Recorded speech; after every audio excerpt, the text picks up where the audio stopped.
levels are not too high. Right, need to check the chat. This seems to be working. Okay.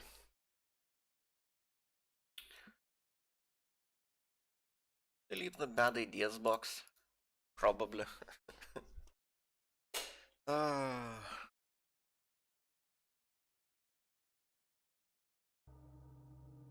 Right.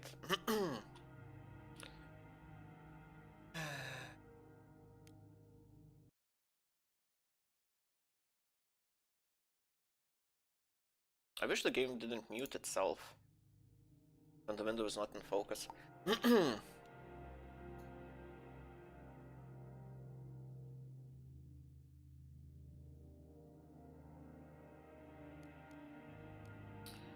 Right, I have never played this game. Classic modes. What is this? Survive, workshop, story mode, stories mode.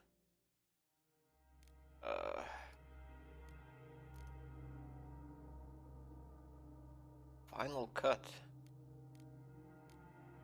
So whichever one is the older one. Just to start the War of Mine, classic modes. War of Mine, stories mode.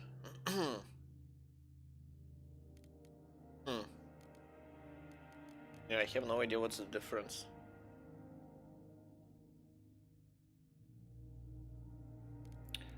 Right.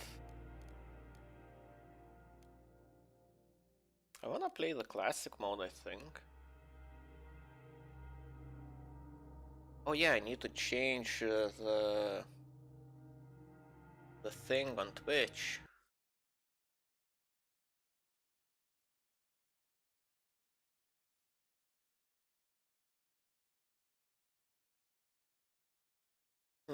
That looks interesting. Okay. Yeah, I'm not really streaming IRL. Oh yeah, it's change my tags. Change those. Which, yeah. This one didn't really let me choose political.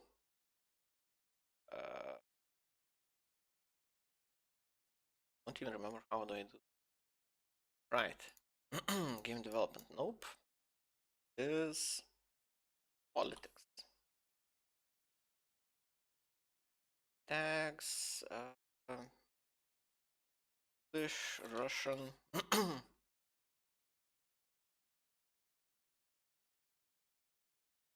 Russia, Ukraine. War. Okay, I can't have war. Hashtag stream language. Can I have multiple ones? Hey, welcome back, Risk. Give me a second, I'm just sorting out categories and tags. So Restream didn't do it correctly. Right. So this is the game I'm playing. Wait. Game. Here. Hopefully the sound is okay. Don't think I'm gonna be playing any background music today. We can talk. Avatar changed a bit. Yeah, I thought I should, yeah. You know, considering the situation, I didn't feel like it. It felt a little bit too happy. Yeah, I changed it. It's, well, it used to be a smiling, winky face, and now it's just sad. Because, you know, that's how I feel about everything right now. Yeah. I yeah, that's why it took me this long to start the stream. So I was editing it for like Ukraine theme. Yeah, well, you know, how can it not be? So yeah, I changed the colors as well as the expression on the face, as you know, it just doesn't seem appropriate otherwise.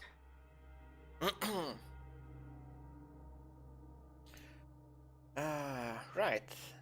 I wanna try this game. Apparently this game, game developers, politics category, yeah, well, because it's not really focused on the gameplay, I'm not gonna... I wanna talk about what's happening in Ukraine. I wanna hear what people are thinking.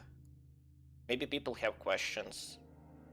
Because I know both Russian and English. Like, my English is significantly better than Russian, but still, I can read the Russian news. I've been watching videos in Russian, reading articles in Russian. I've been watching Putin's speech, like, without any translation. Like, the full speech is as posted on Russian media. So I think I have a balanced intake of of news from both sides. So, you know, I feel like I have something to contribute to the conversation. Like, I'm not just consuming one side's media and just blindly following it. It's a lot of people seem to be doing. So, yeah, that's why I decided, yeah, it feels more appropriate to stream under politics. And hopefully people join. Usually wouldn't watch me streaming.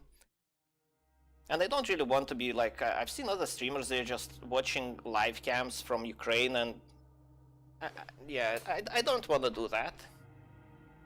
It just doesn't feel right. Oh yeah, my Russian friend asked me to send him a link when I start streaming. Twitch. The channel link. My Russian friend. But he'll come in and give me a like. Right. So yeah, I've been talking with people, well, one person who lives in Russia, who is Russian. And yeah, I've been hearing a lot of things. How is it in India? What's the situation in India? Did anyone picked up on the nuclear threats? The news story.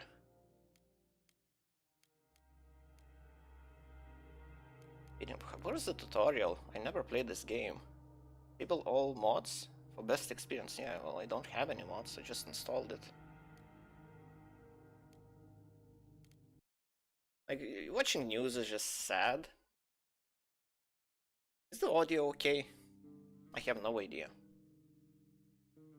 What's the game about? It's a game about being a civilian in a town that's under siege. So, you know, very thematically appropriate, as you can tell from the scenery. Looking at seeing the images that coming out from Ukraine, like, yeah, it's not far from reality. I just like the developers are they're just geniuses. Oh yeah, I feel like I should have read it. Okay, everything will be safe, I promise. Blah blah. So yeah, this is the game about surviving under siege as a civilian. Please rest now. You need to regain your strength. Day 1. Oh, the time is ticking as well. Can I pause? Sort to figure out how to do everything. I'll be close, don't worry, I'll check on you. So this is, I assume, our things. Pause the timer. And like the genius of the developers is, oh, so I got a picture. So I guess someone's is gone. Just this is too relevant. Maybe, I don't know.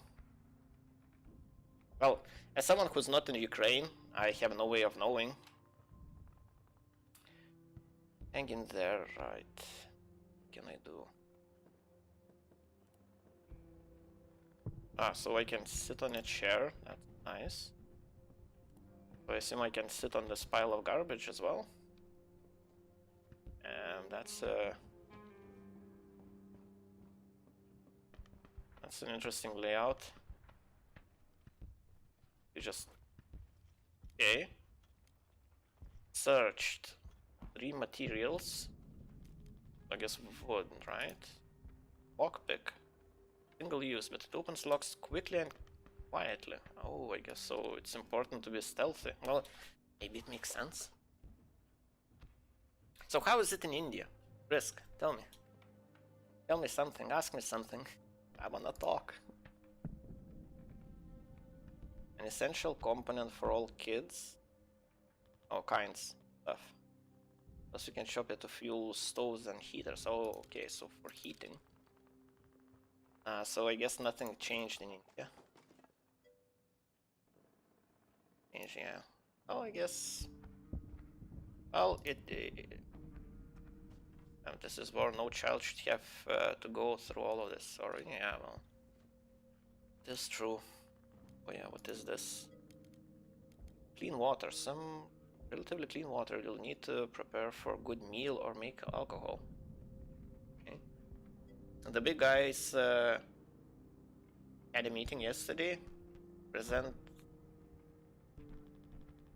Prime Minister, etc. Okay. Meetings are good. That's how decisions I made, I guess. Yeah, that's good. I assume that's positive.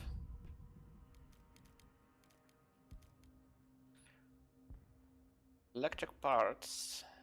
They will come in handy, but we want to introduce advanced improvements to our shelter. Can I just store everything here? Okay, I can grab all. Can I just dash it here? Like it? It's only one way. My inventory infinite? It's like it might be. Sorry, did I miss a message? Unlike you, and they don't they don't stream the whole thing. Yeah, well, streaming helps. And around.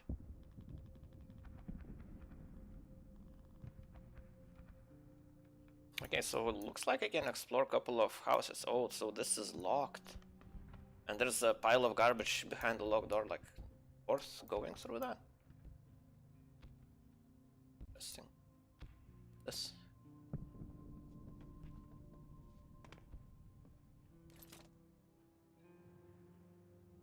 Should I make? Oh, so I can make a bunch of stuff. Bad. You have 0. There's a decent sleep without back pain, no matter if it's night or day. Yes. Yeah, sleeping on in a bed definitely beats sleeping on the ground. And oh yeah, so I need 8 wood. This components, just random bits and pieces. Okay. I guess that's one way of doing it. And it takes 1 hour to make. Chair. Okay, so I have enough wood for a chair. But I sit on a chair then on the floor. You should build it to make this place more like home. It will make use. Well, it will make us feel better in these tough times. Well, don't even have a chair.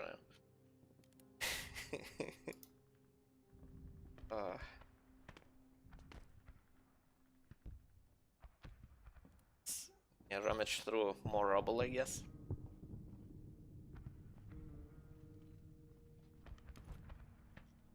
Oh, so parts, okay. Make stuff. Time to go down. Oh, if I double click, he runs.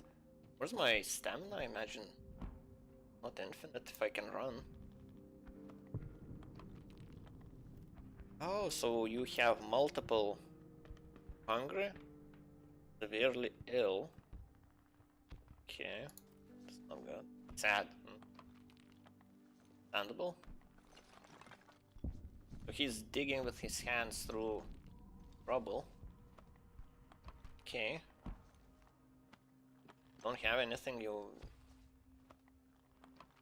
have to go through it somehow. Angie and Adam's bio. Oh, okay. Seems like just yesterday buried Barbara, so that's his wife, and now Leah is ill as well. Damn war is not... will not take my daughter away from me. I will not allow it. I'll find a way to save her. This place looks safe enough, but I have to make sure. I need to check all the rooms for food and meds. Amelia, we desperately need them. My poor little girl, I cannot lose her. Okay. Guess we have an objective. Find some... where could medicine be? Well, I see this. Let's go check that.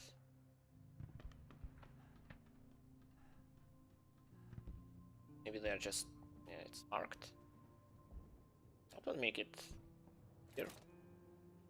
Ah, so this is improved. Ah, so plus doesn't mean health, it just means to upgrade. Plus as in upgrade, not plus as in medical. Supplies. Okay. Right click. Don't even know the controls.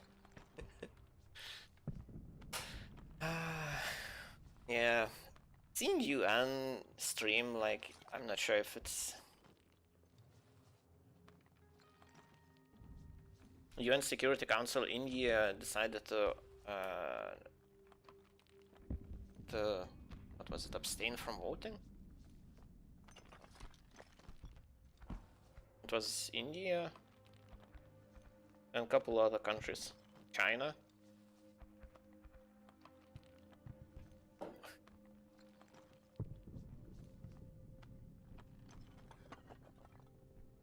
He's blinking. Wow, that's cool, I guess. Check this trouble. 4 PM already, wow. Okay, let's grab this. I guess I just need to keep him working all the time. With teddy bear, nice. Jewelry, a piece of jewelry, valuable bartering item, okay. Sounds useful. Need to find someone to barter with.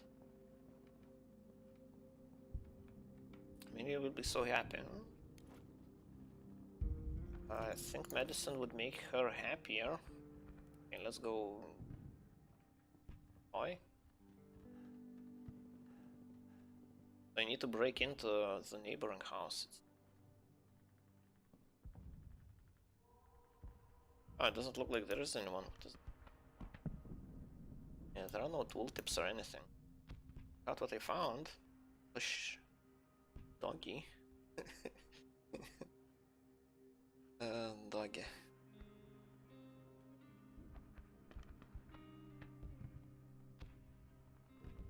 Is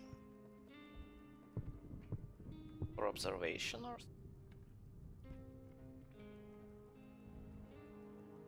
7 PM, yeah, I'm almost out of time. Down, I guess. Well, he'll be sleeping on the ground. First night, I guess. Can I do anything? Imagine at 8 PM it's bedtime. The night. Can't leave on her own. What if someone comes into our shelter? I need to protect. So you play during night?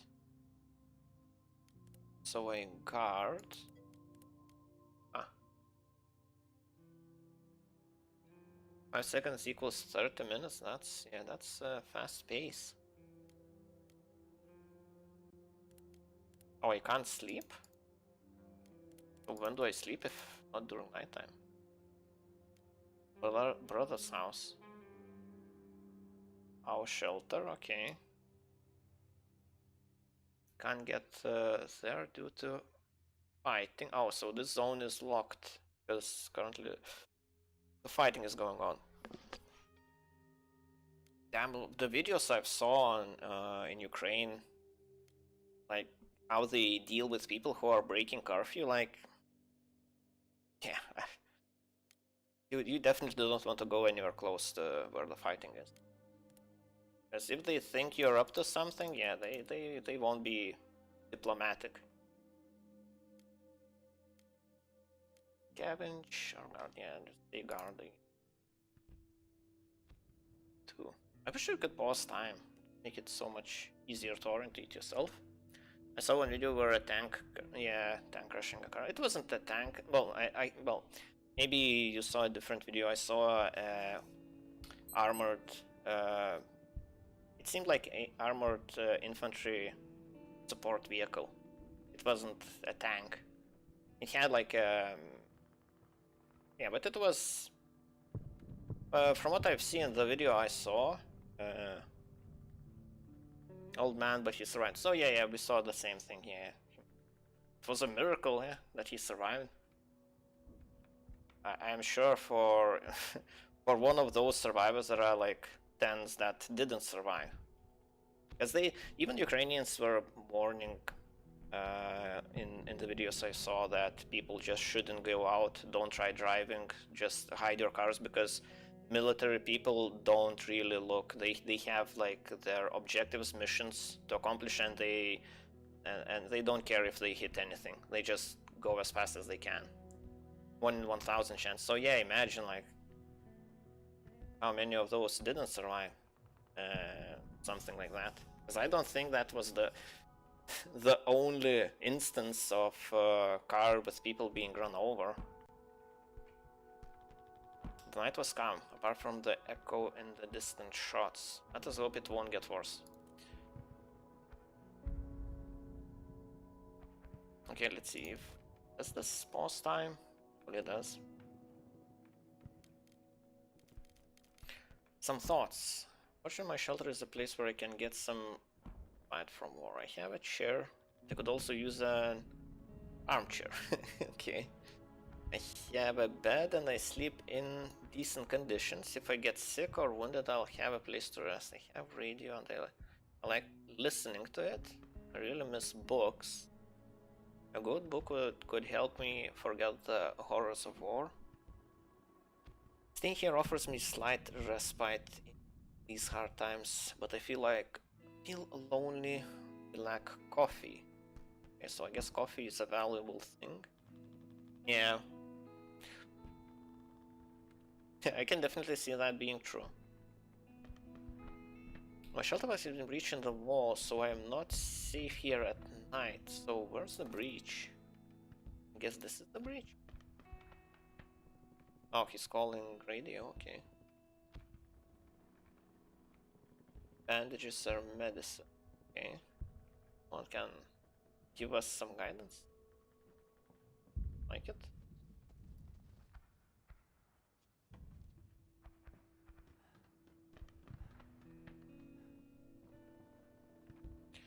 The perfect place to build a makeshift bridge. It could help me reach my old apartment. Maybe something can still be salvaged after the bombing. And okay, so I have another objective. I assume that's where the coffee is.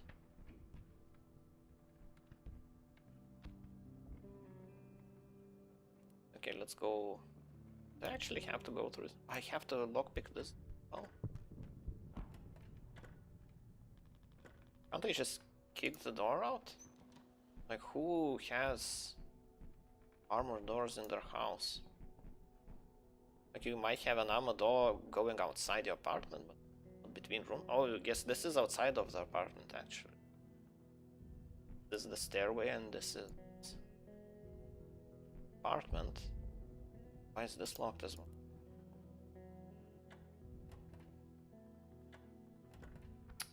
$1,000.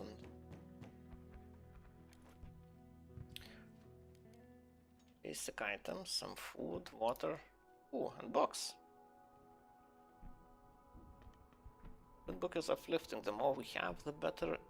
Times are hard. We can make them into fuel for our heater or stove. Yeah, I guess so. You're desperate. Well, I guess in a situation like this, yeah, everyone's desperate. Oh yeah, I turned off heating at my home. Oh, I'm. What's the temperature outside?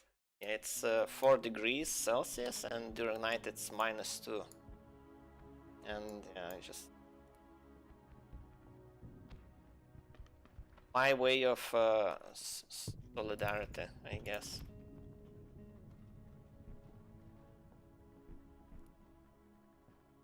Oh, I can close the door, okay.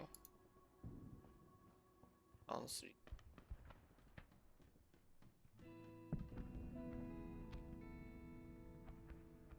Someone's at the door. Oh yeah, actually. Everything is so gray and dark, like very hard to notice something move. Do I talk to him? Let's make a deal. What kind of deal? You ask about medicine. Need meds.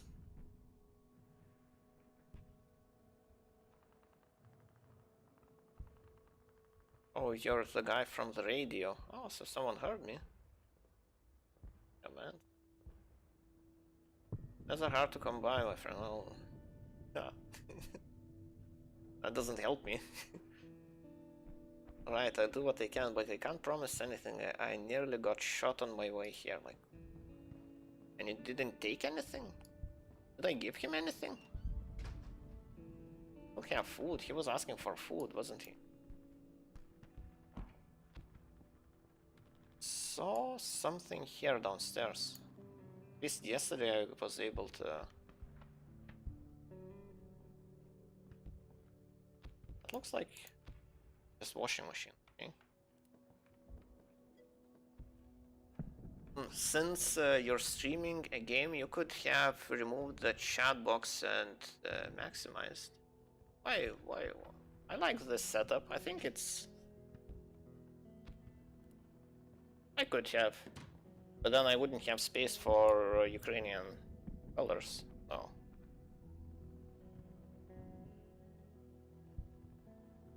Through this. Trouble blocking the way. I'll take a while to pick through it. Okay, let's go and build something. It's the door, you. Do I have to tell him to close the door each time he goes through? Seems like something that would be natural or done automatically. Simple heater, makeshift bridge. Oh, maybe that's my crude stove. Oh, I don't even have a stove. Yeah, I guess eating is kind of important. Make the stove. Drag to place and on empty destination. What am I dragging? The axe? Oh, okay. Looks like it's kitchen.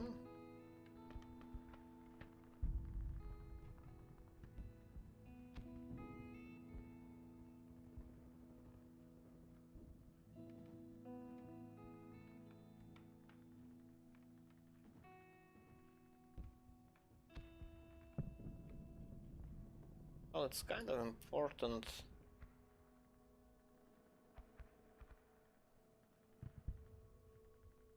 Okay, there, I guess. Hungry and tired, that's not... It's already 3, so the day is gone. I'm not sure I'm... I'm doing well in this game.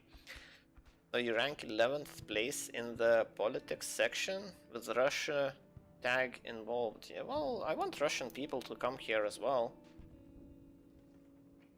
Если кто-нибудь из русских есть, можете и по-русски спросить. Я буду понимать. Well, I think that's enough Russian for now. Because I don't... Oh, so I can make food. And I need...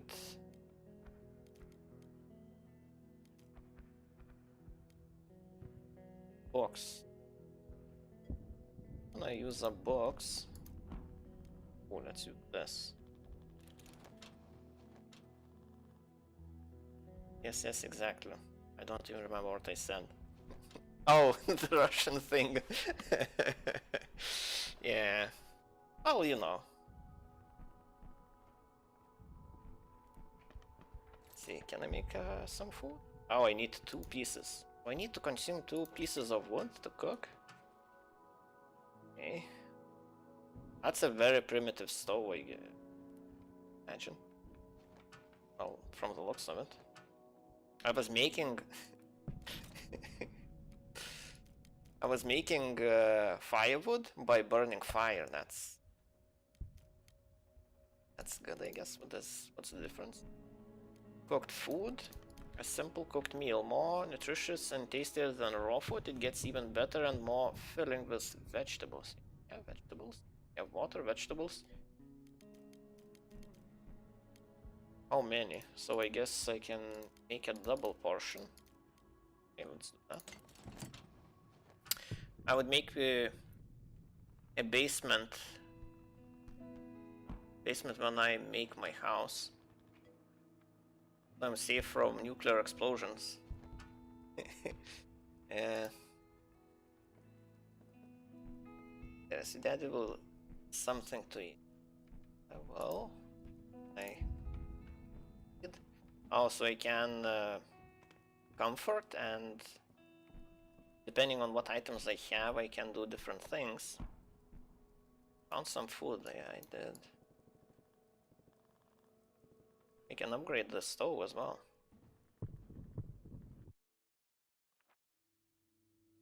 Nuclear explosion just in case, yeah.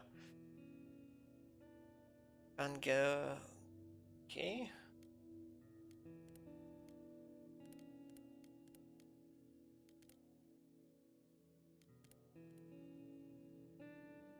Local flats, brother's house.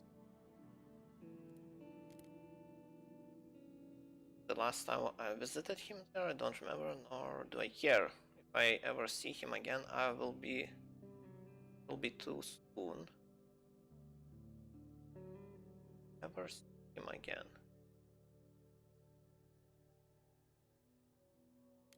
Well, that's doesn't sound promising. I'm not sure if he doesn't want to see him or what. Has some materials, some parts. Oh, so this is where the fighting is going on. Airport, okay. So what about staying... Skilled scavenger, okay. So I guess maybe if I send him scavenging, will be good. Can't leave Amelia here on. What if someone comes? I need to protect. Well, okay, so why do you give him an option to go?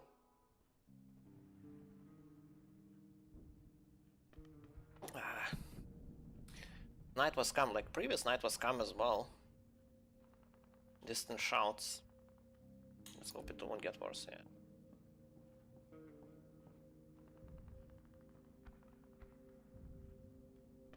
Right. Build a bridge. I guess I just need to dig through this rubble. Oh, can anyone hear me? Okay.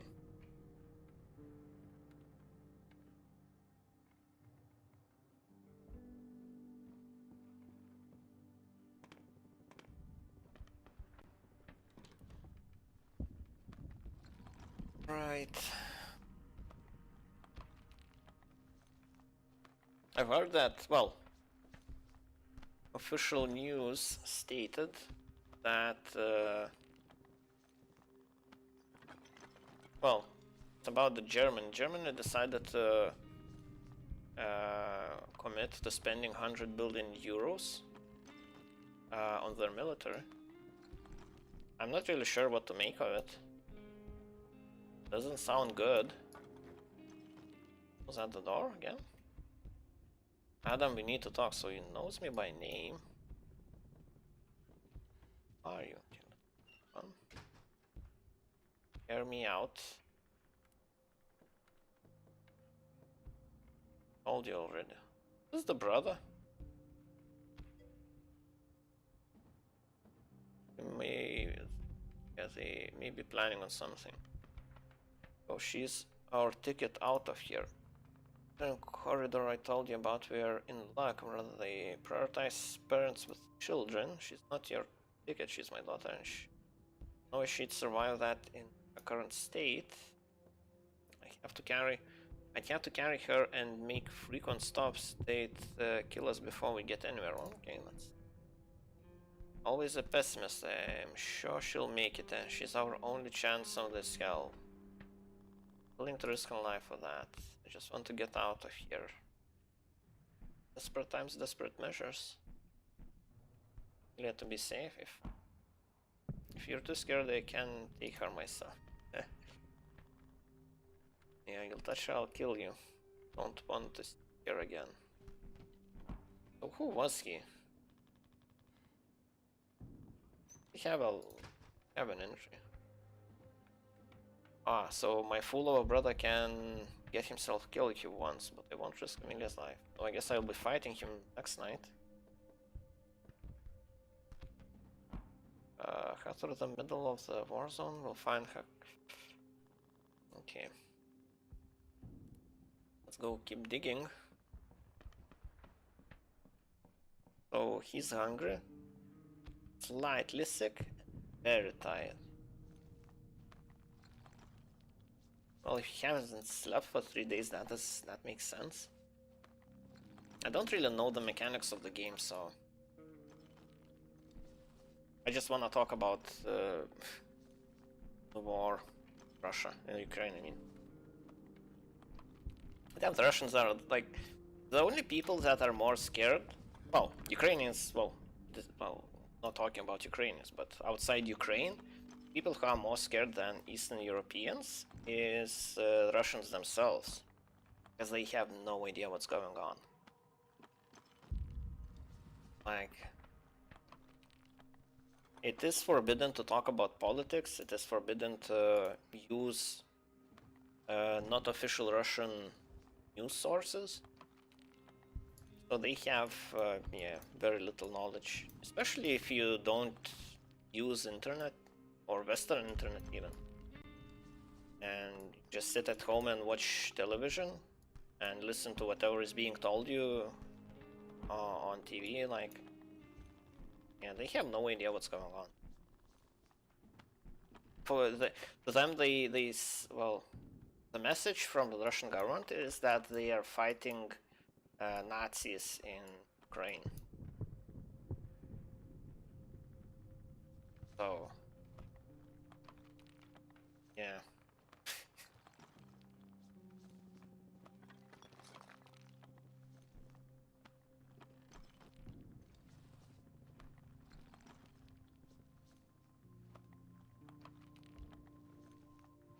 So basically people just, yeah. Well, it's not that they just believe whatever Putin is saying, it's just like nothing else is said.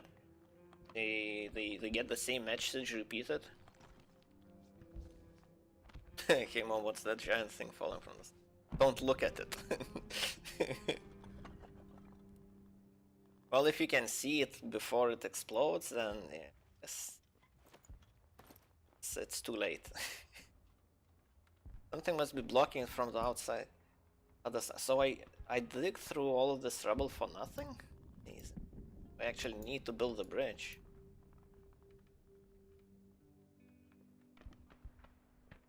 Yeah. Can I go anywhere on this side?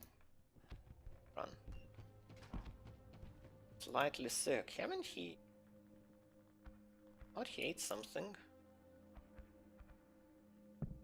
Okay, let's see, can I upgrade this? We have nothing else to... Can I go here some?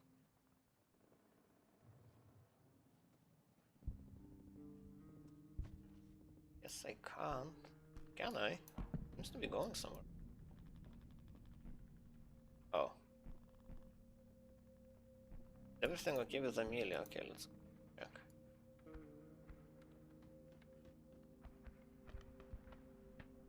Plus 18 degrees Celsius. Not too bad.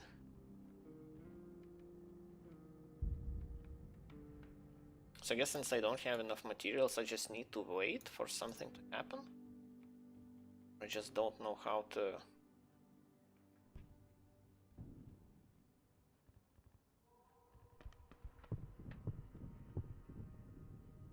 I knew where to look. What is this? The TV? Is it all on? There's a letter on the floor, Adam. Even though things have been great between us, we're still brothers. We're too proud to come live at my house. Yours was destroyed. At least be reasonable now. There have been talks of humanitarian corridor opening soon. All the children are prioritizing it. Our chance to get out of here. Don't you want to save her? I guess that was... Should have read it sooner.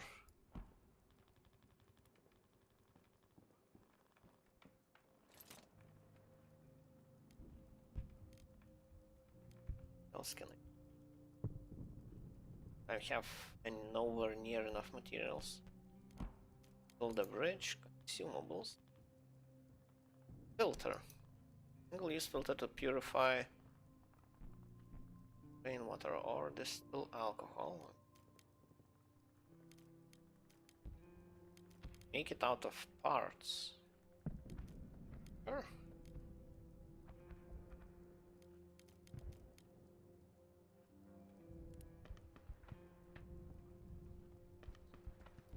I wanna make the bridge. I have no idea what to do next. Maybe I go sit, I guess? Rest?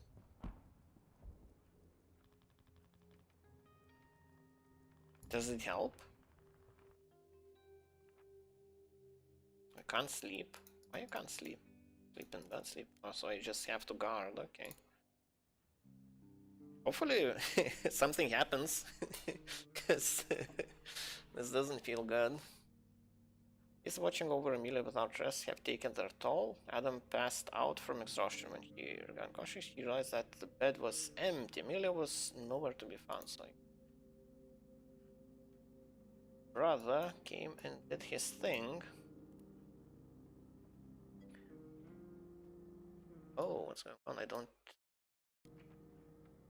Hey man, what game this is? Sorry, I missed your message because my chat is like, it's the war of ours. Or this war of mine.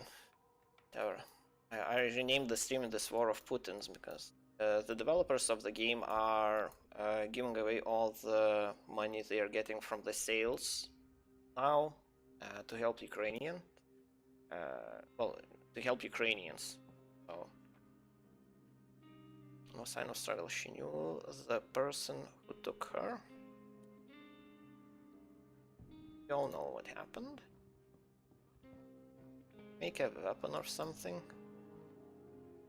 I kind of promised to kill him if he touches her,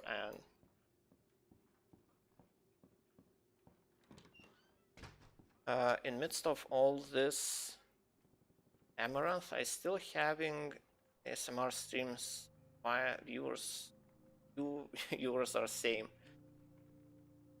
Maybe it helps relaxing from the... Well, I don't think everyone is as tense. Like, I am tense because I'm really close to Ukraine. And Putin explicitly mentioned us by name, like Lithuania. So, you know. I think everyone who gets mentioned in some threats or demands by Putin has a good reason to be worried now. Well, for the rest, like, I completely understand why people in India are not worried. Like, don't have to. It's not their problem yet. So, you know, it's a problem for us here in Eastern Europe because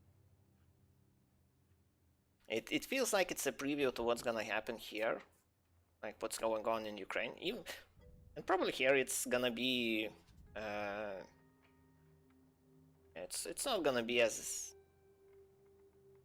dense. Like if NATO caves in, doesn't look like it's gonna happen, but let's imagine if NATO pulled out the forces out of Baltic states and we were left by ourselves, and Russia invaded, like we wouldn't be able to put up a resistance like Ukrainians can, even if we get weapons from NATO.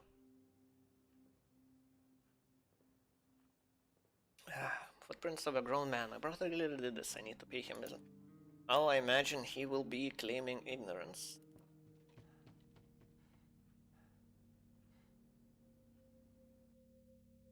Oh, so I'm going on to brother's house, I imagine. Look for Amelia. Parts. Oh. Backpack on bringing lockpicks. Herbs. Oh, so I can make them. Oh, I can make a cigarette. I guess this is a very specific kind of herb that can be smoked. What else do I need? Parts. In water. I guess I don't really have anything else to bring. For Amelia. Let's see what happens. So I have a timer again. Oh, I have 0 ammunition. That's good. Oh, so I have no idea what's actually going on. Okay. Go down. I don't feel like going through front door is the way. In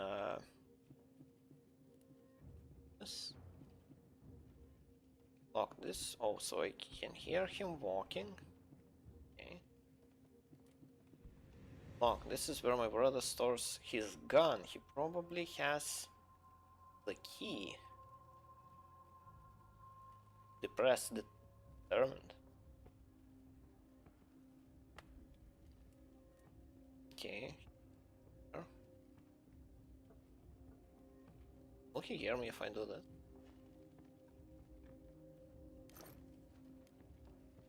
Okay. Else.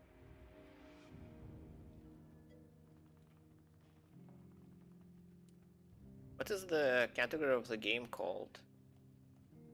What is these category of games called? I have no idea. Point and click adventure? Maybe? Survival? Side scrollers? Oh, I can't see, I just... Oh, it's a rat! Wow. Rat. I guess I'm going in through... home, brother?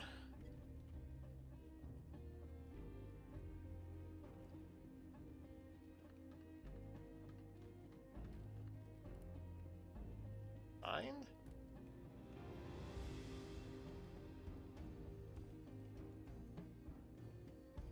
That looks empty. They're grabbing things along the way. Like something reasonable to do. Oh, it would be... if I found medicine now, that, yeah. Weapon parts. Okay, I'm taking all of that. I brought a lockpick. How can I... like, it would be nice if I could open the door at the basement. Ooh, page. That's something worth checking, I guess. What is... coffee? Homegrown tobacco. Do I care? Oh, cigarette. Fertilizer. Bunch of useful things, I guess. Wood or water? Or wood or food? I guess I don't really have much. Okay, it's midnight. I have no place for...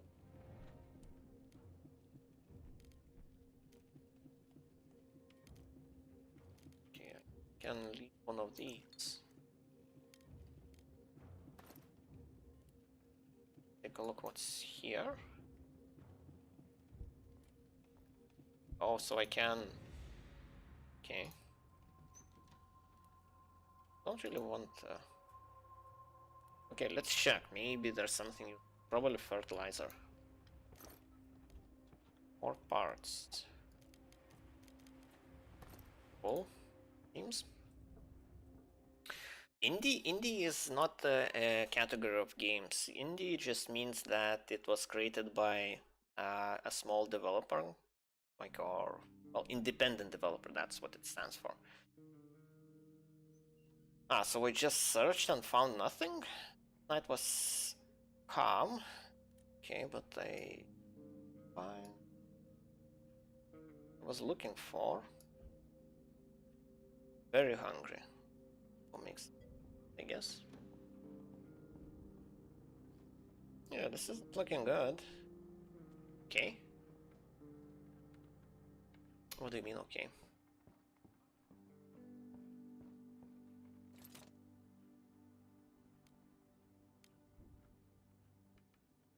I need to make firewood.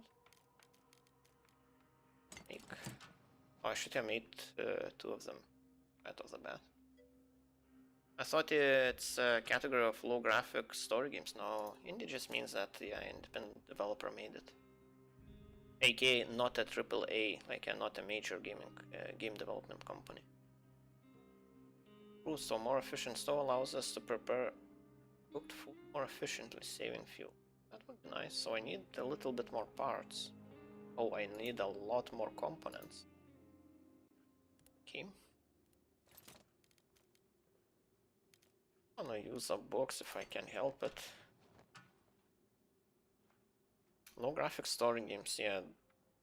I think they're just graphic novels. I think that's the category. Wait, it takes 5 water to make this?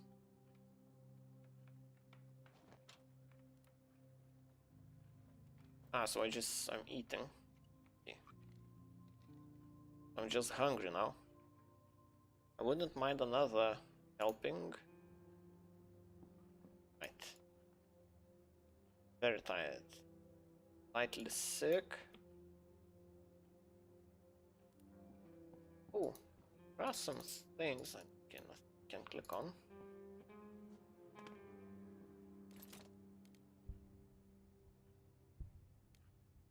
Collection. Simple option to collect a filter in water needed. Cooking and making alcohol. Might be nice to build a couple of them.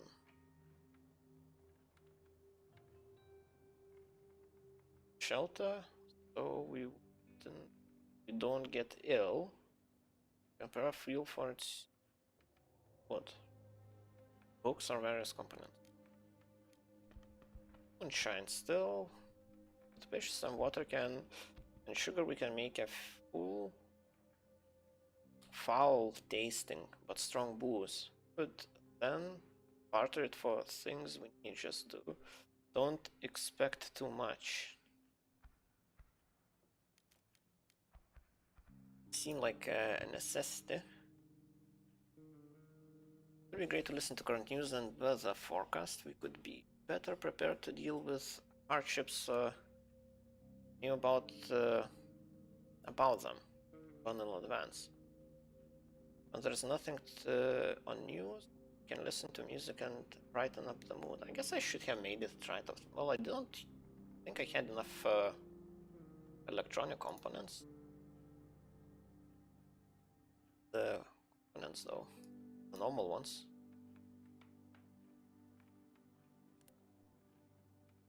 Yeah.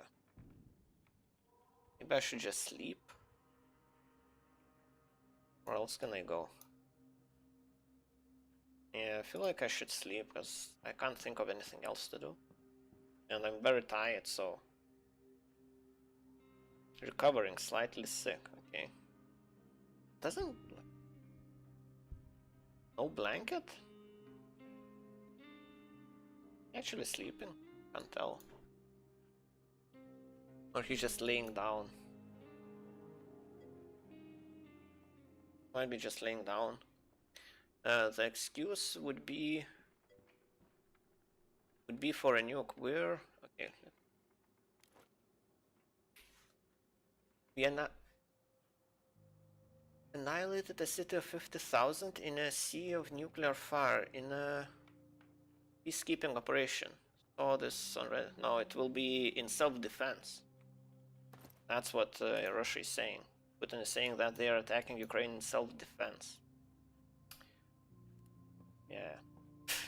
Like you know that okay, people are not really talking about this. And I don't know why. I feel like I'm missing some piece of knowledge. But yeah, because there's a thing, an agreement called Budapest Memorandum that that's what Ukrainians are saying. What do you mean? What Ukrainians are saying? What are Ukrainians saying? They're saying that Russia is gonna nuke them in a peacekeeping operation. It wouldn't be far off from his reasoning so far. Yeah, we read the Budapest Memorandum. Yeah, so there's the only option, the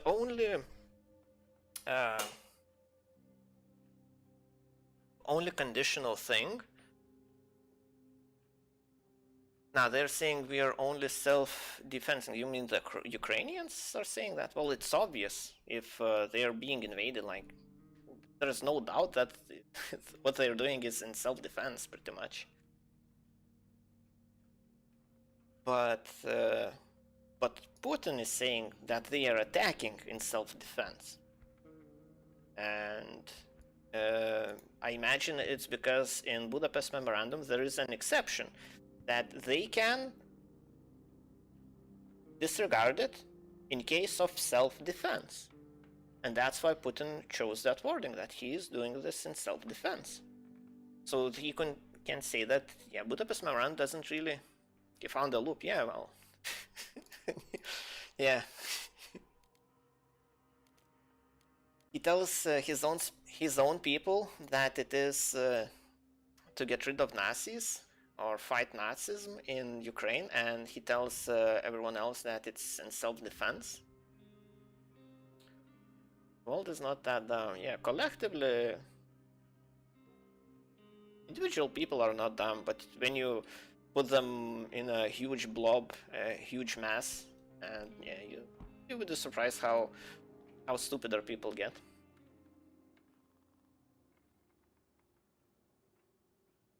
That they agree it was self-defense. Not that dumb that they agree. Yeah. Well, no one is buying it. It's just he's saying it. Like, Putin saying something doesn't make it true. Obviously. It just, yeah. Some things he's saying, like, make so little sense. I can't do anything. And I can only sleep during night? Let's try sleeping for 3 hours. I guess that should be a power nap. But it says it's recovering slightly sick. Like, wouldn't he be recovering tired? Even a blanket as well. Stay in bed.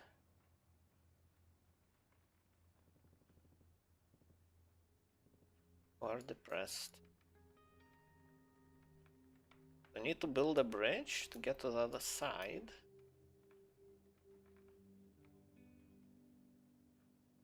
Very tired. I will need to sleep sooner or later. I guess he passed out last night.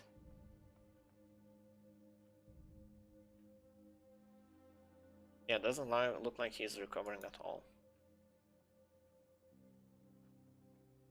Yeah, Putin's reasoning is very odd. I actually looked into the problem of Nazis in Ukraine, and there definitely are neo-Nazis in Ukraine. Like, you can't argue that it's not a problem. It's not a problem you would need to invade a country over, of course. Like, I imagine in each country you have far-right people who go beyond reasonable to do whatever they feel is right. Like the issue in Ukraine, as far as I can tell, with neo-Nazis is that government is not really taking them seriously. Like they go and harass, for example, LGBT organizations, and like government doesn't really punish them or do anything about it, pretty much. So they are getting away with that. But is Putin really gonna say that he's invading? Like, he can't really say that he's invading Ukraine to protect LGBT community in Ukraine. I don't think anyone in Russia would would support that, considering the situation of LGBT community in Russia. I don't even know what to do. I think I have to make what? Can't make it? How so? Will be made. Okay. I can't make it.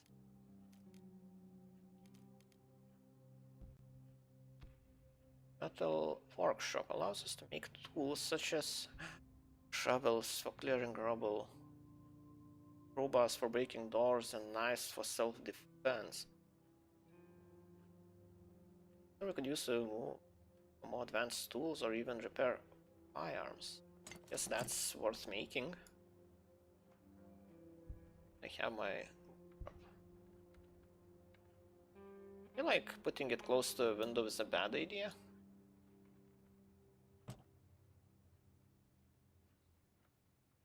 Hopefully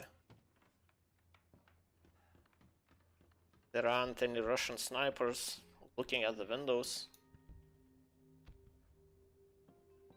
They probably are. Or they will be. It's like, it's kind of funny when Russians are saying that, oh... Well, first of all, Russian government is saying that the soldiers are ordered not to hit any civilian targets, civilian buildings, and so on. They are only fighting military. But like, how do you imagine people defend their country? They go outside into the field and wait for the for the enemies to come and fight them. Like, especially if there's a general mobilization where everyone between 18 and 60 is given a weapon and taught how to fight the invaders. Like, where do you think they're gonna go? Like, they will go back to their flat and they just sit with a with a rifle and a pack of Molotov cocktails, waiting for Russians to come by. Then, I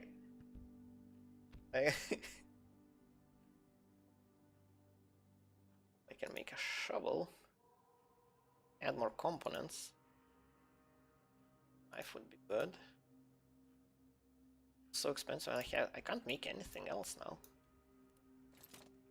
Upgrade it. I guess components are very valuable. Okay, let's end the day, I guess. Okay, I can sleep. I can sleep in bed. Hungry, slightly sick, depressed, very tired. Can I actually go and loot?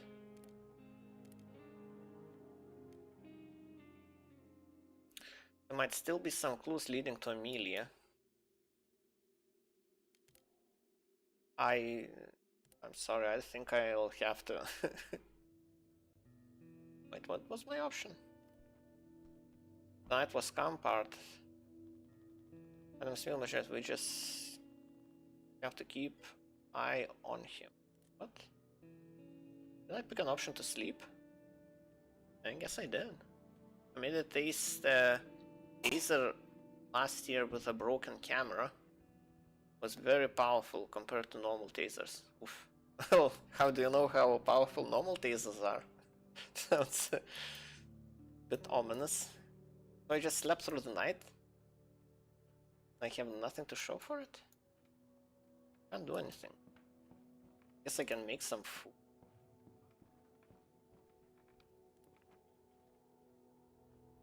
Where's Amelia? Yeah. She's gone. I don't see how to find her. I guess he's just gonna be depressed forever. I can't have enough items.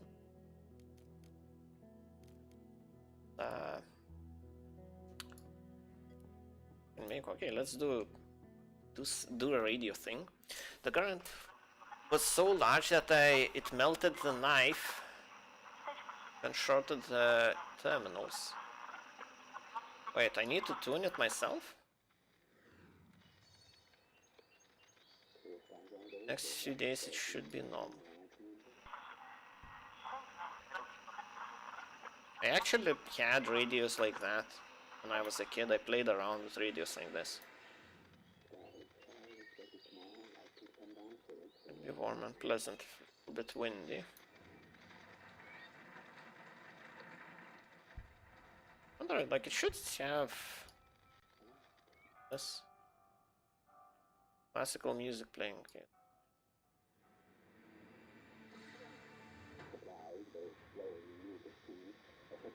Coffee is becoming less and less available in the besieged city of Ogoren. The prices of coffee on the black market are expected to rise. Okay, well, I found some, so guess I have something valuable.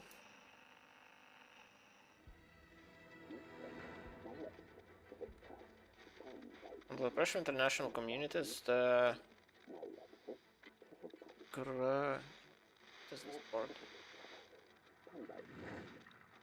Grasnavian government forces are going to open a temporary humanitarian corridor for the civilians in the besieged city. The exact date and location have not yet been disclosed. We'll share more details as soon as we learn them. I guess I have time to go search for Amelia. Okay. I wish I can just remember the channels. Can't click on anything else. Wait, did this number change? Okay. At least it didn't use time, so I guess I should do this each day. What else can I do? Make some firewood. Sit on a chair. Can't make food. I have enough materials. Go through little parkour. 16 degrees. Okay, it's getting chilly. Properly dressed though.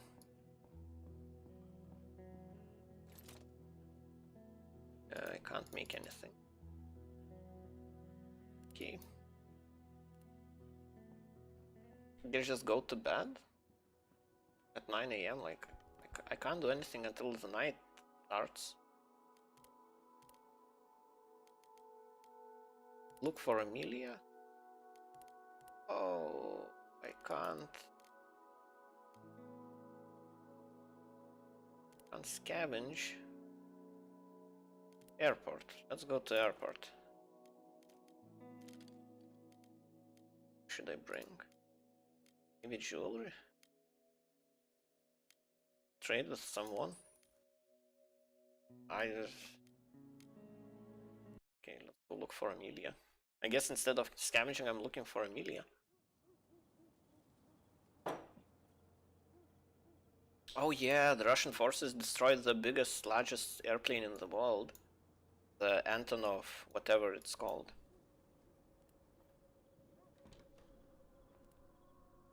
Throw that.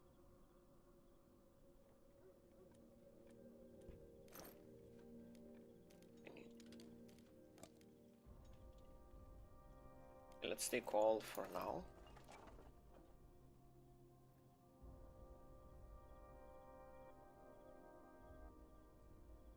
Go into the airplanes themselves. Привет! Привет, house, привет! How are things doing? this. Oh, so I can hide here. Okay. What I will be hiding from. Okay, here's something. Poop, poop. That guy has a gun. Hopefully he can't see me.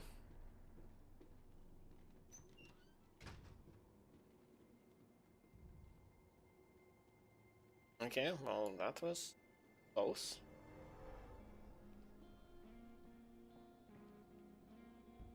Where's he going? Scratching his ass.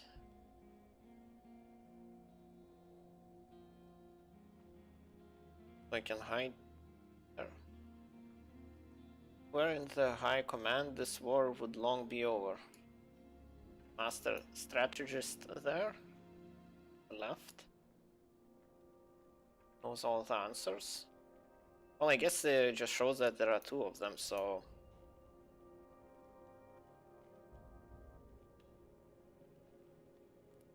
Right? They make a noise and he decided to come and check everything.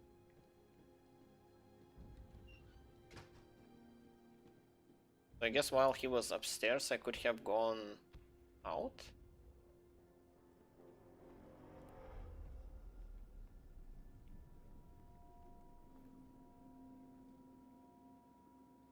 One scratching his ass.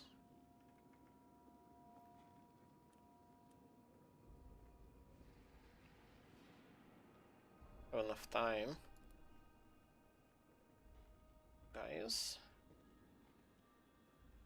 Like he's going quite far. Maybe he's just sitting somewhere. Oh. The guy's moving. Right?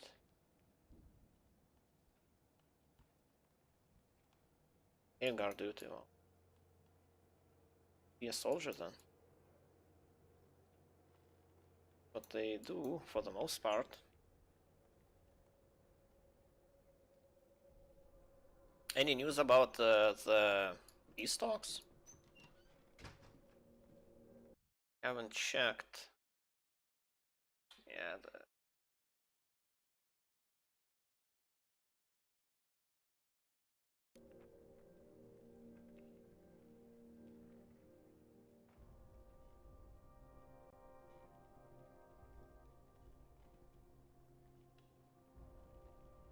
secret signs. Meaning behind symbols painted in Kiev. Huh.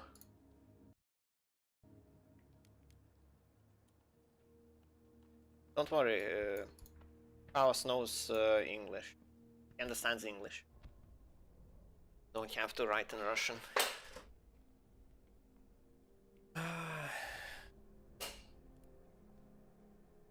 That soldier is that soldier coming back? Like,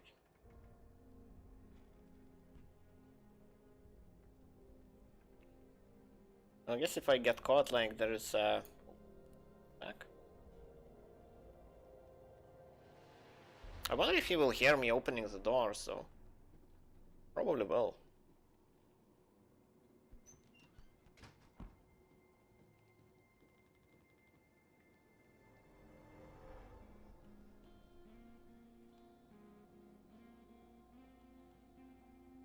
I'm scratching your ass.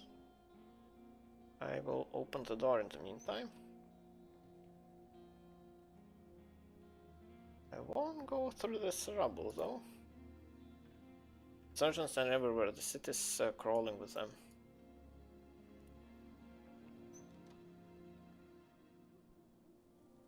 Oh, he might be looking. No, I don't think he's. Yeah, he's not standing by the window.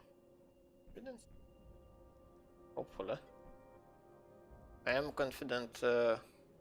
Confident Google Translate user. Yeah. That's good.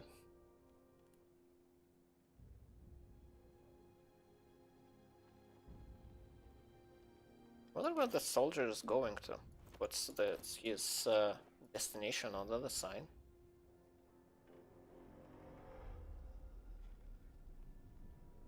I wonder what's, yeah. Peace talks.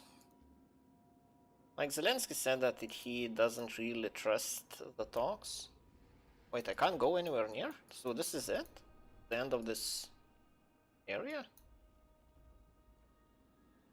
Now I have to risk getting shot? Get out?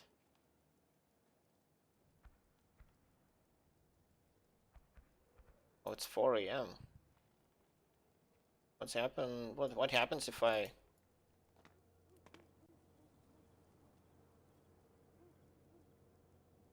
get back? Well, you should.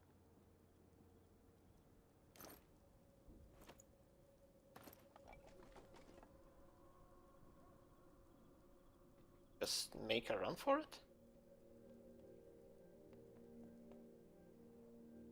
No one has caught Adam. Will be harder to return? What does that mean?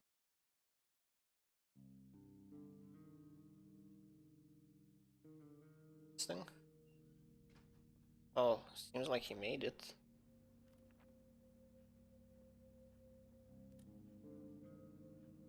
Slightly sick, tired, very hungry. Okay, let's see if I can get some food. I don't think I got anywhere near enough materials to make anything useful. This time limit is very punishing. Okay, I have... so I only have raw vegetables. Okay. What about the can? I can eat canned food. Very hungry, okay. Guess you really want your... too far this time. Let's see if we can make a weapon, I guess. Seems like for me to go through with my promise, I will have to have one. Oh, I can make one. Oh. Give up. Through this. It's all getting too hard. Well, you know, it doesn't look like you have much of a choice.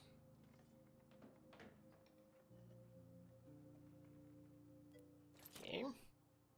You remember what the promise was? To find the medicine, I imagine? I don't remember.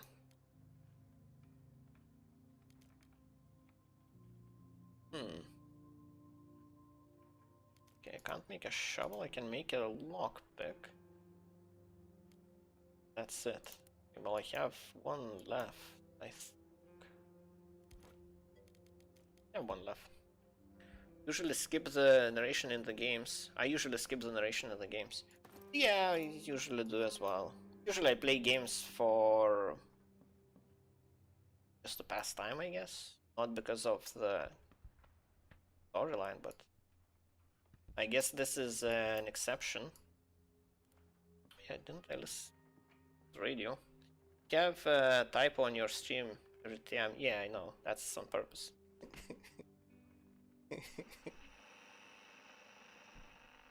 To make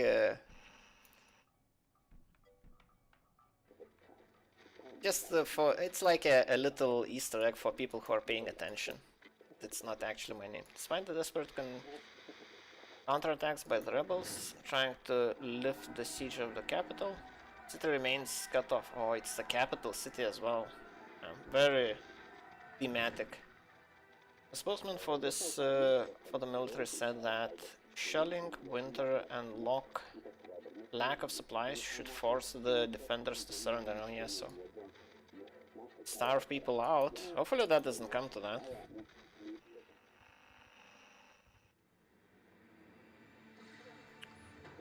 Oh, so these are the actual stations. Okay.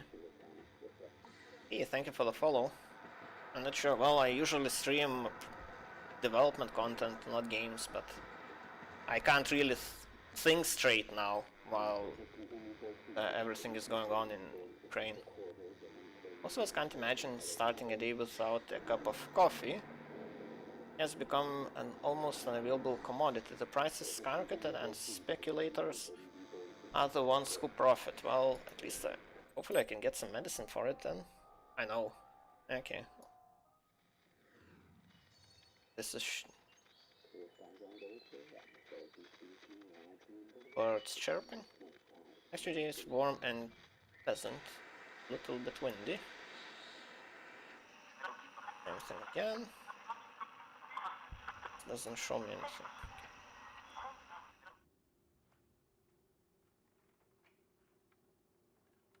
I'm not sure what I can do now.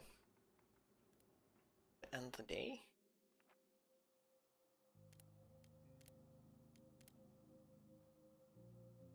Ruined block of flats. So it's 57% days ago. Okay. For Amelia, bring a weapon.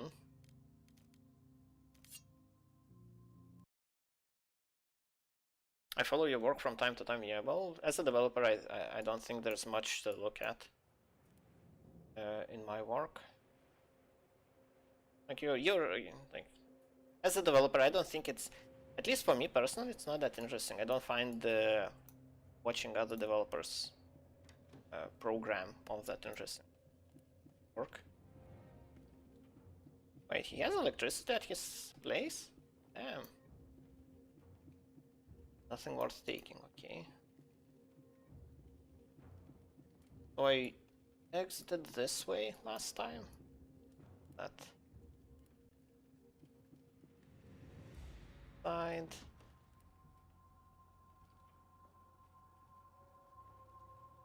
It's the mess where the documents. Oh. That's a rat again. A pile of letters, none from people I know. Some mentioned the humanitarian corridor. Maybe I'll find something that can lead where he took Amelia, okay. I'm assuming in the page and watching only the gaming window.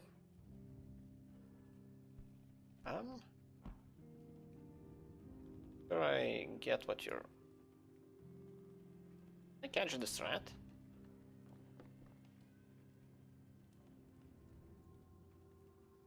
Like dinner, potentially. Like if it's a siege you're living under, I don't think you would be too picky about what you're eating.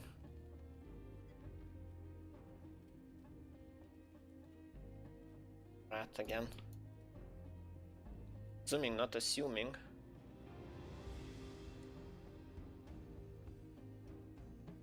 Watching, yeah, I have no idea what zooming means in this context. Nothing there. Oh, we can... Here. I left some stuff, yeah. I guess you need to go multiple times. Yeah, this is just an exit.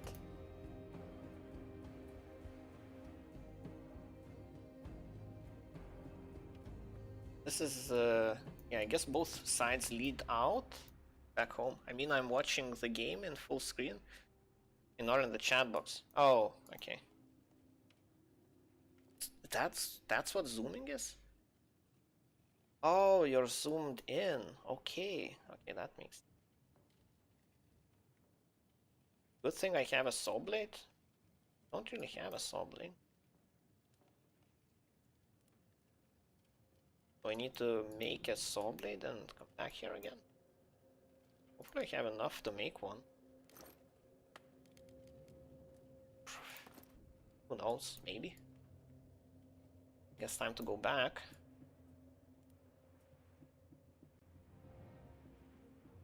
Yeah, it's really hard to make out what are the constraints in the game. It says a bunch of things that are bad with my state, but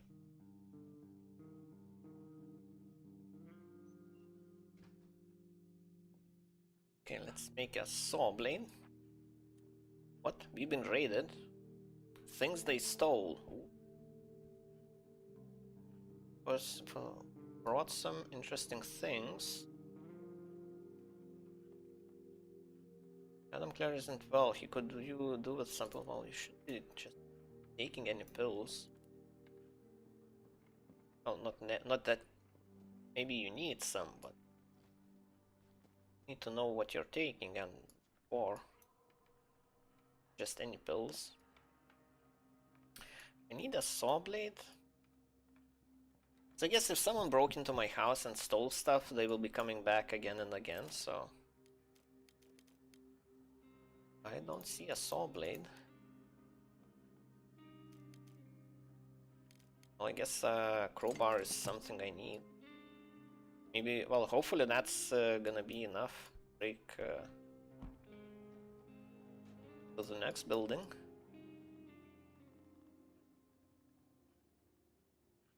Don't really have that many ideas. Maybe I should have checked if I can make the bridge. Be potentially useful.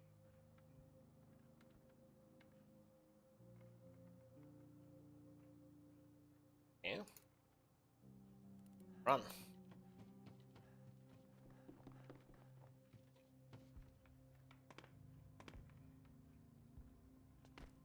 Very atmospheric game.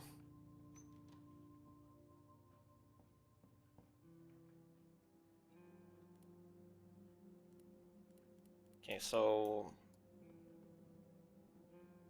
help. That sucks. I don't really know what to do.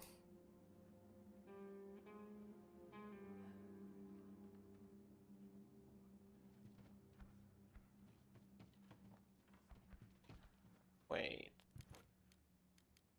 Find some papers? Use an armchair. Oh. I'm not sure that's the priority right now.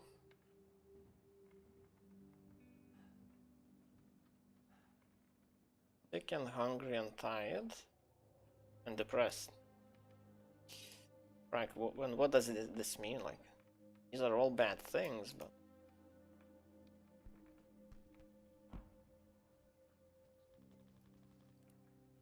oh no, let's not eat our last piece of food. Jumping back and forth. Might help. See if we can make anything.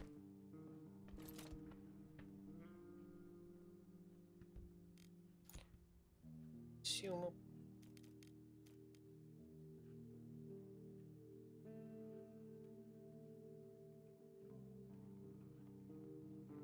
Bridge. I need a lot of components. At least I have enough wood.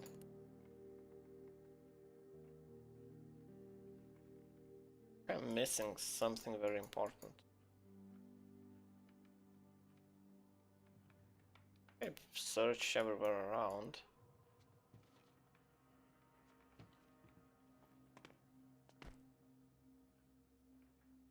I imagine there should be a way to hide some of your stuff. So if someone raids, they can't take everything.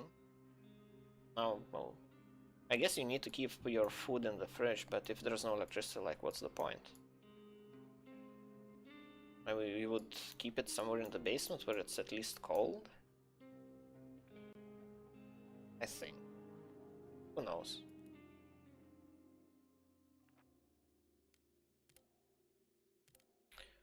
Brother's house again. Ruin flats, some food, some materials. Lots of weapons and lots of parts. And... its name? Crowbar, right. Crowbar and a knife.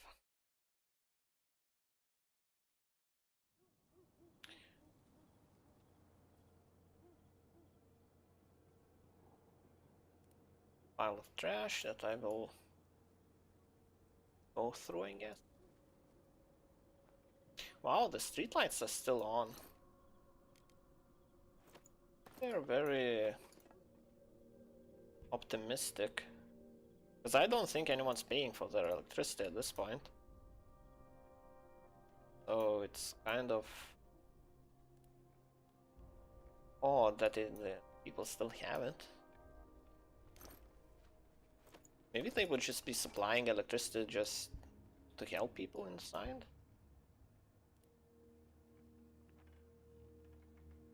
Maybe carriage is empty. A few objects lie scattered inside the rattle. Smiling red crab. Well worn by baby teeth. Feeding bottle half full of congealed mass. Probably a baby formula. I like these graphic definitions. Really adds to the atmosphere. I must have left it in terrible rush. Maybe it didn't need them any.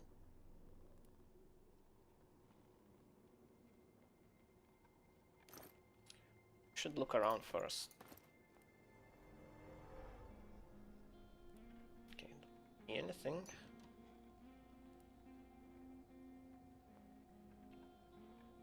What I'm looking at, I need parts for the most part. Else, I need a lot more components to build my bridge. It actually has a lot of components. I don't have enough space for all of this. I have plenty of wood though. Homegrown tobacco. I don't even know how to use it, so... Another... Oh. Sure, what's the name? Bars? Great. Great, without a saw blade. Have one.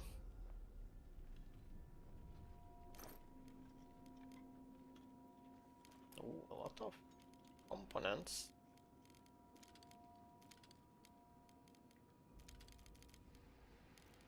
I'm full, yeah. Kinda need. I don't have a gun.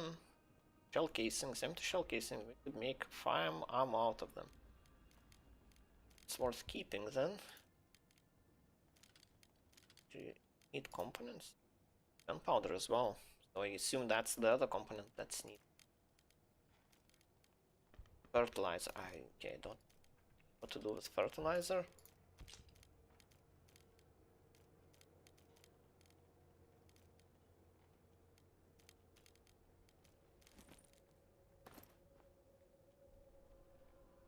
Sure how... Well, I guess if you don't have electricity. Looks like the TV is on though. I guess it adds to the atmosphere. You have some lights flickering. And if it doesn't make too much sense.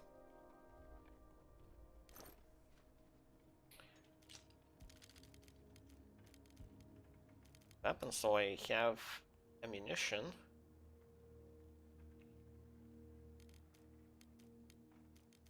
All good things. I have plenty of wood.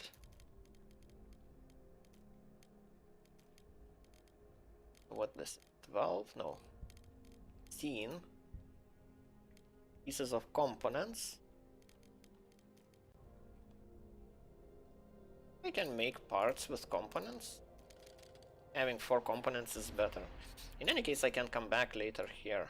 Well, looks like I will be coming back with a saw blade. Done for now.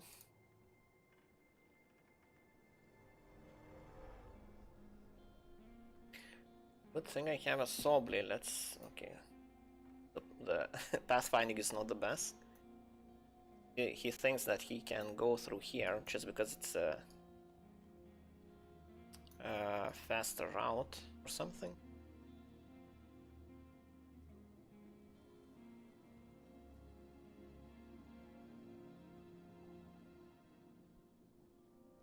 I feel wow, he looks not that good. Very tired. Can I sleep during the day? Or am I getting robbed again? I guess getting robbed again is very likely.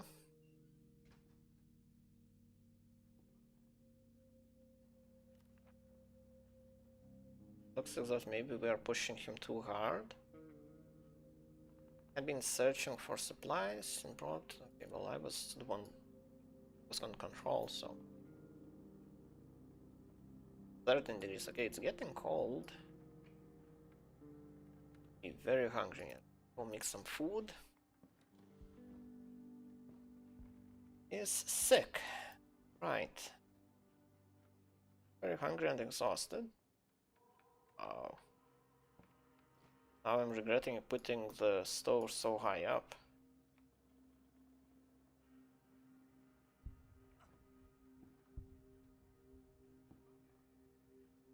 I'm all the way up like this with the backpack then. And I don't have water.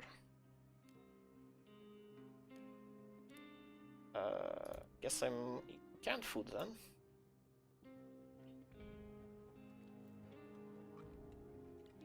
Well, I guess I need to make the bridge, so might as well do that. Can sleep this night, maybe. And I'm one short. Wow.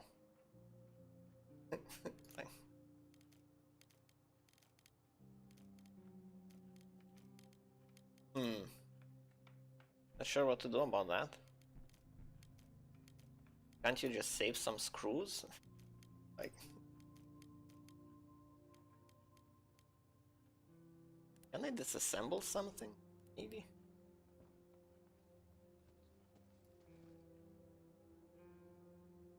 Not sure where to get the next island. I guess I need to go to the airport again. That seems like the only place that can have something left.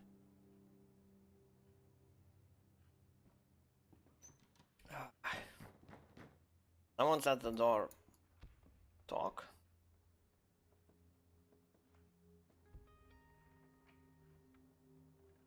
I run. That help? Guess if I get exhausted, I become very slow. You know how much I risk to get here.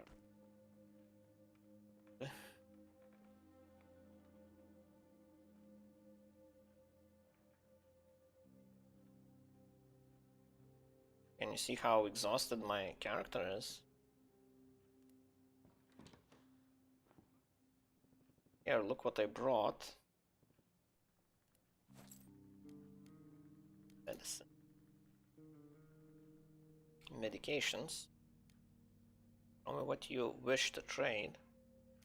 I want this, and I'm willing to give you this. Tell me something more.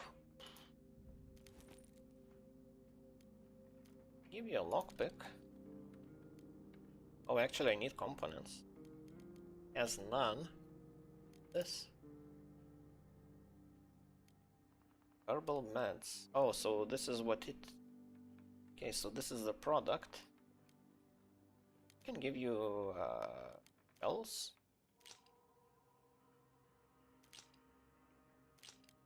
Take all of them. I have a use for them. Oh, gun parts. What?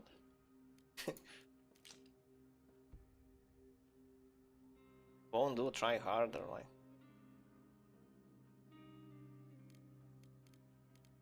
I guess I can go give him coffee bean. Yeah, no deal. Wow.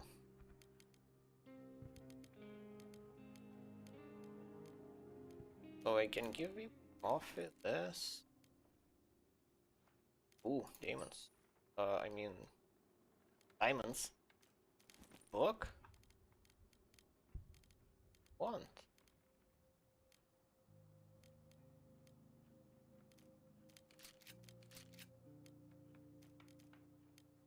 Threaten him? Putin?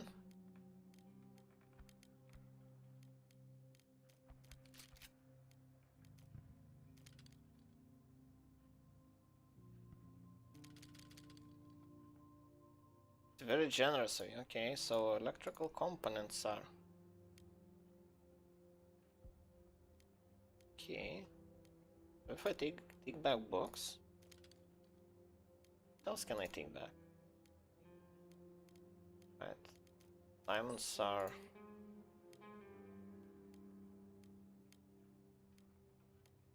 Okay, so gun parts actually have value.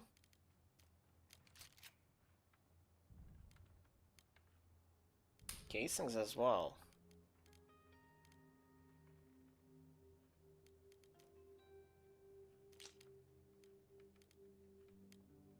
Okay, coffee beans too.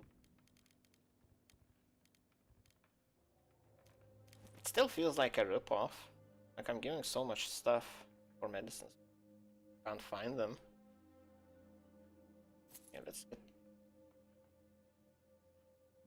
I'll be here if you need anything else.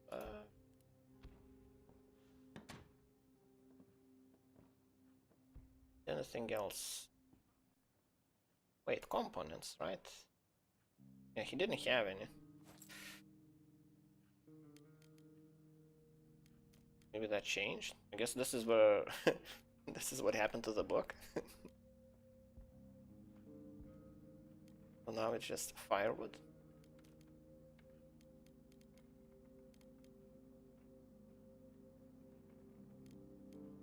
Yeah, nothing about components, so... Not interested I am. Oh, so I can break these now. I have a crowbar. Still... I think I should just sleep.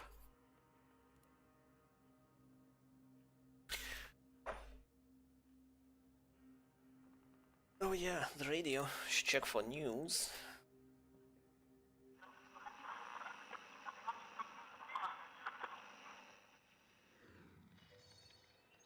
Hey man, where are you from? I'm from Lithuania. Next day should be warm and pleasant, if a little bit windy. Where are you from? Andy Hopeful. That's a very hopeful name.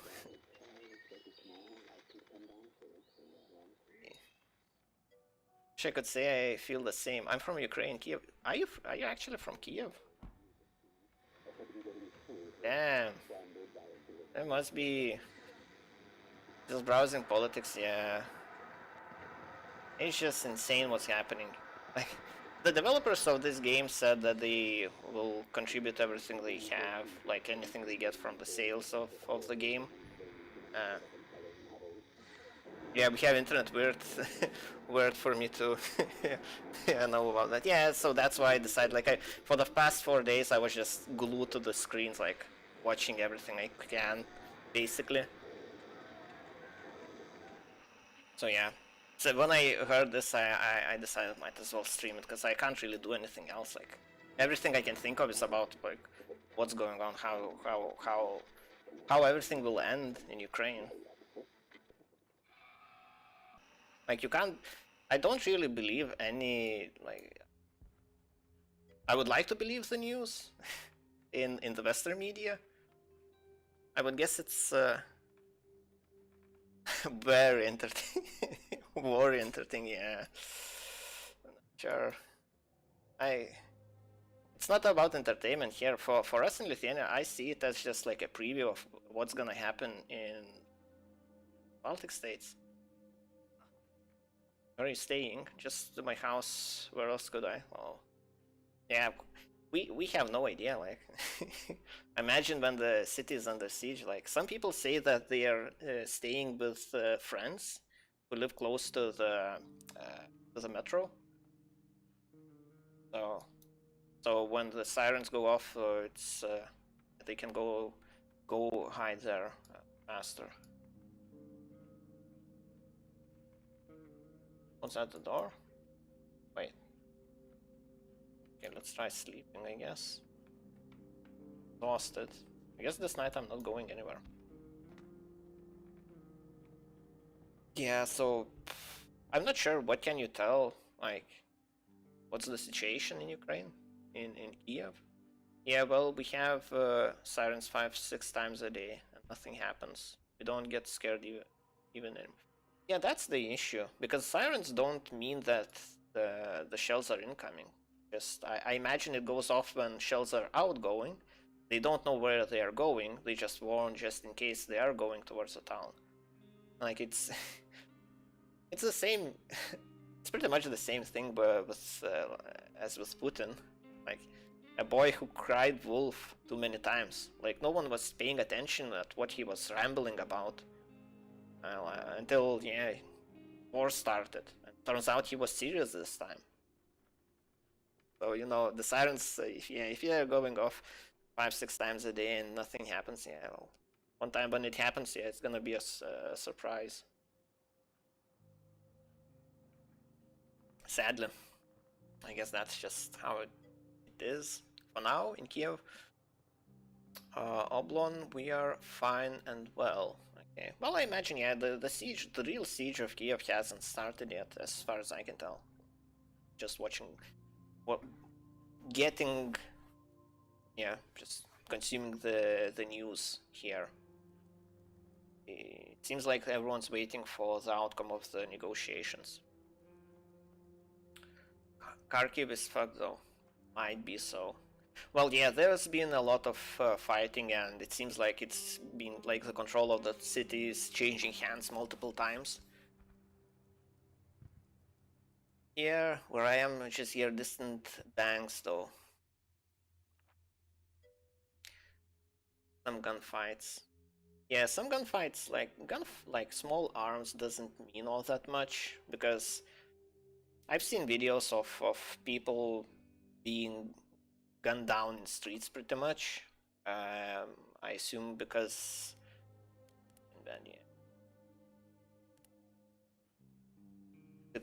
well, I imagine they were identified as collaborators or something like that, and they decided to no, the video I saw. Yes, sometimes our people too.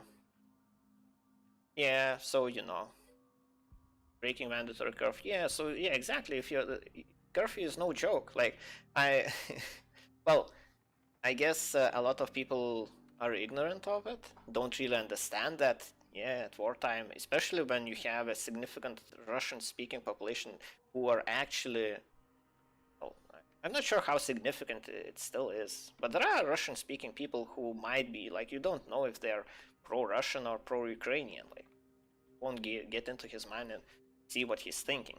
And if there's a curfew and someone's walking about doing something, many people don't understand. Well, yeah, well, many people are getting shot as well. So eventually, those who don't understand, like, only those who understand will be left standing at the end, I guess.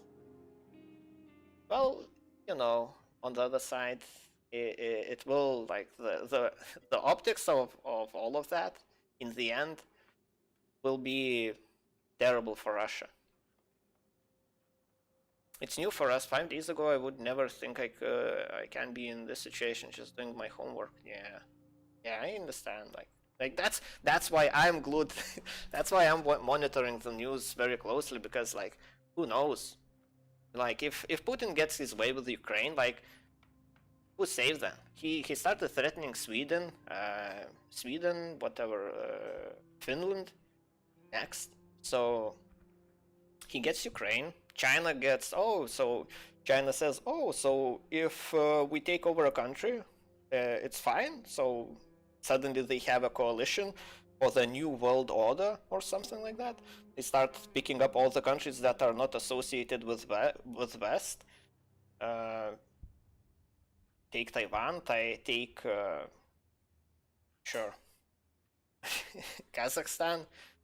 What else? Mongolia. Eventually surround everything around India.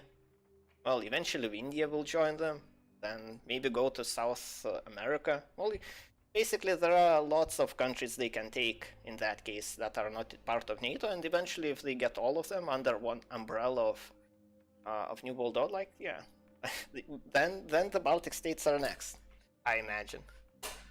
Like just geographically, it makes sense for them to move in.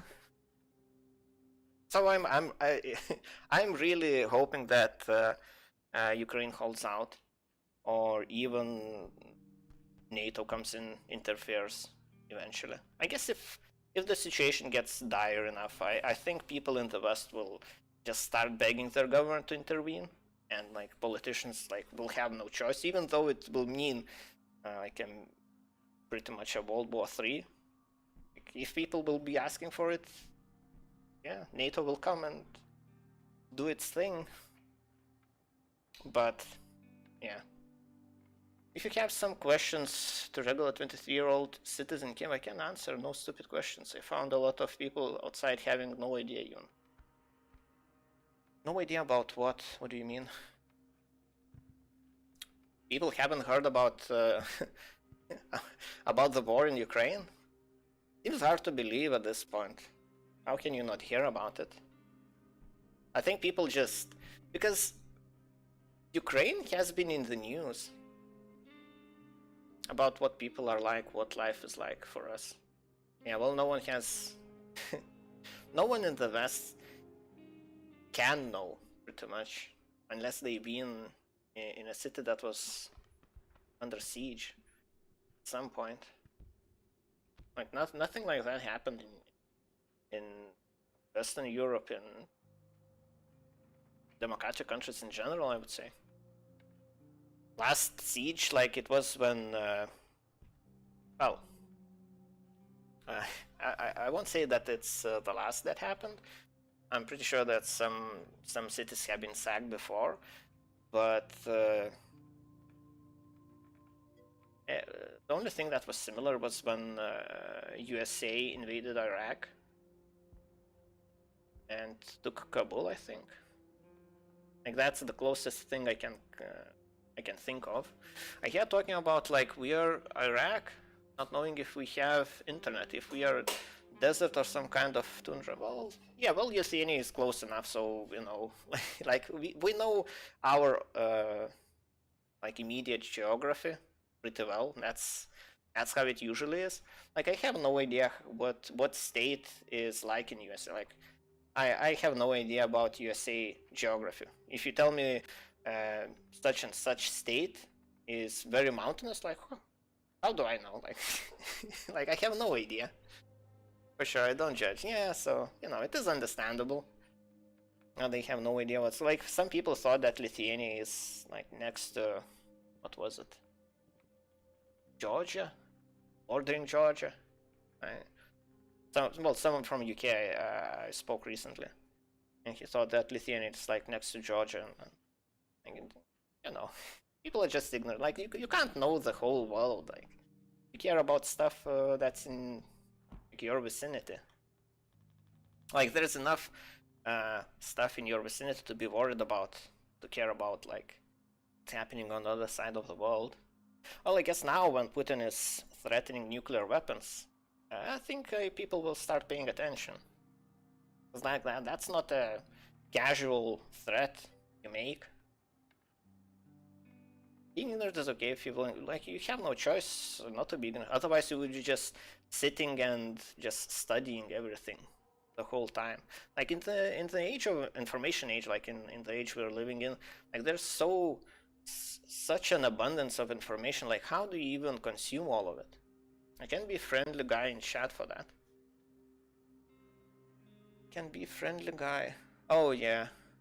Yeah, you have, yeah, I can definitely understand. Like, I'm not, like, I've been speaking with a Russian guy. Like, I don't really have that many Russians that I know, but I have a small community on Discord.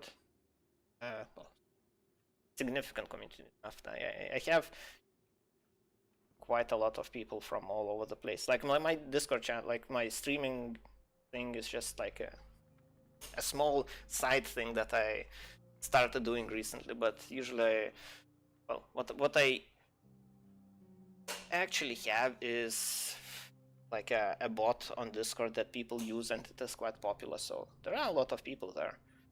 So I'm jumping from small politics stream to another. Oh, I see. Yeah. Yeah, well, usually I stream what I'm programming, so, and I can't really program right now. It doesn't feel, yeah, I can't focus. Just educating myself to different opinions.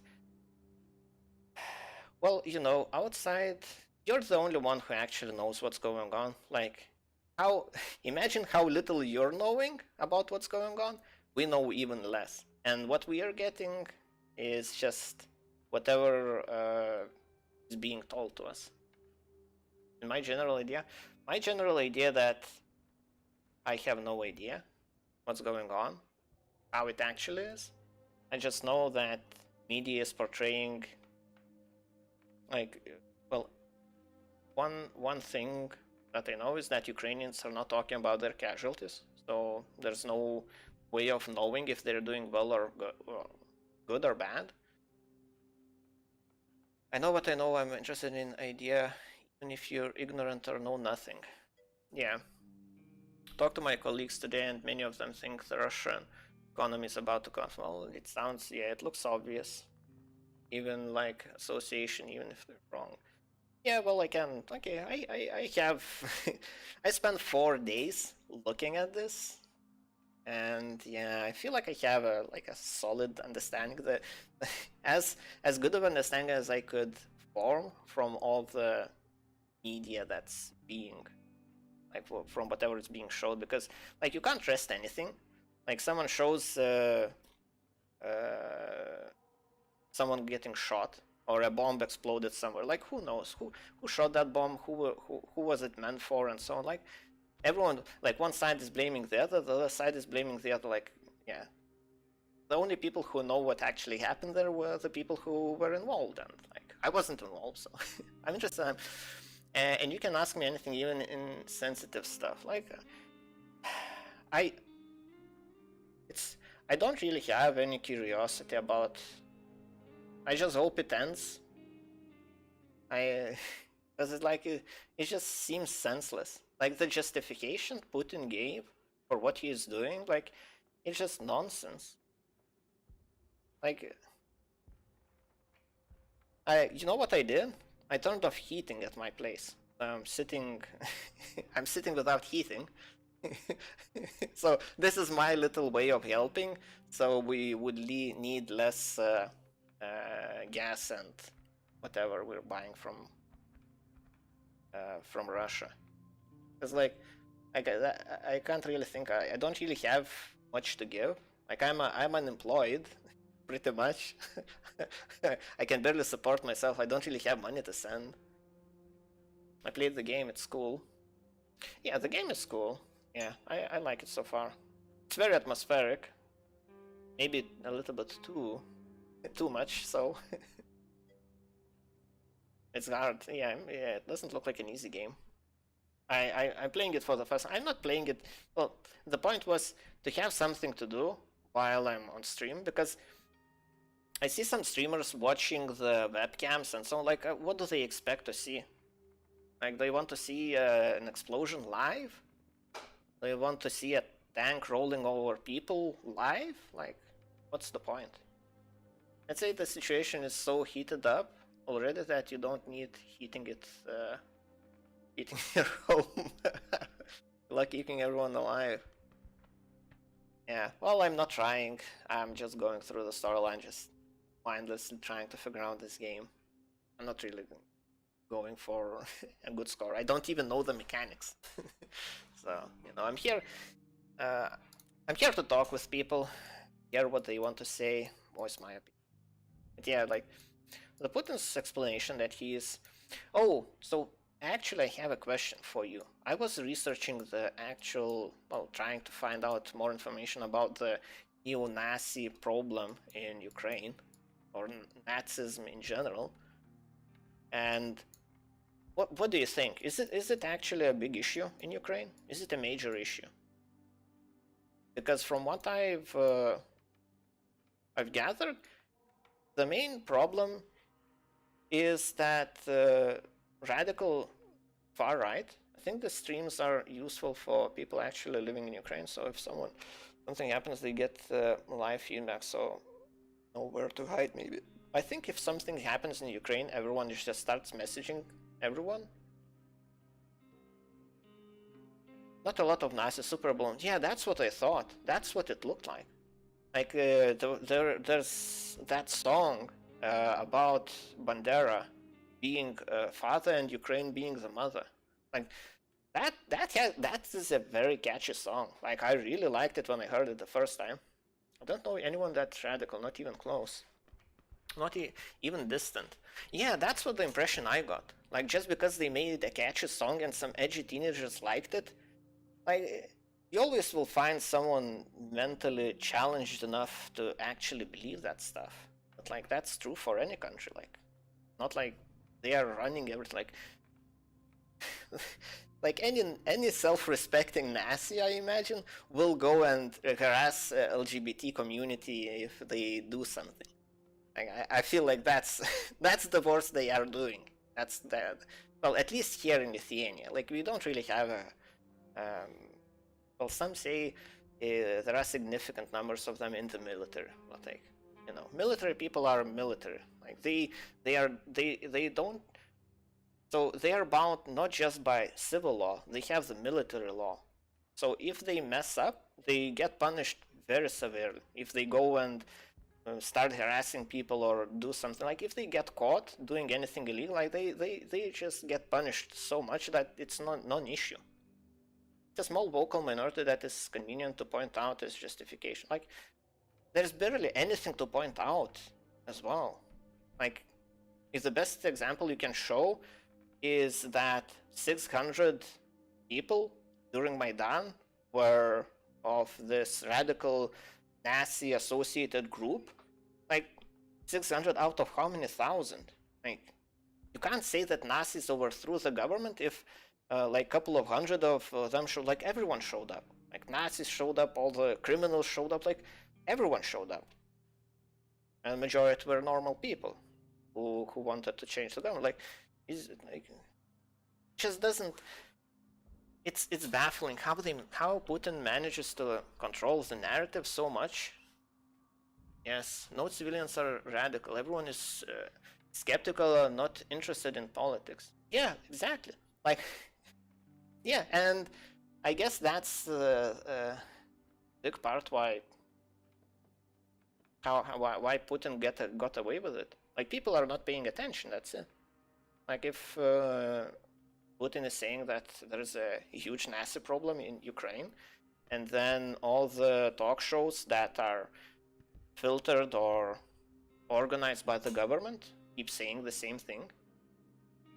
We don't trust government at large.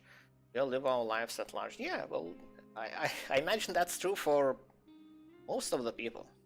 Until some big crisis happen or a big scandal happens, and yeah, people go protest or do something else. Yeah, it's hmm.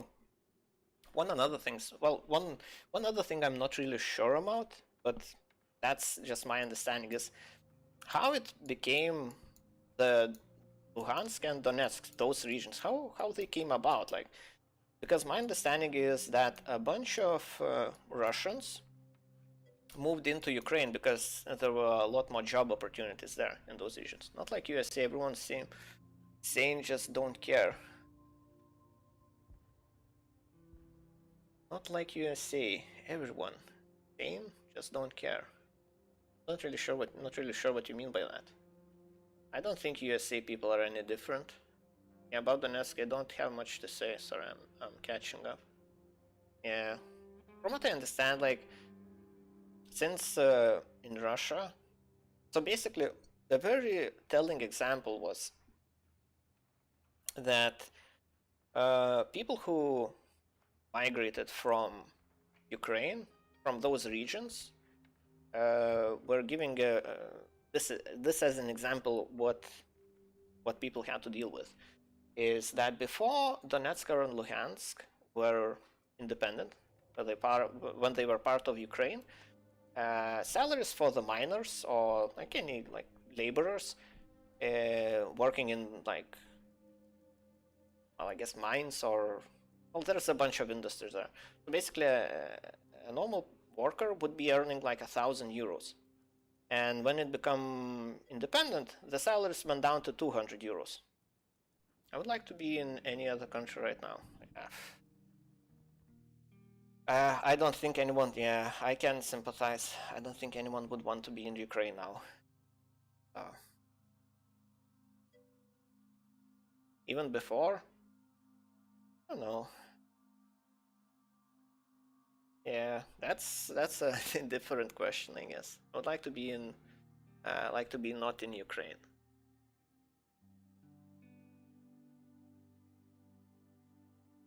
Even before that. So why would you want to leave Ukraine? For the, well, what would be the reason? I guess if you're, well, yeah, you're 23, right? So you're just a student or just finishing your studies. And yeah, is it the lack of opportunity? Seems that Ukraine is getting its economy together. So Ukrainian people are now portrayed as heroes, as defenders of democracy. Well, yeah, yeah. Well, people. I feel like Western media feels like it has to do that just to influence public opinion. So NATO would be allowed to interfere. But we are corrupt and dislike being here. Okay. Yeah, corruption. Corruption is a big issue. Like everyone is corrupt to some degree.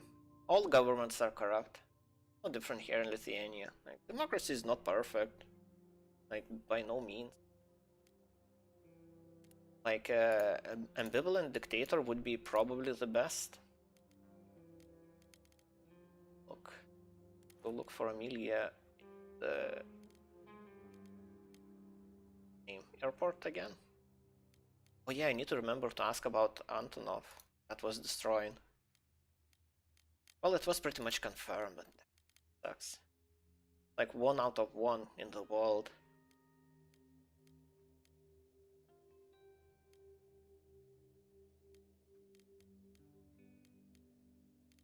Right, so I need 1 component. What haven't I searched there? I guess a weapon. Maybe I should. I don't think like it's a good idea to try attack a soldier with a knife. Try though. Okay. See if this does anything. Okay, welcome back. Oh, he's what? Very severely unlucky, so I guess I'll have to take my pills myself. Alex Zelly is no follow. Thank you for the follow. Alex Zelia. Yeah, what I wanted to ask is about the Antonov. So, well, I guess it's pretty much confirmed that it got our Ukraine. Yeah, support. I guess it needs all the support we can give. So, well, yeah, it sucks. Like, no one wants to be in their place. What is this? Something red.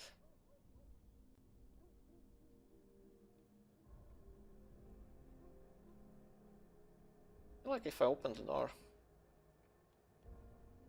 Right here now.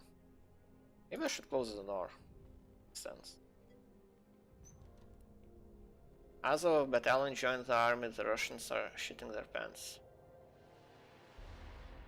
Alex, are you from Ukraine by any chance? Look, dude, whatever you do is enough. You conserving gas is cool. Expecting, accepting opinions of other people is cool. Stay human and it. Yeah, I really dislike what's going on in the Western media. Next to Ukraine. Well, I'm next to Ukraine as well. I'm in Lithuania. So. Yeah, I don't really like, for example, really next to Ukraine, like 2 kilometers. So, are you in Poland? Well, are you in a NATO country? I guess that's the big differentiator right now. back upstairs. Hopefully they don't hear me being sick walking around.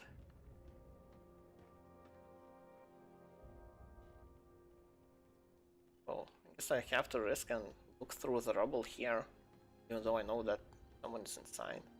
What are these red parts?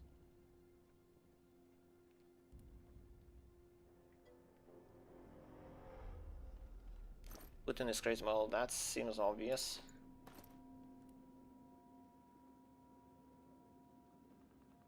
Putin is crazy. Like, I'm not sure what he's thinking. Like, the conclusion I came to is that he probably has some brain tumor and doesn't have long to live. So he might as well go out with a bang, so people will remember him in the history books or something. Like, that's the only logical explanation I could come up with. Why, how to justify his... Well, it's not even justifying, how to logically explain what he's doing. Like, it doesn't make sense. But man, I don't think whatever happening in Ukraine would not touch you and your family. Not only that, I believe that too. Would not touch you and your family. Well, you think so. Like 5 days ago, you thought that, yeah, this thing would never happen in Ukraine as well, so... Yeah. I'm not as optimistic. Because I believe that Russians are revolting. Yeah, they are. They are going out in and protesting, but you know, there's a limit to components. It's time to bail. Should wait for him to come back. No, he's going to different locations, right? Okay, whatever. Time to bail.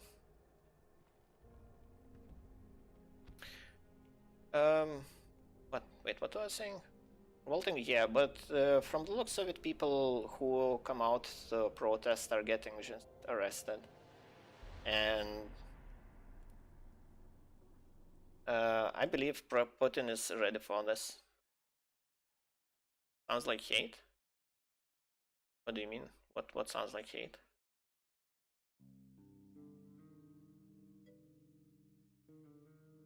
They're put into jail. Yeah, well, they're being arrested, so I'm not sure. I'm not hating on Russians. I'm not saying it's their fault or anything. Yeah, can you explain about Alex? I believe that Russians are, well, maybe I'm misunderstanding what he's saying. I think he is talking about the protests.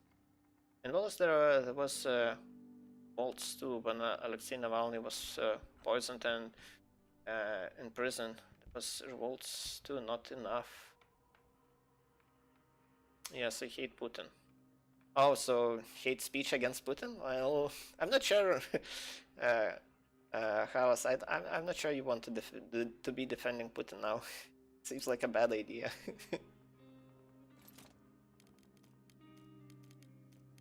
I don't really have enough produce. Don't have enough water, but I can make a bridge. I think that's the key part. Hopefully. Yeah, like for the protests in Russia to make a difference, I don't see how, because it has become international villain now. Okay, I will go now. I think you do your thing. Yeah, he well, yeah, Putin did what he did, and yeah, well, he started all of this.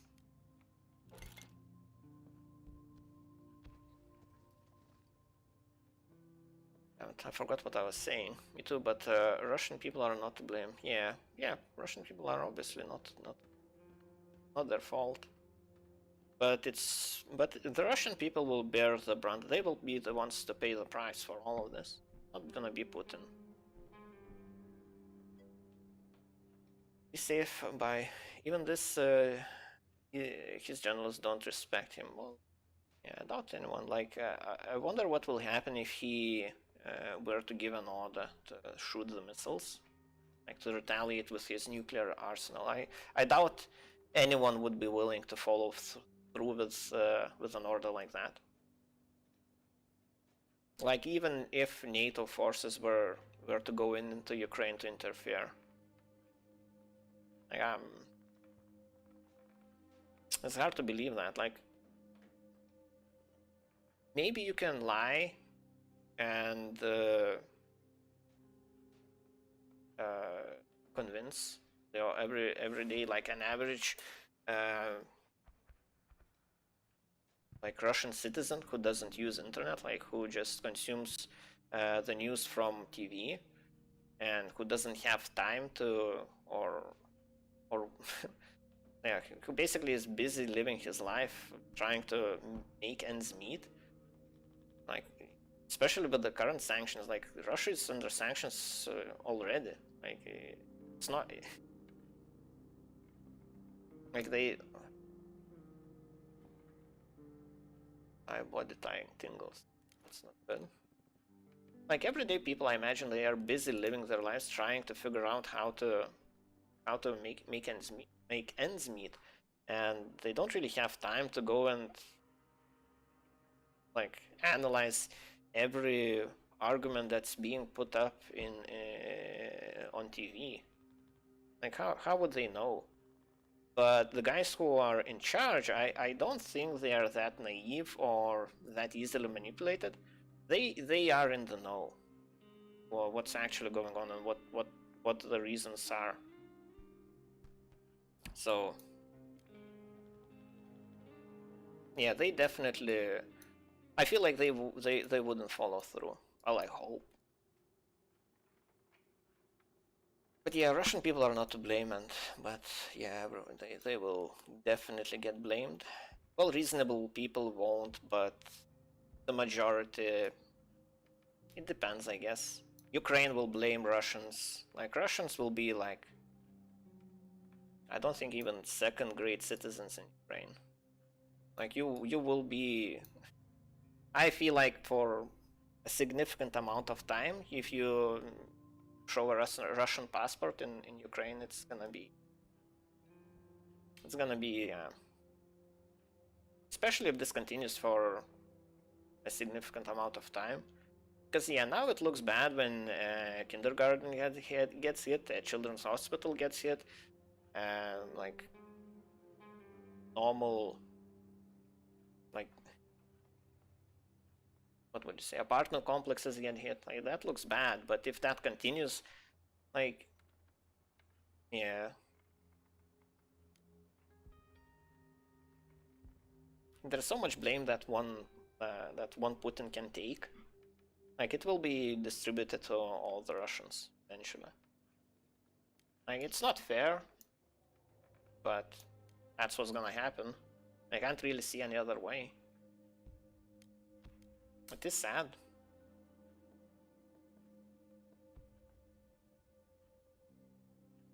I guess since there are a lot of Russians living in other countries at the moment, maybe that won't be the case in those countries, like in USA or in Europe, where you have like Russians working already, and people know them personally and know that yeah, it's not that every Russian person automatically supports whatever the Russian government is doing.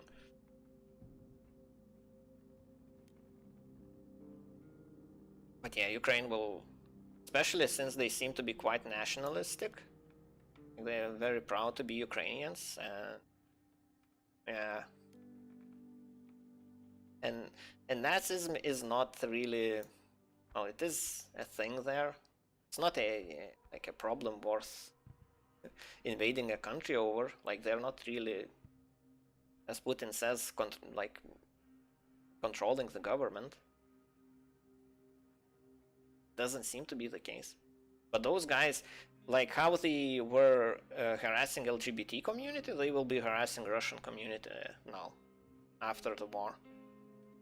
And like how the government was turning a blind eye on violence or harassment of LGBT community, they will be turning a blind eye or ignoring harassment of Russian people. I would expect that. I don't know. I feel like I'm being very pessimistic. Give me. I'm waiting for news about the peace talks. Maybe there's a breakthrough or something. I guess nothing else, nothing new for Putin's blitz dozens killed and hundreds wounded.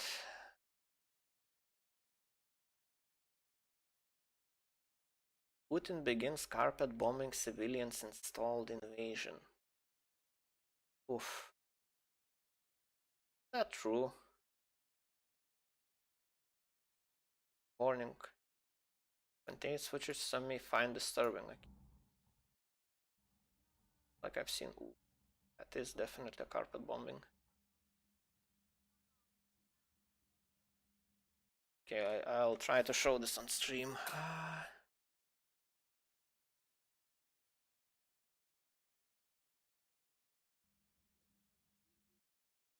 Okay, so this is in the sun.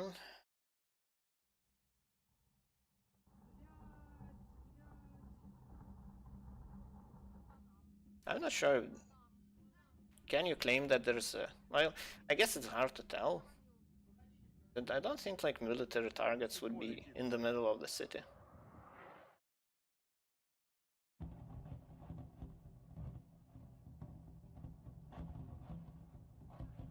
I guess the negotiations didn't go that well.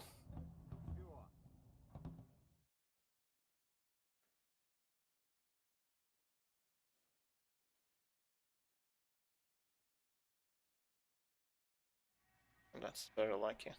Русский мир, говоришь? Это уже почти рядом со мной. Yeah, it's sad. Very sad.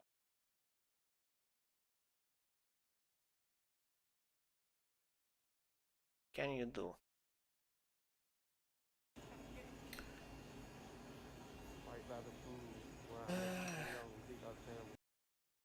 That.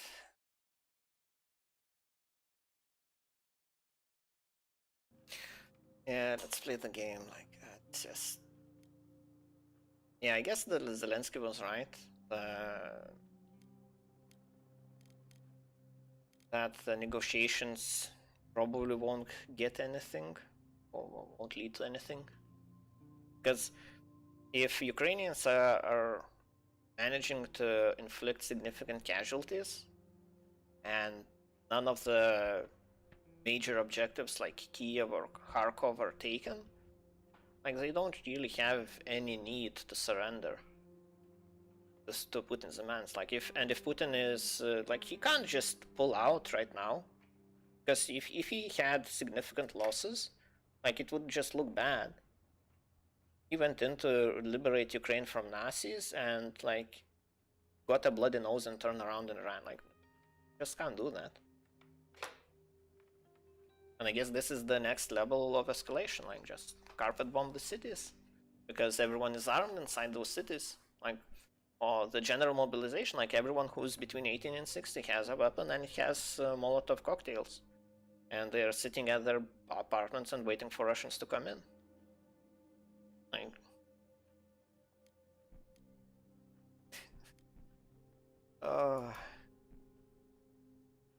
we will seize Ukraine, it will be... then we will go to America, well... oh.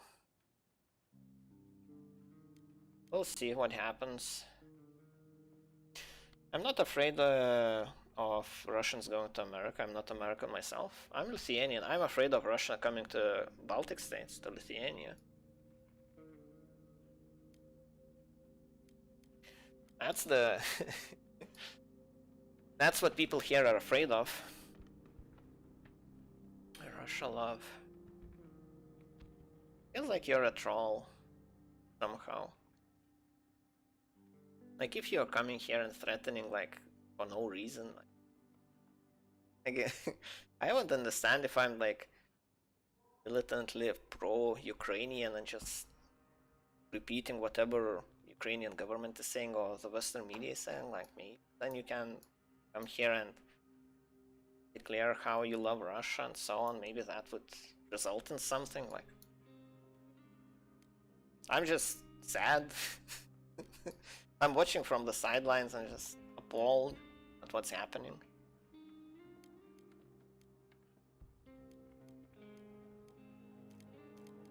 Use this somehow. Should be a way. Oh yeah, I can do it. Do I need to actually be here to consume it? Did you go to school? Who are you asking? Me? Well, I went to school quite a few years ago. Those won't help. I need something stronger. So you need this. Fairly ill. So this on meds. So I need to keep consuming them? Fork 24. I think, Fork, if you wanna claim that you're gonna take Kiev and come to USA next, then you need to take Kiev first. Doesn't look like it's gonna happen anytime soon.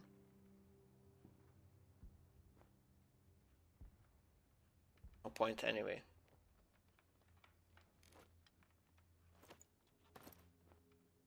I'm not really sure what I'm looking here for.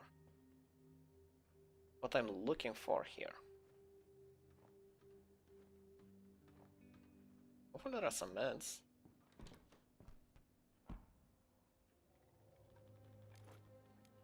Oh, so this is his old apartment. I guess Fork is gone. He just came, trolled people. Oh yeah, because I have Ukrainian stuff on my stream. Oh, you know. I don't think you can not support Ukrainians right now. Like, even if you're being impartial and listening to both sides, like...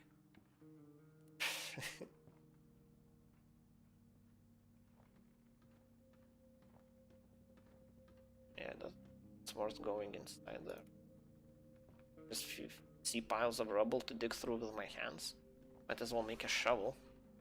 12 degrees. That's not good.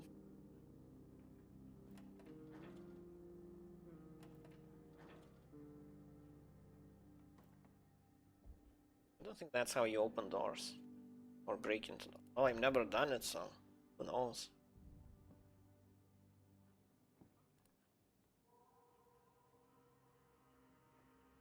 No point anyway. Yeah, you said that. Also, okay. Well, I guess much like I am talking to myself now, well...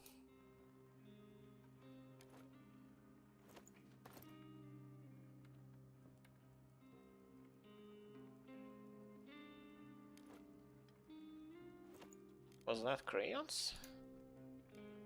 Crayons.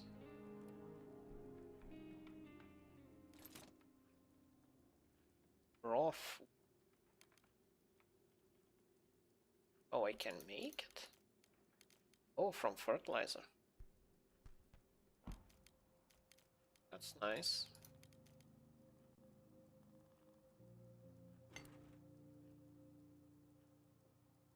Wood will dwell. Wood? Oh. Oh, so you need to... Oh. Okay. Door from this side. It would be useful. Ah, light.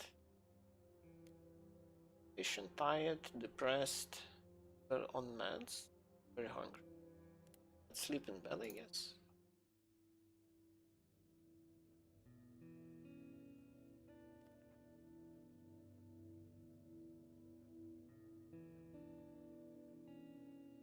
Adam is pale and coughing all the time. He looks severely sick. Covering, so that's good. Oh, so while he's while he's in bed, he's recovering. Very hungry yet. Let me eat something. 8 degrees, yeah, that's getting pretty cold. Can I make heater? Can. And place it somewhere here, I guess. I went on YouTube, Twitch started lagging, okay. Well, yeah. Twitch has, well, YouTube has quite a lot of lag though. Right.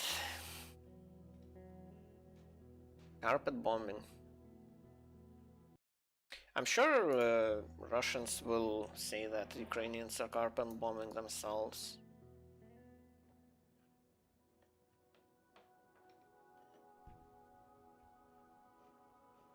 Oh, so he's not even recovering. Or...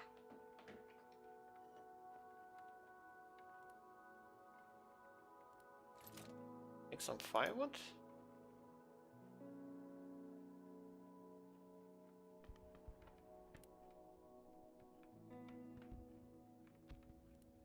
I need to make some firewood. Oh, this is the improvement. This is for making stuff. Let's not use books if I can help it.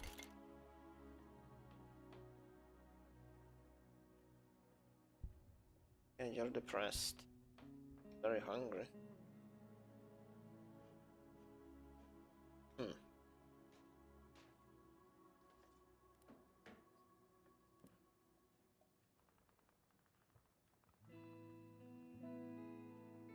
Yeah, the temperature is rising, that's good.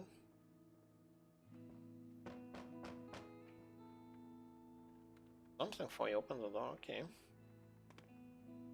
What is it?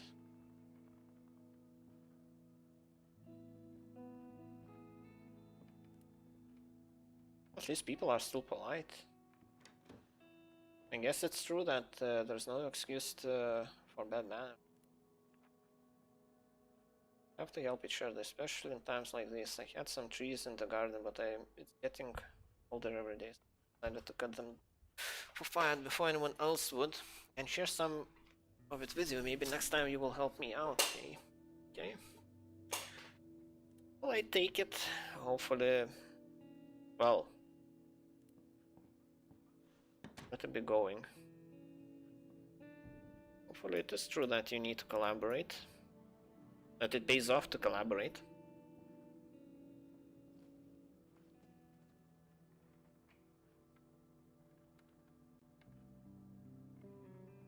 Right. I have plenty of firewood.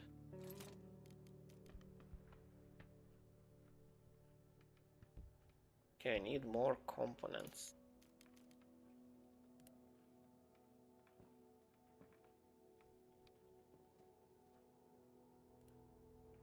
Use these medicines now?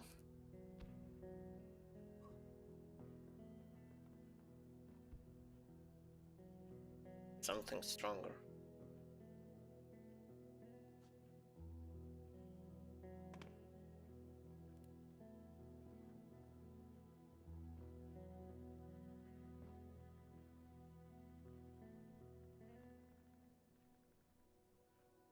He's recovering. Wonder if it actually helps.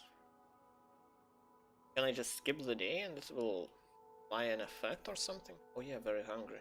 Right. Being very hungry doesn't really help to recover. I feel. Oh, I guess.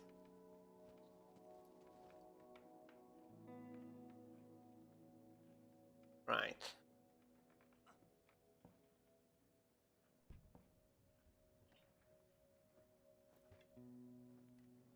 Well, I guess if the guy who was Andy hopeful, not sure. Well, he didn't mention anything about carpet bombing, and allegedly he was from Kiev. You know, these days you have no idea. Like, you can't trust anyone.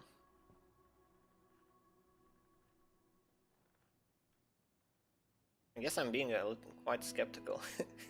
Sure, that's good or bad. I guess you can. Could be both ways, or could be seen both ways.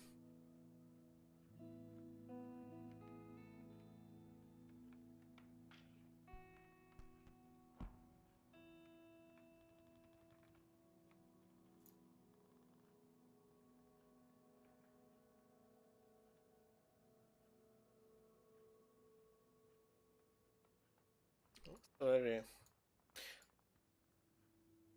I wish there was a tutorial or something. I would at least know what I'm doing. Because if it's a hard game, it will be hard. Well, it should be hard when you know what you're doing. I'm going to make a shovel.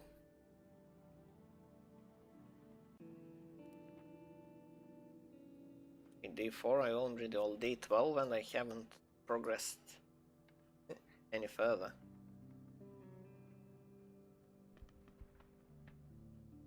Should listen to the radio.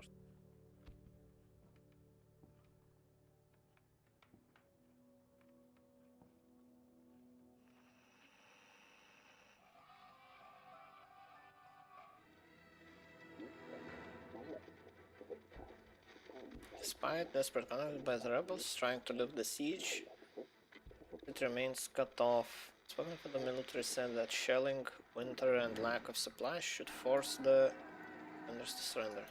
Same.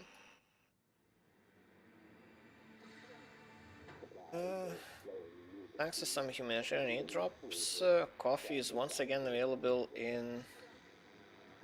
Remains an expensive one, but it is. Its price no longer border on extortion, so I guess that's good that I traded my own off.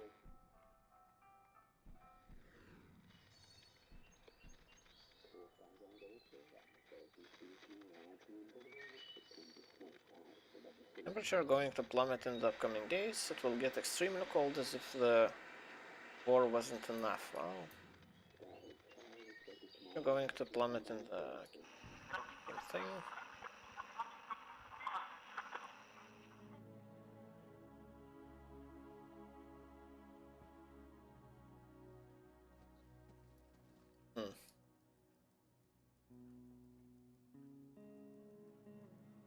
What was I going? Shovel? Have time, I think. Don't think. Let's just go to bed.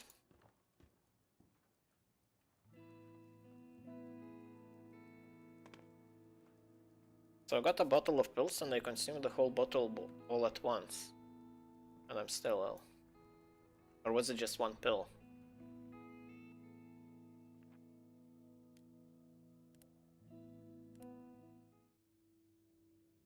Hopefully he gets better.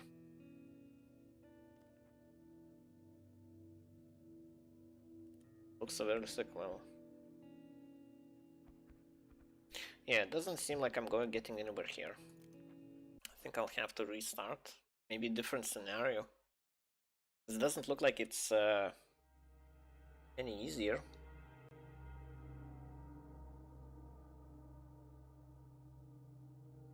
Classic mode.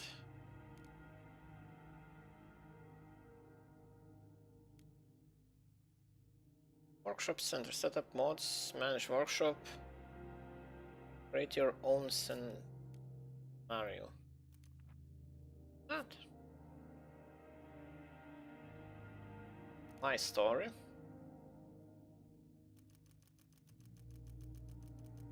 Children as well.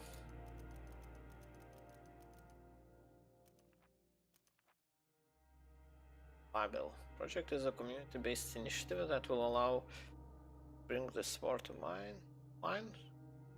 Millions of people around the world. Thanks to the effort of all participants.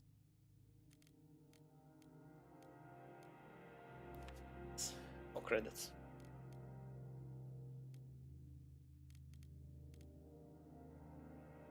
Okay, let's try surviving.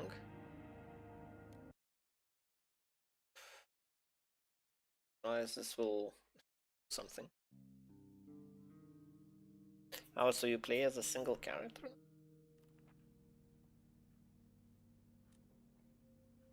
You have two of them. Dad. No status effects, okay. You want to do this? I like to have like one character to control.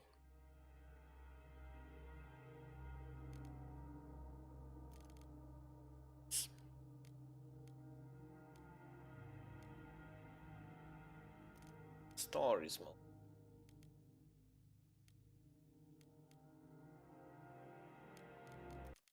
Yeah, I don't really understand this menu. It seems like I'm walking in circles.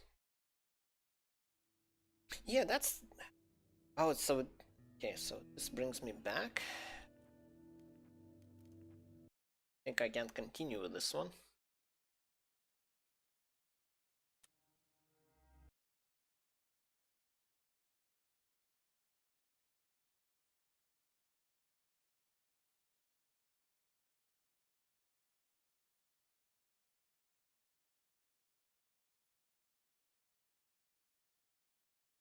Right. When this carpet bombing happened,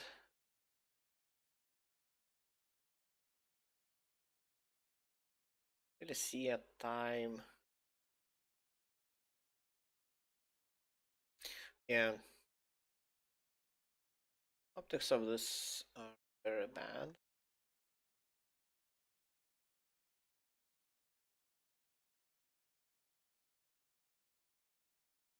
Ukraine claims it killed, captured, or incapacitated 5,300 soldiers, destroyed 51 tanks, blew up 816 armored vehicles, shot down 58 helicopters. I believe that invasion is costing Russia at least 15 billion a day. Last time I saw this number, it was 20 billion. Nobody knows. How would you know? Do you know how do you know how much Putin is paying for a tank or an equipment or a weapon or ammunition?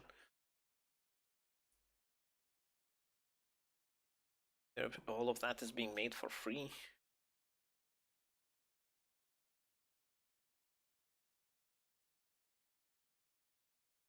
Right.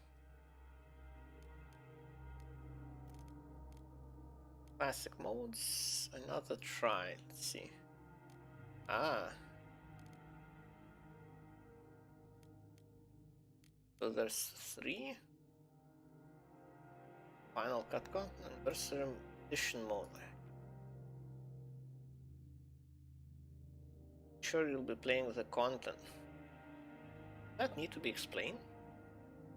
Locations, characters, new ending. So there is an ending. Well, I guess the sieges have to end some point.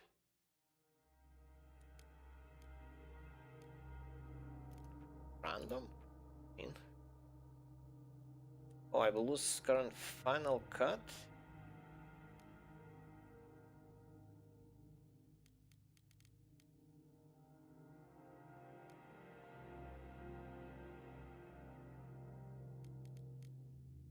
Choose your story.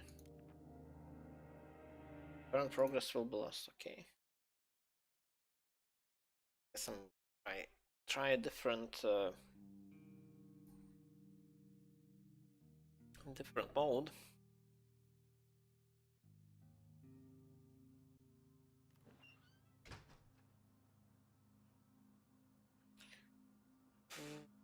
Thought it will last a couple of weeks.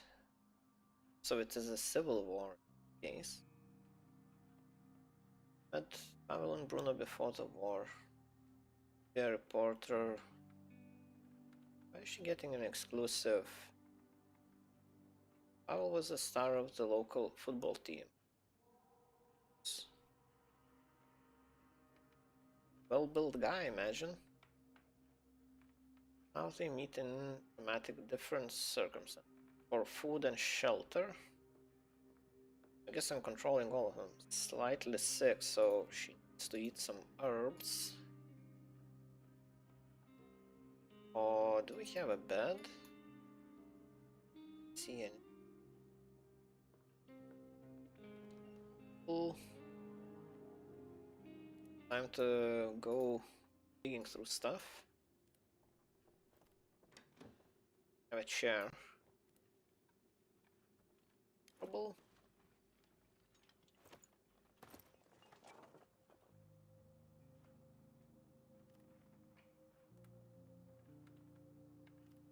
Oh, so she can't go there. Here? That's a lot of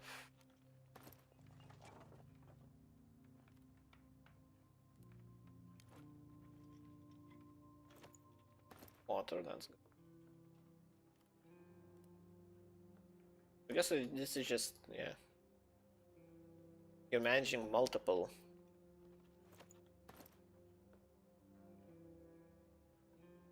people at the same time. Like I should make a shovel before going digging through rubble. Oh, I need pick. I have it. I can break the door. Oh, this is not locked. The cabinet.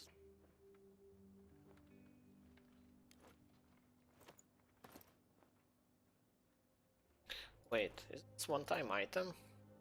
Single use. Okay. Didn't make much sense, but okay.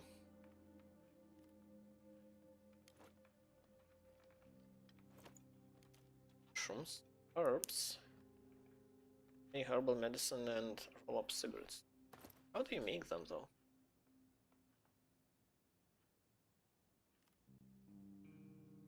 Sitting again. Rubble.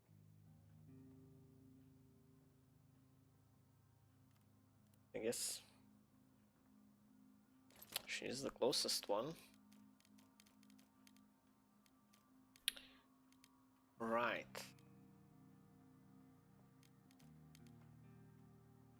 Make a foul-tasting strong booze. Then be bartered. Okay.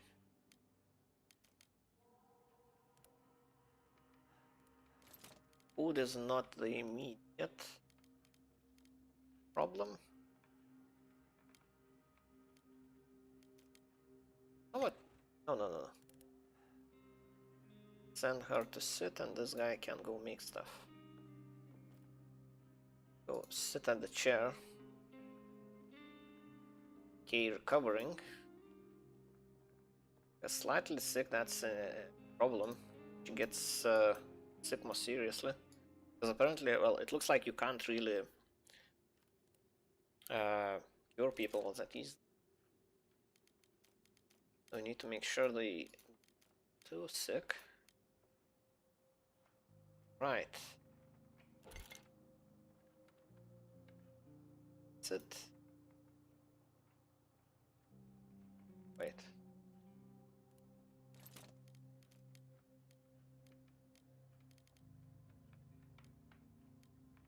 Take both. Okay, I have enough for both. Stove and a workshop. This is the kitchen. Oh, it looks like a kitchen. Oh, so this is medicine. This wasn't the best spot. What can you do? Go dig through some rubble?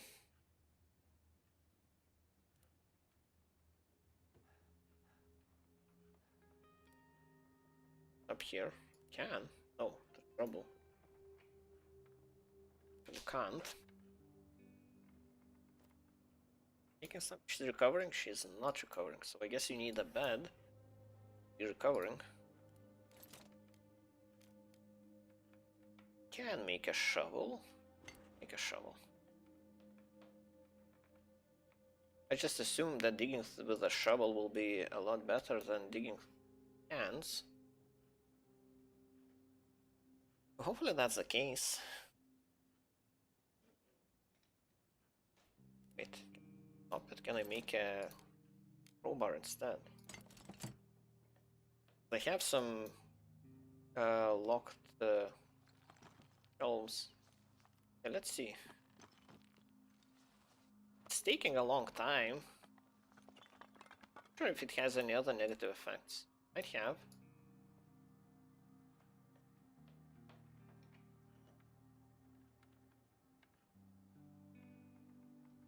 Managed to keep it warm here. Keep hoping. Ah, I can. I'll make a shovel. That's good. Can I make a bed though? Very useful. Can. I don't think I will be able to make anything else. Okay. She is sick. So where should I put it?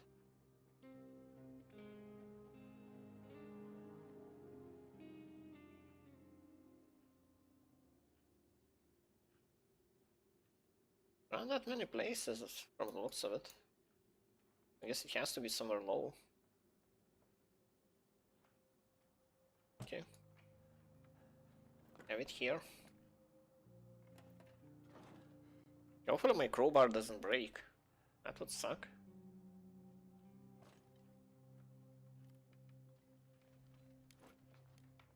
Hey, some medicine. Good.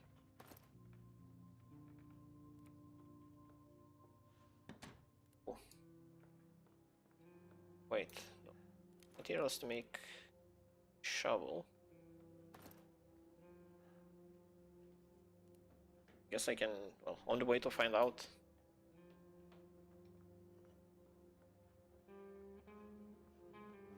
What's she doing? Oh, she here. Need a bed, where is she? Go consume the medicine. A shovel, I don't, okay, I need more planks. Okay. Fair enough. Bye. Now you can go and sit in your chair.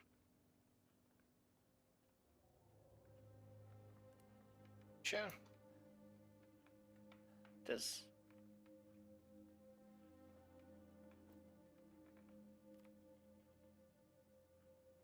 Continue digging up the rubble.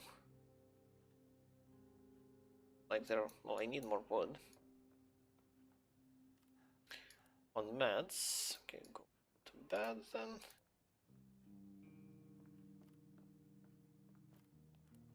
The bio say cares about sports. Well, barely anyone cares anyway. Or was a stone a restaurant? Bruno's quiz TV show, like everyone's famous here. Journalist, a football star, cooking show host. Yeah.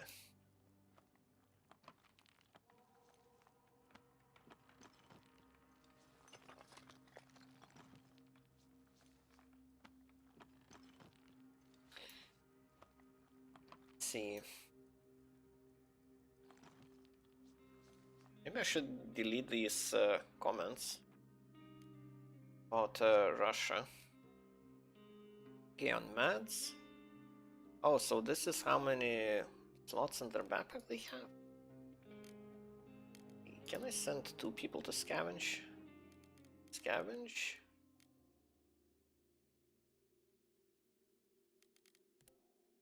Oh, so only one of them is scavenging. One of them can stay guard. No, this one should be scavenging. He has more carry capacity. Keep guard and can sleep. So I guess yeah. Lots of meds, huge amount of food, huge amount of weapons, huge amount of danger. Semi-detached house. Parts, huge amount of weapons, lots of meds, lots of materials. Weapons, parts, decrepit squat. Don't really need meds at the moment, so I think I need food though. Fair. Yes. Oh, so this is how much health it has left? Yeah, it's not really full. I guess I can use up my crowbar. Wait, what it makes? Like 10 pieces of components? The house is still burning. Is it safe to go inside? I'll find out. It should be warm inside, at least.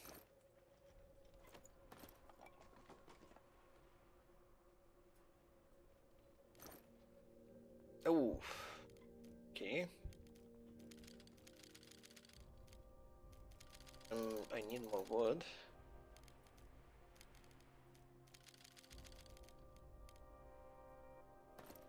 Wait, shouldn't I bring some food as well?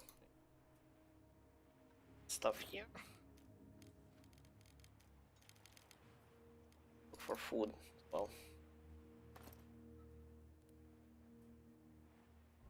Oh, there's a fridge. And this door leads pretty much right into the kitchen. Some people arrange it that way. What is this? Sugar. Oh, so I can make alcohol.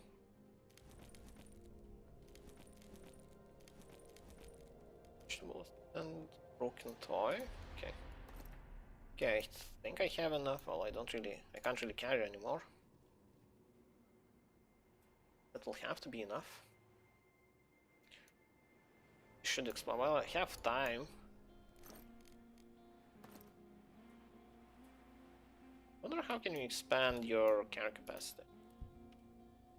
Have anything special here? Or sugar? What is this? A bed? Oh. Bandages used to dress wound. Well, I guess if I'll need to find anyone. We'll have wounds. No, let's look in. Don't really see anything worth checking.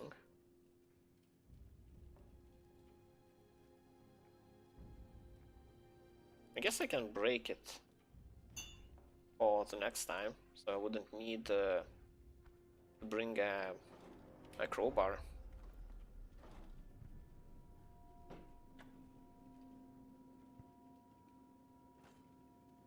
Yeah, so... Oh, there's a rat. Dinner.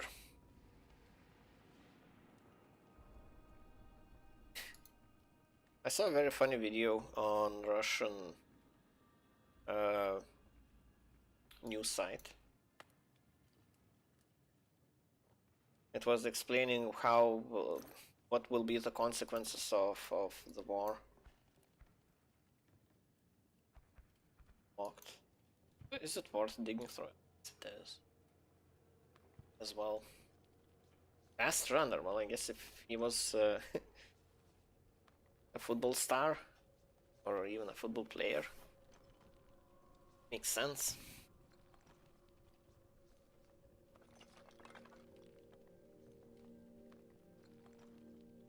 Should be, well, not just fast.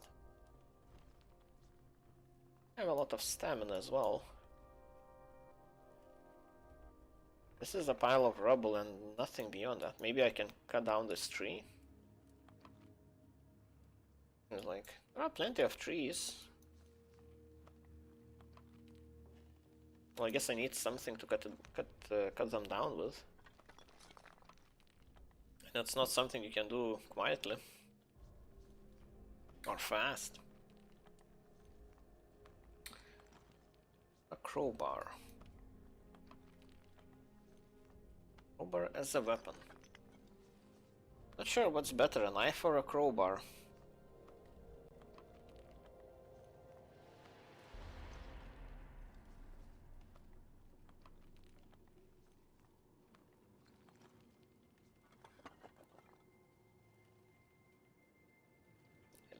This. That should be it, I guess, for locked places. What's inside? Oh. Moonshine. Things get easier when you drink it, or it seems, or so it seems. A good trading item. Yeah. Wait, there's weapons? Oh yeah, ammo. So what do I want to bring back? Kinda need... Guess I need everything. Oh, I guess next time when I'm going back here, take the rest.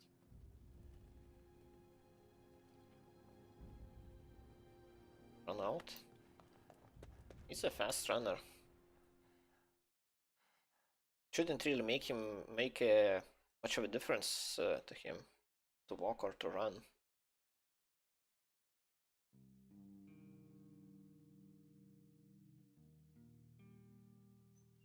Okay. If the hungry. Okay, so diet. Well, guys are tired. Hungry. At least sleeping worked. So this guy sleep, I guess, during the day.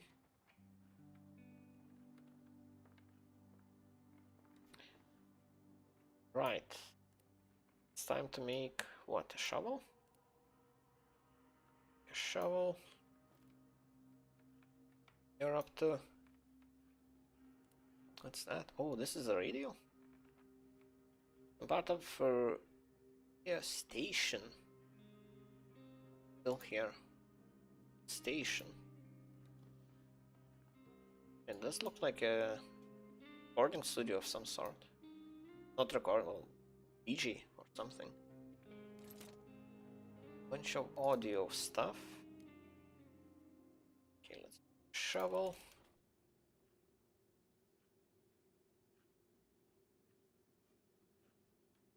Can make. Water do I have? 3, so I can't even make food. That. Hopefully I find some food. Oh, maybe I should be collecting rainwater. That's the way to go.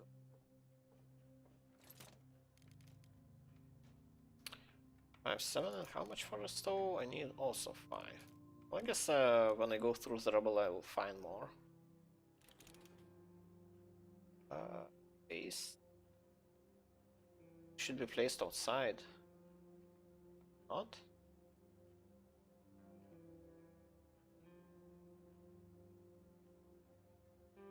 Oh, so where the roof is broken, okay. There. Can go digging, I guess. Or run, dig. Is this guy recovering? Not really.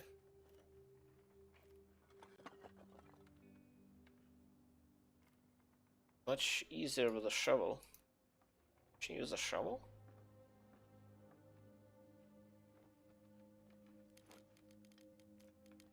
Shovel. Okay, I found more wood. That's great. Great. Snowdor would say.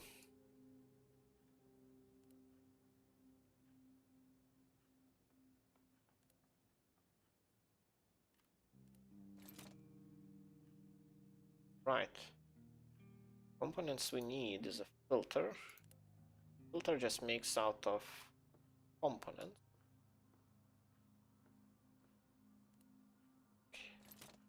Oh, we make it here.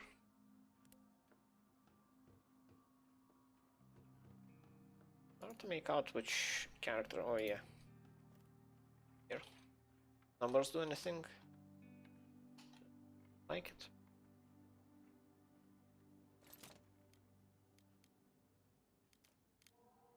filter.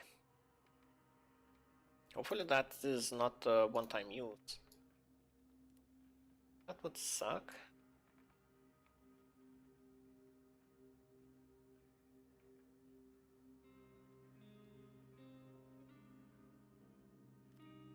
I guess you can dig through this rubble. You're not recovering in bed.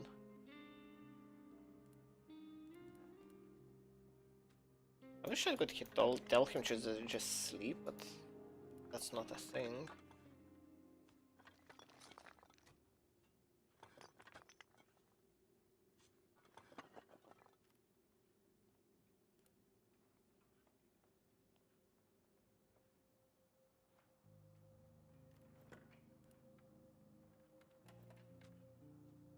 I like how they can teleport tools from one place to another. So I assume you mean the thing.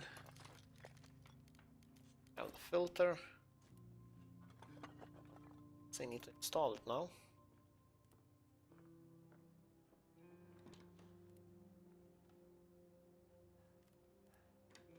This. That looks like there should be plenty of wood. How many? 4? How long? Half an hour.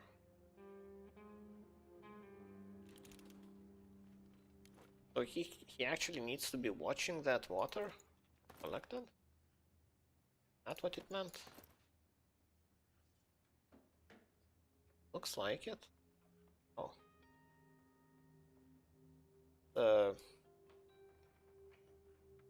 Kind of. Oh no, okay. Now we'll wait.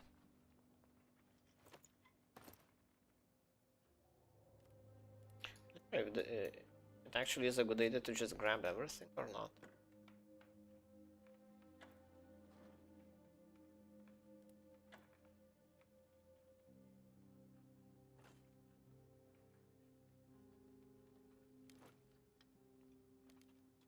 Okay, books, meds. That's good to have. Tired.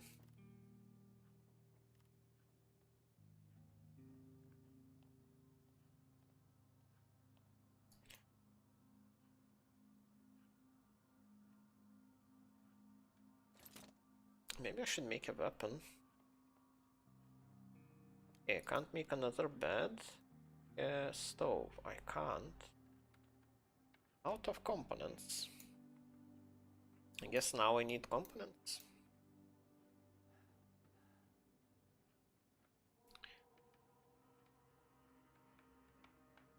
Food is very undescriptive.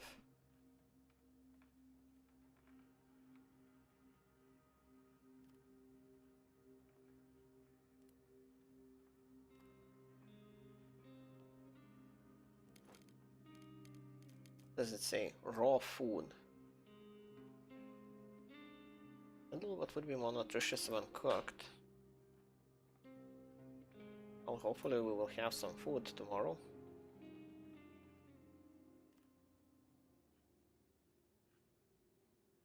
Can I...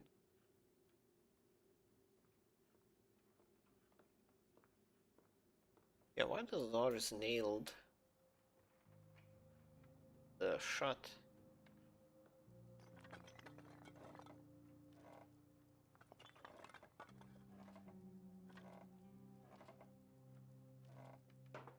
I feel like the game audio is very quiet.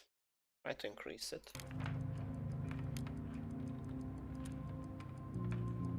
That might be a little bit much. No idea.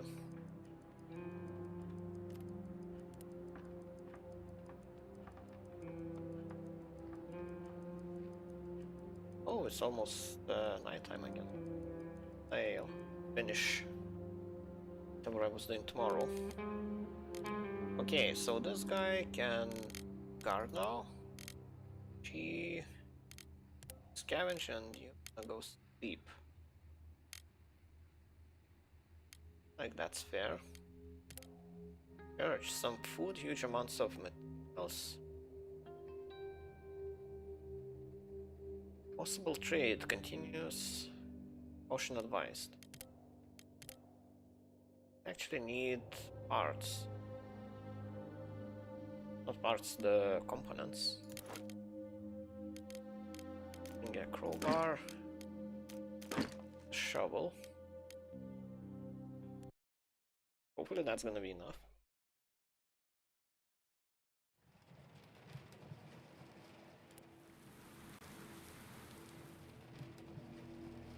I assume no one's inside. Right. Take these. There are gonna be enough components. Down here. Oh, there are places to hide, so there is someone here.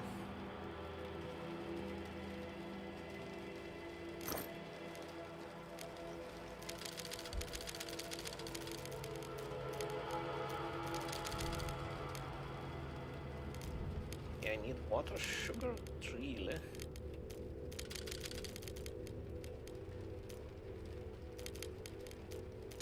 Need components more now. I feel like I'm done here.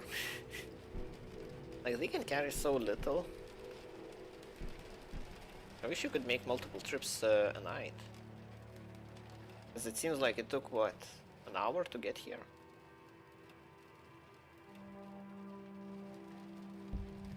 Must be blocking on the other side, okay. This is not blocked. So you can walk up, go up from here. Into the toilet. I won't question the pipework in this building. Doesn't seem to make too much sense.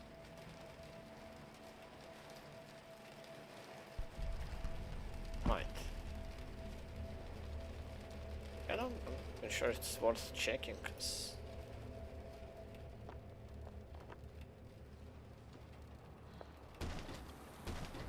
just locking the doors open, their shoulder.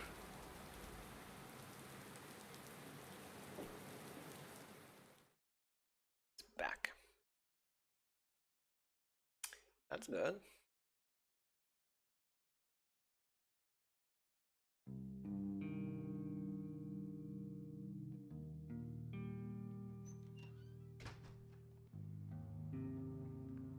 Fine stuff. What a night.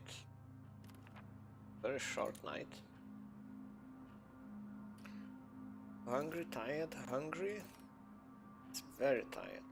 Gonna be sleeping next, so worries happening. Water. It's automatically got collected. Cooking thing. I guess each filter nets me 4 bits of water. Okay. Oh, you're just hungry. Camping, but there is no time to lounge. What else are you gonna do? We definitely lounge. So you wouldn't get sick or something. Right. A stove. Like a good base. Appropriate. Even electricity as well.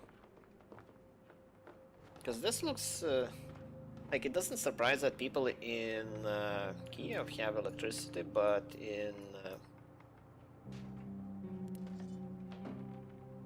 but here, after this amount of shelling, that's very surprising.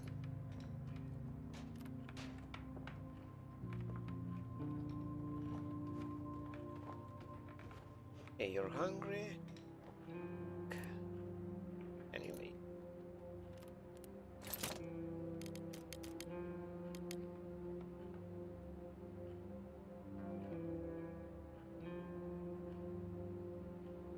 Full cooked meal. Okay.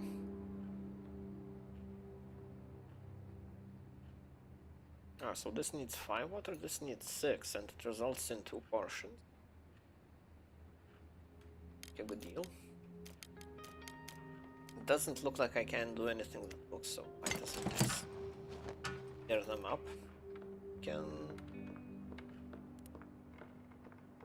at the door. Something for barter, like... Right.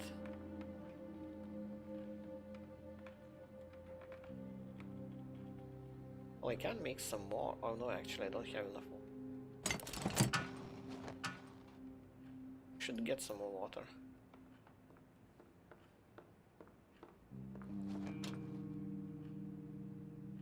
Crying out loud.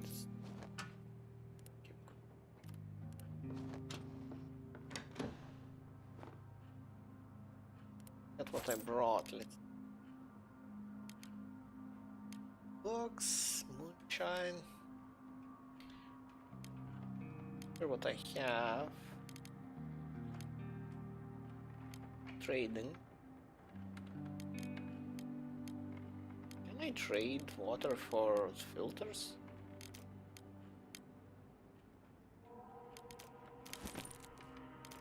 Take 3 water. Can have it available. Doesn't really help me.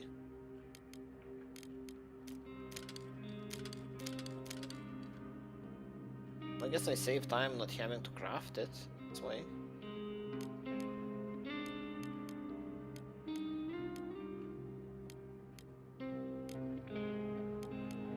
I guess I can trade these.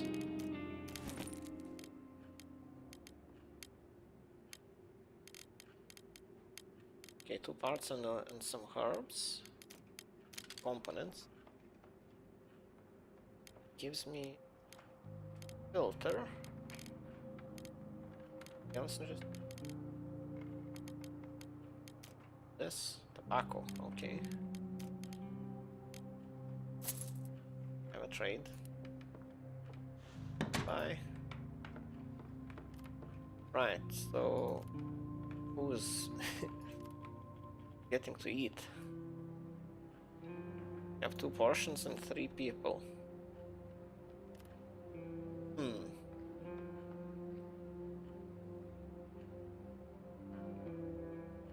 Who's going out to scavenge tonight? I guess this guy is.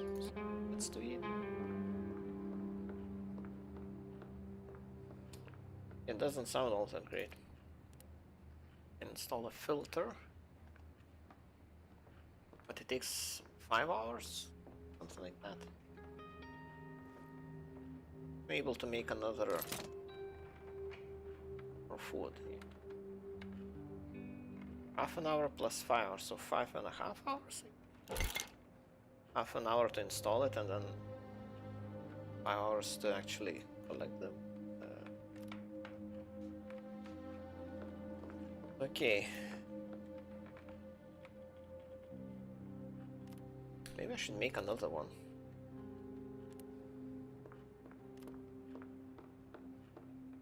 Hungry and tired? He's hungry and very tired. Well, he's gonna get some sleep. He isn't. I can. More components for... Okay. The one.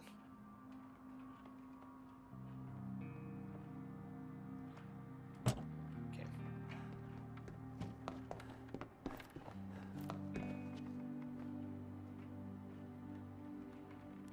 I guess she can eat. Well.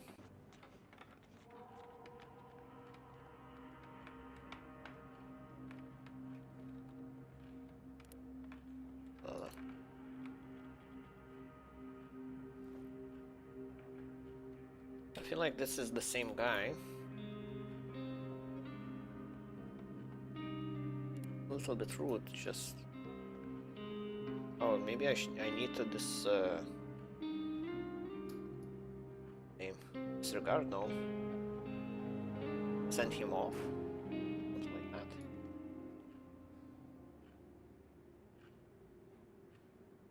you how many materials I used to make that bed? All that great. This. Your alcohol. Oh, small flask. You can drink it, you can trade it. It was ads or bandages. Oh, so I guess you use these and herbs and get the thing. Right.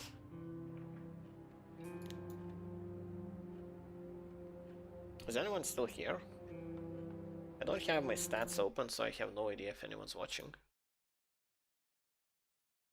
Oh, looks like I had 7 viewers at some point.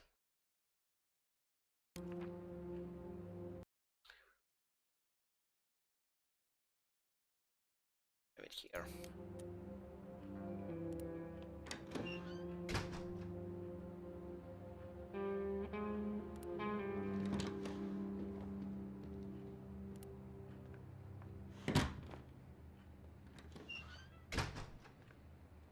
Right. Can make more food. Well, not yet. We'll be able, hopefully.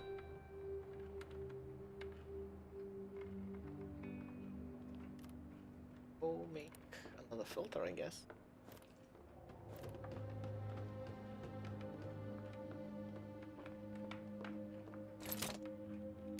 Yeah, this is not all that great if you can't sleep only every third night. Yeah. Why would?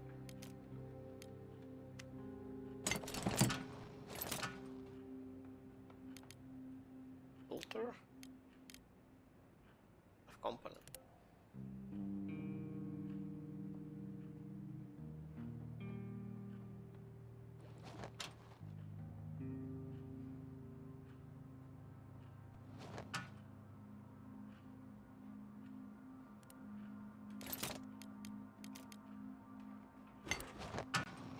And you can come here if you can.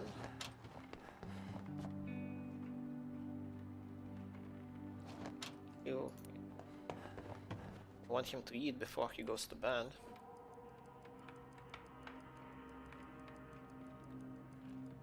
Snipers can still be around, I can. Tired?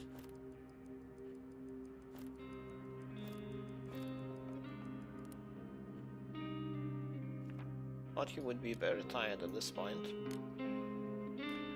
So he sleeps. She scavenges. Wait, no. Oh, it is scavenged, so now she is guarding, sleeping, scavenging.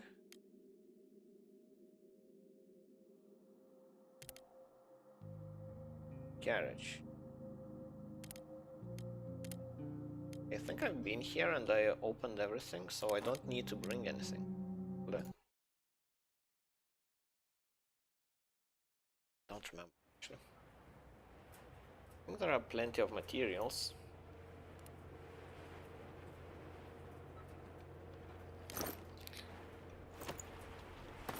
Okay, promising.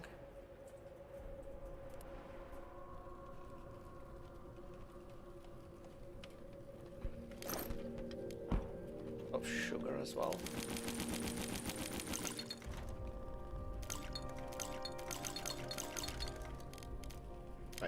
I need this. Broken down. Metal and bronze. This toy has seen better days. Everyone has at this point. Well, I'm grabbing a lot of food. A lot of sugar. Sure, I actually need it. I need the beds now. Guess he can dig through this rubble to see what's in that trash pile. Oh yeah, and there's some gun parts here. And meds.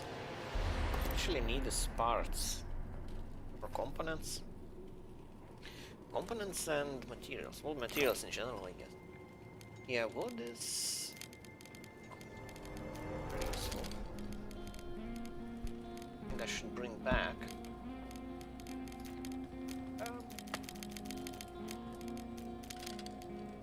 Thanks are worth trade.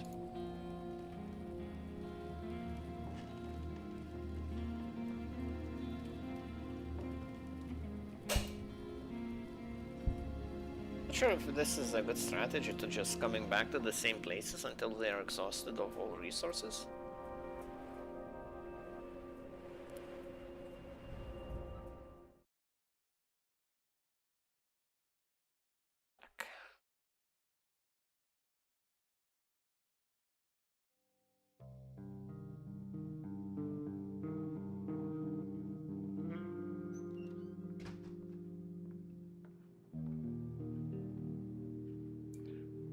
Wish I could bring so much stuff everywhere. We've been raided. Someone came at night to take our things by force. Things they stole, Bruno. Okay, so some food, some water, and herbs. Yeah, at least we didn't loot all that much. I supposed to. Oh, she was supposed to stand guard. Oh, wasn't the best choice to leave her in guard. One's hungry again, and she's very tired. I think if she lays in bed all the day, she will recover. Hopefully.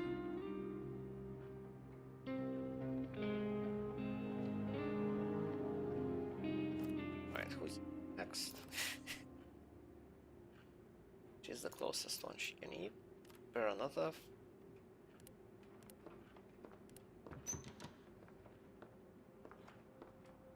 The next thing I should be making.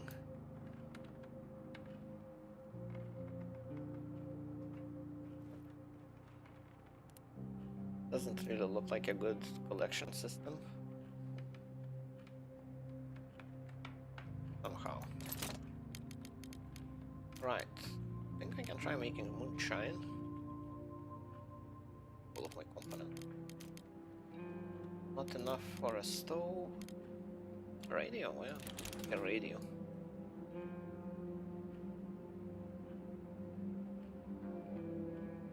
Have it in radio? Can have it here.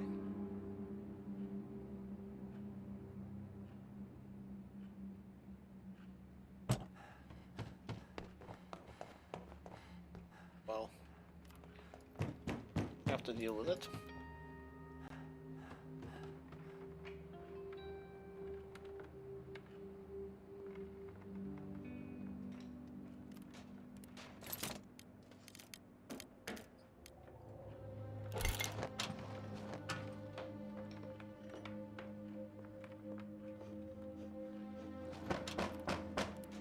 Right.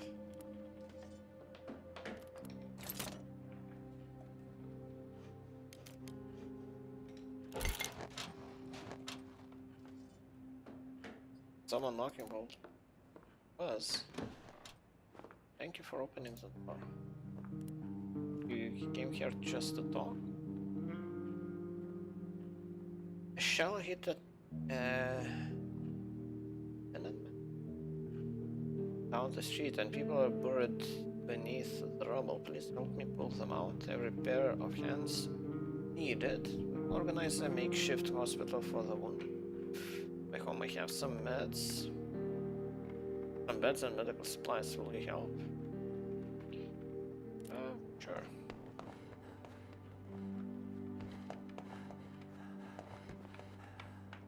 Okay. Is everyone coming? That's not what I meant. One of them can come. All of us.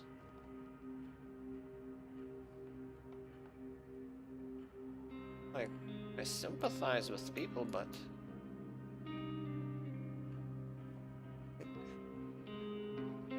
There's nothing to eat in the end then.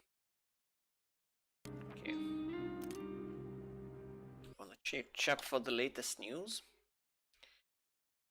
Okay, don't see you on Sun.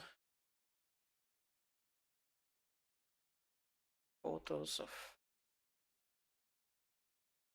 dead or dying people. Bombs exploding.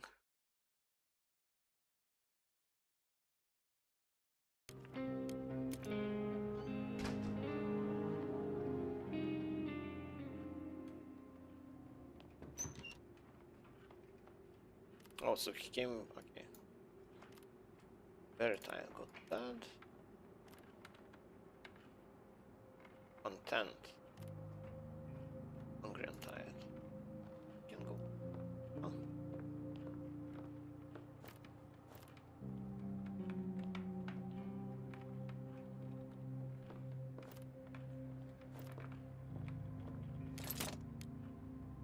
Right. I have enough vegetables. That sucks. So it costs 3.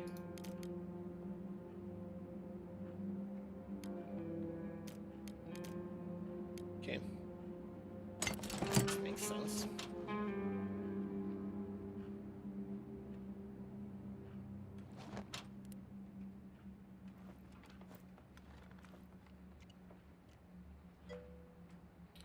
Super leader Sasibaka. Yes.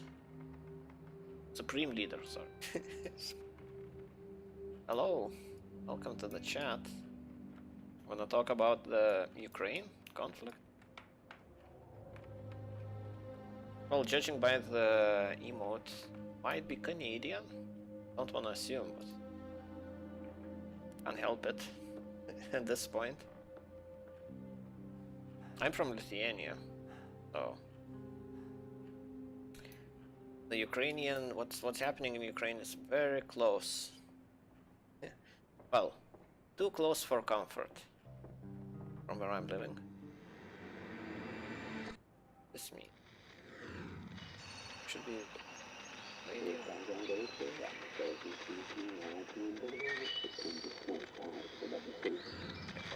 School outside with clouds and possible rainfall. Our advice for grab a good book, hot cup of tea, relax in your armchair by the fireplace. Good advice for someone under siege. It's cool outside, you're listening to radio. We regret to announce that our colleague died this morning. He was shot by a sniper on his way to work.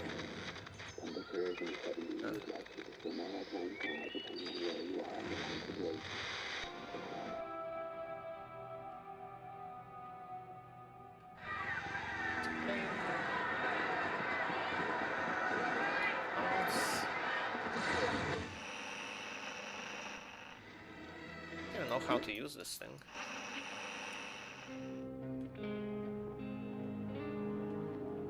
Wait, I haven't checked this floor yet. Look through that stuff.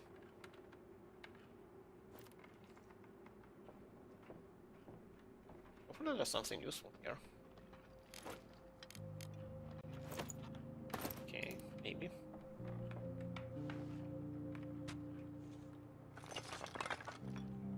Like, this doesn't look like something you want to dig through with a shovel.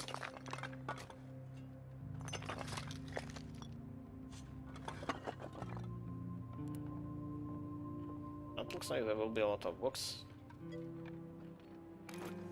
You're still alive? Yeah, why not? Okay. Not gonna do anything else. Gun assembly is like, oh, is it? Stream. Can watch it together.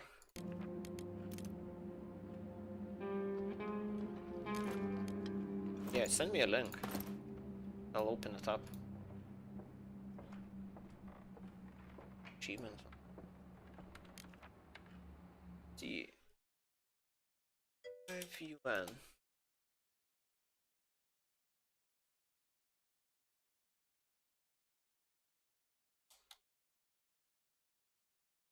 See. Antonio Guterres, Secretary General of the United Nations, Excellencies, distinguished delegates. We are all gravely concerned about the fast deteriorating situation and ongoing military action in Ukraine. Because there's gonna be a lot of last week, talking. The offensive by the Russian Federation I don't think there's any worth watching, because integrity and sovereignty of Ukraine. I doubt anything interesting will be shown. With the Charter of the United Nations. Today I renew my call for an immediate ceasefire, for all parties to exercise maximum restraint, and for a full return to diplomacy and dialogue. The convening of this 11th emergency special session of the General Assembly, rooted in the Charter and mandated in Resolution 377A5, entitled Uniting for Peace, is a new opportunity to ensure that the leadership of the United Nations is up to the expectation of the people we serve on matters related to peace and security. It is imperative that we act on behalf of the women, children, and men caught in the crossfire. It is imperative that we pursue all available channels to contain the situation, to de-escalate tension, and to seek peaceful resolution in accordance with international law and the principles of the United Nations Charter. I welcome the announcement by the Secretary General on Friday that 20 million from the Central Emergency Response Fund will be allocated to the humanitarian crisis in Ukraine. Oh. The humanitarian consequences on civilian population, in particular women, children, the elderly, and other vulnerable groups, will be devastating. The mass exodus of refugees, including foreign nationals, numbering over 500,000 from Ukraine to the eastern edge of the European Union, has showed no signs of stopping. Checkpoints at the borders of Poland, Hungary, Slovakia, the light reflecting off his Romania, head is and the see-through. non-EU members Moldova have turned into choke points. I encourage member states to support humanitarian initiatives as they become available. My dear friends, there are no winners in war, but countless lives are torn apart. To that effect, security and access for humanitarian efforts must be guaranteed. Excellencies, the United Nations Charter, drafted so soon after the Second World War, is based on the principle of sovereign equality. Sounds like he spent a lot of time writing that speech. Settle their international disputes by peaceful means, without the threat or use of force. Peaceful. The ongoing military offensive is inconsistent with this. It is an affront to the founders of this organization, and everything ongoing war is not consistent with the violence must peace. Stop. Humanitarian law and international humanitarian law must be respected, and diplomacy and dialogue must prevail. So what about Excellencies, my dear colleagues, like, I'm in not April 1946, the League of Nations dissolved. I feel bad. In 26 years of the existence of an talking shit like that, but which ultimately had proven incapable of preventing these make some sense. the outbreak of the most destructive war in human history. It was the League's failure to Is he from India? I doubt it. He doesn't look Indian. International collective security that exposed its most fatal flaws. The Right Honourable Viscount Robert Cecil, I think anyone who, most of them will be just regurgitating the same thing how everyone has, like, the peace has to be preserved, democracy must be defended, everyone should sit down and violence is not an option, but... Let us remind ourselves that we founded the United Nations to maintain international peace and security. And to that end, how's that going? Collective measures for the prevention and removal of threats to peace. I really like how this looks. Peaceful means, and in conformity with the principles of justice and international law, adjustments or settlements of international disputes or situations. This is looked better last time. As we convene here in the General Assembly, oh yeah, this looks really cool. I like this effect. Are holding talks in Belarus. This offers there's a tank. We pray that these talks will calm down tempers. This is a really cool effect. To peace. Excellencies, dear colleagues, the General Assembly, with its 193 member states, represents the collective conscience Okay, I need of to reduce humanity. the volume. The strength of this assembly is rooted in its moral authority. Let us demonstrate that moral courage and use today's debate not to whip up rhetoric, not to whip up war rhetoric, but to give peace a chance. Wow, what? Let us You agree ignite the that fire of this love, looks really cool? humanity, compassion, and hope.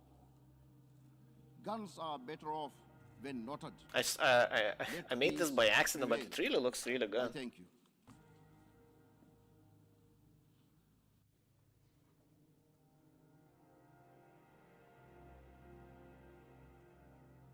Okay, so what I heard nothing of any substance, as far as I can tell.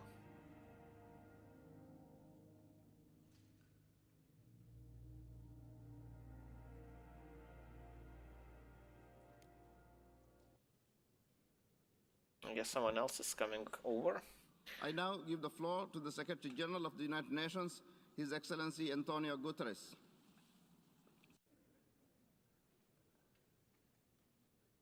I guess he is the moderator. Something. So yeah, there's all sitting up here. Mr. President of the General Assembly, President of the General Assembly, okay.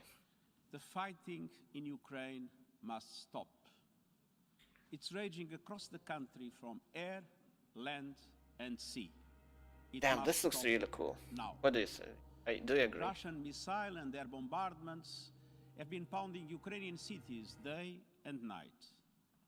The capital, Kyiv, is encircled from all sides.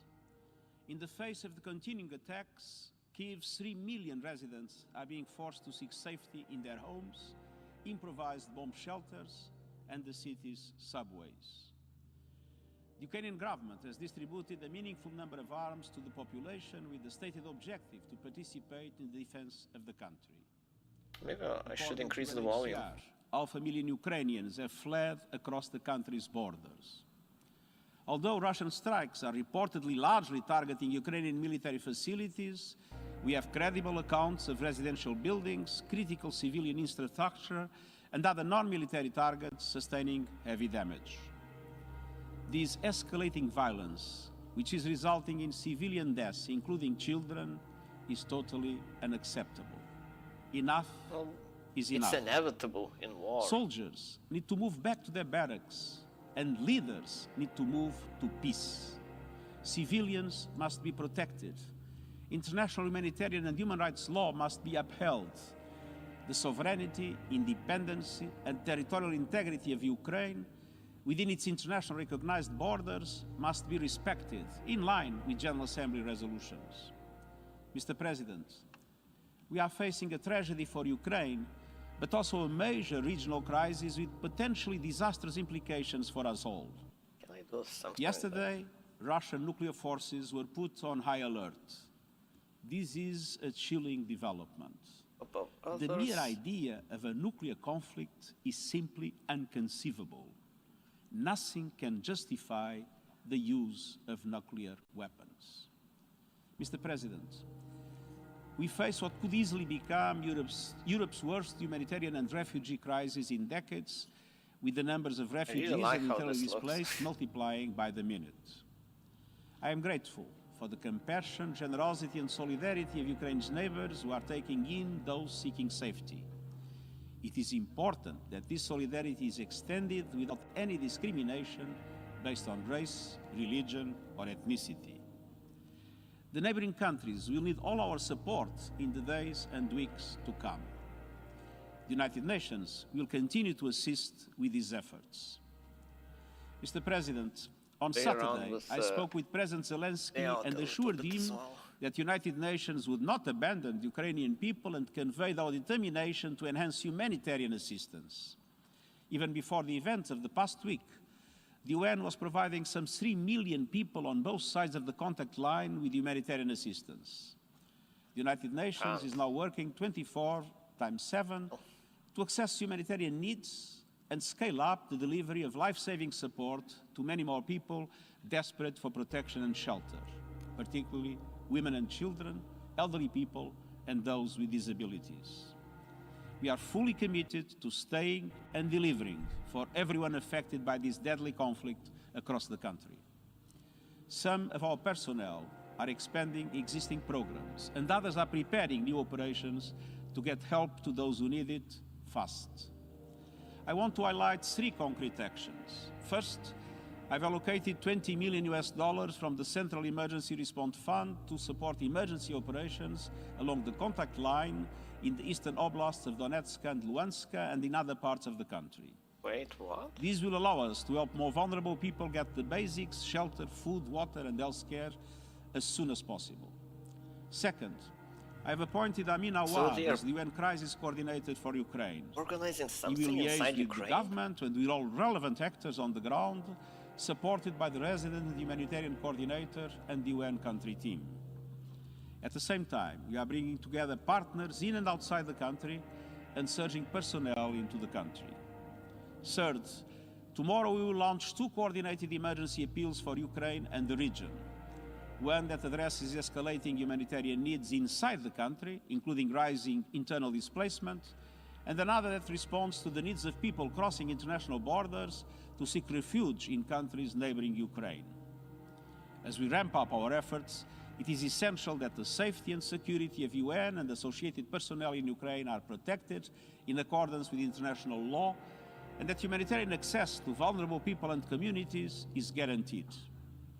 I call on all sides to uphold their obligations to allow freedom of movement of humanitarian personnel and to facilitate safe, rapid and unimpeded passage of humanitarian relief. I also urge the international community to mobilize in support of our funding appeals to address the needs of all those displaced by this crisis, as well as other vulnerable groups whose numbers will only grow as the fighting escalates. Mr. President, humanitarian aid is vital, but it is not a solution. It is simply treating the worst impacts of the conflict. The only true solution is peace. The attack on Ukraine challenges international law and the multilateral system rooted in the UN Charter. Some of the possible consequences of a worsening conflict are terrifying to contemplate. Regional tensions are rising. The latest security measures underline the high stakes for all. The economic repercussions of the crisis will have widespread impact, and I count on every member state to live up to the principles of the Charter. Mr. President, the guns are talking now, but the path of dialogue must always remain open. It's never too late to engage in good faith negotiations and to address all issues peacefully. I hope that the direct talks now taking place between Ukrainian and Russian delegations will produce not only an immediate halt to the fighting, but also a path towards a diplomatic solution. I welcome and encourage all peaceful efforts to end the bloodshed and halt this conflict. I thank the countries who have offered to host and facilitate negotiations. The United Nations is ready to support such efforts. Mr. President, war is not the answer. It is death, human suffering, senseless destruction, and an immense distraction from the real challenges facing humanity. The climate crisis and biodiversity loss, vitally needed socio-economic recovery from the pandemic, healing the divides of race and gender, and so many other pressing 21st century challenges. Humanity cannot afford to be locked in a mindset that dredges up the worst of past centuries. We need to look forward as United Nations to overcome the scourge of war. We need to focus on solving problems, not making them worse. In cities around the world, people are taking to the streets and demanding an end to war. People in Ukraine want and need peace. And I believe people in the Russian Federation do too. We need peace now. Thank you. We need peace. I like how you can see fuck the war. Very appropriate.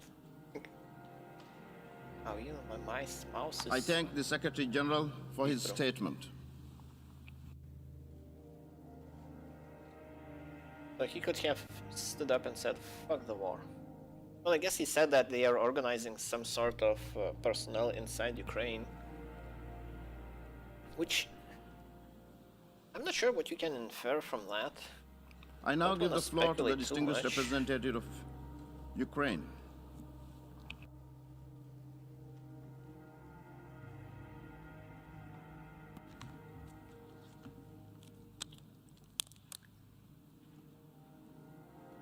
Oh, he's from Ukraine? Lord.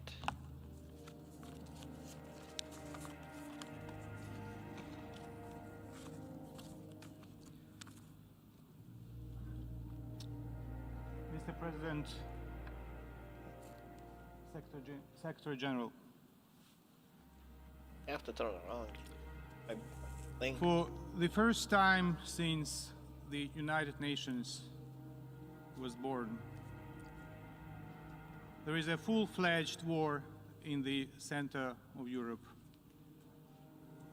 Everyone in this hall and everyone in the world knows that Russia, and Russia alone, started this invasion now facilitated by Belarus. This war was not provoked. It was chosen by someone who is right now sitting in the bunker. Everyone You likes know to what point out that happened Putin is in the bunker. with the person who sat in the bunker in Berlin in May 1945. Oof. Strong wording. Before I continue with my formal statement, I would like to switch to Russian and invite you to put on the headphones, Like, there are no. because I would like to read from the screenshot of the He's gonna be reading in Russian. of a smartphone of a killed Russian soldier. Build Russian That's an song. actual screenshot from someone who is dead already. Lёш, Alyosha, how are you doing? Why has it been so long since you responded? Are you really in training exercises? Asks the mother of the killed soldier, Oh, moments before he was killed. Mom, I'm no longer in Crimea. I'm not in training sessions. Where are you then? Papa is asking whether I can send you a parcel. What kind of a parcel, Mama, can you send me? What are you talking about? What happened? Mama, I'm in Ukraine. There is a real war raging here. I'm afraid. We are bombing all of the cities together, even targeting civilians. We were told that they would welcome us. And they are falling under our armored vehicles, throwing themselves under the wheels and not allowing us to pass. They call us fascists. Mama, this is so hard. And this was several moments before he was killed. imagine, if you want to just visualize the magnitude of the tragedy, you have to imagine next to you, next to every nameplate of every single country in this General Assembly, more than 30 souls of killed Russian soldiers already. Next to every name of every single country in this assembly, 30 plus killed Russian soldiers. okay. Well. Hundreds of killed Ukrainians. Dozens of killed children. And it goes on and on and on.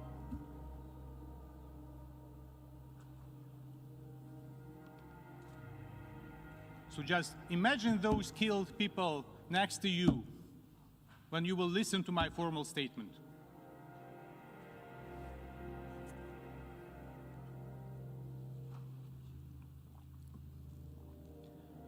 Big militarized power seeking for geopolitical greatness has launched a full-fledged military offensive against a smaller neighbor aimed at invading the country.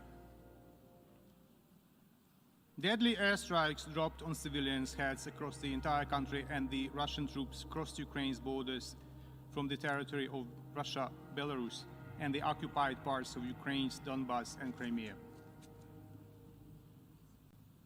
Does it remind you of something, doesn't it? Indeed. Very clear parallels could be drawn with the beginning of the Second World War, too. And the Russia's course of action is very similar to what their spiritual mentors from the Third Reich employed on the Ukrainian land 80 years ago. Just one, the most recent example of human sufferings, example of war crime. As all of us were on our way to the General Assembly today, the Russian army shelled with Grad multiple rocket launcher systems the residential areas of the city of Kharkiv, the second biggest in Ukraine. Innocent civilians have been killed and wounded. The exact numbers is very difficult to estimate because of the warfare, while the negotiations are still underway at the border with Belarus. We therefore express our gratitude for overwhelming support that made this decision on the emergency session possible. We are grateful to the President of the General Assembly for his taking care of this idea well in advance. We appreciate the engagement of the UN Secretary General, who has taken a very strong stance in support of peace, in support of the UN Charter. Why are you eating that? We have been prompted to call for an emergency special session as the level of the threat to the global security has been equated to that of the Second World War, or even higher, following Putin's order to put and alert Russian nuclear forces. What a madness. If he wants to kill himself, he doesn't need to use nuclear arsenal. He has to do what the guy in Berlin did in a bunker in May. Well, obviously he doesn't want to kill himself. 1945. The Security Council addressed the issue of the Russian war against Ukraine, and the decision was not adopted due to the obvious reason. The country attempting to occupy Ukraine since 2014 has occupied the seat of the Council permanent member since 1991. Therefore, we do not accept the Russian logic that the Security Council was unable to act due to one-sided and unbalanced approach. The only guilty party is the Russian Federation.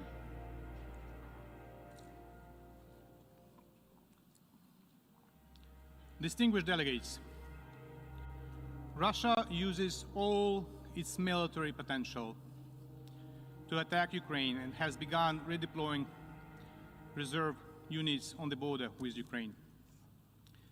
It fires cruise and ballistic missiles at cities, attacks with aviation, tanks and artillery, sends subversion and reconnaissance groups which mark residential buildings in preparation for the air attacks. Russia's missiles are now aimed at destroying the infrastructure objects. They targeted the radioactive waste disposal site near Kyiv, the fuel base in the town of Vasilkiv, that is effectively a Kyiv's suburb. The objects of logistic infrastructure, including bridges, airports, and water reservoirs, remain among the targets. Such towns as Chestia and Stanitsa Luganska near Lugansk are now nearly destroyed, as well as residential buildings in and around Kiev and Kharkiv. The Russian forces seized the Chernobyl nuclear power station at the part of southern Kherson region, including the North Crimean Canal. Due to the active moving of Russian heavy militaries through the Chernobyl exclusion zone, the radiation level has increased rapidly.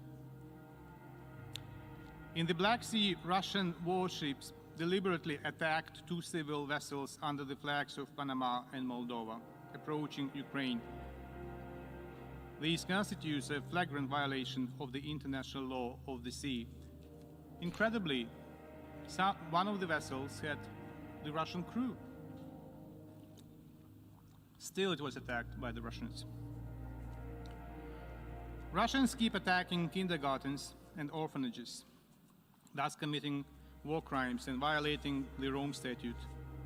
Hospitals and mobile medical aid brigades are also targeted by the Russian shelling and the sabotage groups working in Ukraine's cities and towns. The Russian military fired on ambulance crews in the areas of Zaporizhia and Kiev. In Akhtirka district of Sumy region, Russian tanks shot down a bus with civilians. Later, the Russian military did not allow ambulances on the spot. As of today, 352 people, including 16 children, were killed on the Ukrainian side, and 2,040 Ukrainians, including 45 children, wounded during the first 5 days of the Russian invasion. And this number is growing non-stop. I have already told about the morning shellings in Kharkiv, and we cannot really estimate at this moment how many were killed. In response, Ukraine has activated its right for self-defense according to the Article 51 of the UN Charter. The Russian troops are suffering losses: aircrafts, helicopters, tanks, trucks, personnel. The aggressor forces have already lost more than 5,000 in manpower during the first days of aggression. Excellencies, the General Assembly should be vocal in demanding from the Russian Federation to stop its offensive against Ukraine. In recognizing Russian actions as an act of aggression against a sovereign and independent state, in demanding from Russia to immediately, completely, and unconditionally withdraw its forces from the territory of Ukraine within its internationally recognized borders, in demanding from the Russian Federation to reverse the decision related to the status of certain areas of Donetsk and Lugansk regions of Ukraine, in demanding full compliance with the provisions of international humanitarian law. The General Assembly should also be clear with regard to the treacherous role of Belarus and its involvement in aggression of the Russian Federation against Ukraine. Distinguished members of the General Assembly, what is happening now in Ukraine has already had the security and humanitarian implications for all of you. Immediately for Europe, a bit later for the rest, including in terms of food security, energy security, financial markets, collapse of the economies. Last September, my president said, while delivering his statement at the high-level segment of the 76th session of the General Assembly, and I quote, "I understand that criticism of the UN is often heard, but we criticize ourselves." End of quote. If we fail to respond now, we will face much more than criticism. We will face oblivion. It must not happen. Now it is time to act, time to help Ukraine, that is paying now the ultimate price for freedom and security of itself and of the world. If Ukraine does not survive, international peace will not survive. If Ukraine does not survive, the United Nations will not survive. Have no illusions.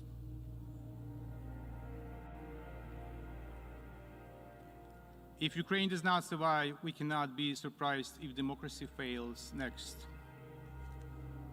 Now we can save Ukraine, save the United Nations, save democracy, and defend the values we believe in and that Ukrainians are fighting for and paying with their lives. The Russian delegate will speak shortly. Putin has done everything to delegitimize the Russian presence in the United Nations. Should have until But next. I wonder if the Russian presence in the United Nations has ever been legitimate. I wonder if ever this assembly voted in accordance with paragraph 2 of Article 4 on admission of the Russian Federation to the United Nations, either in December 1991 or in January 1992, or wherever thereafter. I want to ask the delegates whose countries voted for admission of the Russian delegation to the United Nations to raise their hand, to confirm that Russia was admitted to the United Nations according to the Charter. Please, gentlemen, ladies and gentlemen, please raise your hand if your country voted in the formal session of the General Assembly in reply to the letter by President Yeltsin dated December 24, 1991, when he told the United Nations that Russia would like to be a continuator state of the demised Soviet Union. Anyone? Shall I put my glasses if my vision fails me and I don't see any hand raised? Any country? Anyone voted for Russian membership? I leave you with that and think about it when you listen to the Russian delegate.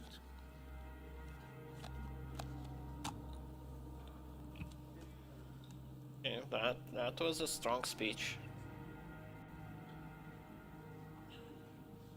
I thank the distinguished representative of Ukraine. I like the guy.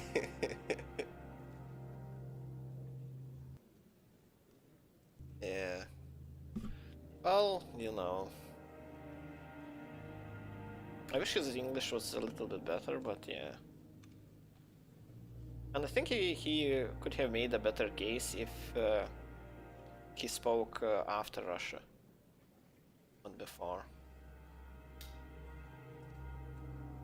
Because all of that about the message from the dead soldier, because I now give the floor to the distinguished representative I guess we'll see of what the Russian Federation. the Russians say. It's like you can't really argue anything that's been said too much.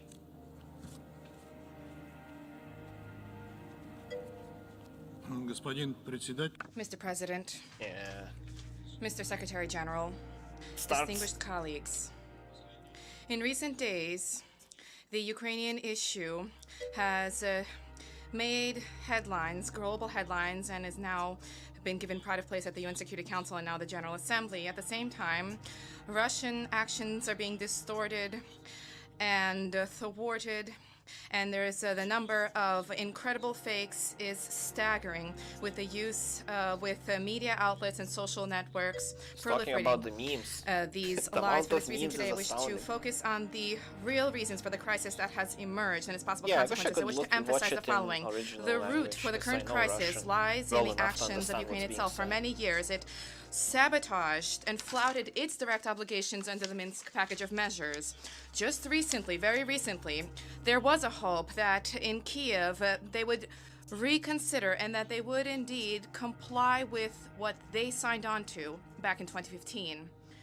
For that, first and foremost, what was necessary was direct dialogue as set out in the document between Donetsk and Lugansk. However, the latest confirmation from the senior leadership of the country was that Ukraine was unwilling to engage in this dialogue, and they took unwilling to take steps to grant special status to Donbass, as set out in the Minsk agreements, and this was actively supported by the Western patrons of Kiev. And this definitively persuaded us of the fact that we no longer have a right to allow the residents of Donbass to suffer any further. Insofar as Ukrainian provocations against the people of Donbass in February did not end, in fact, they escalated. The leadership of DPR and LPR turned to us with a request to deliver military support in line with bilateral agreements on cooperation, which were arrived at with their recognition, concurrently with recognition, and this was a logical step to the ongoing, the persistent aggressive actions undertaken by the Ukrainian regime. The Ukrainian authorities, which has of late been actively armed and incited by a number of states, were under the misconception that with the indulgence of Western patrons and sponsors, they would be able to address the issues in Donbass militarily. It is difficult otherwise. It would be difficult to explain the ongoing intensification of shelling and sabotage acts on the territory of the republics, which I mentioned. The people of Donbass and Lugansk continued to have to take shelter in basements. There was a flood of refugees entering the Russian Federation, and yet still the nature of the Ukrainian armed forces operation did not change, and yet Western partners did not turned a blind eye to this, and they merely echoed Ukrainian tall tales about the allegations that Donbass people were shelling on themselves. The worsening suffering of the residents of Donbass is something that has left Western sponsors unmoved in recent years. This discussion at the Security Council General Assembly, there was no empathy whatsoever, no compassion for the people of Donbass and Lugansk. It seems that these 4 million people simply don't exist for them.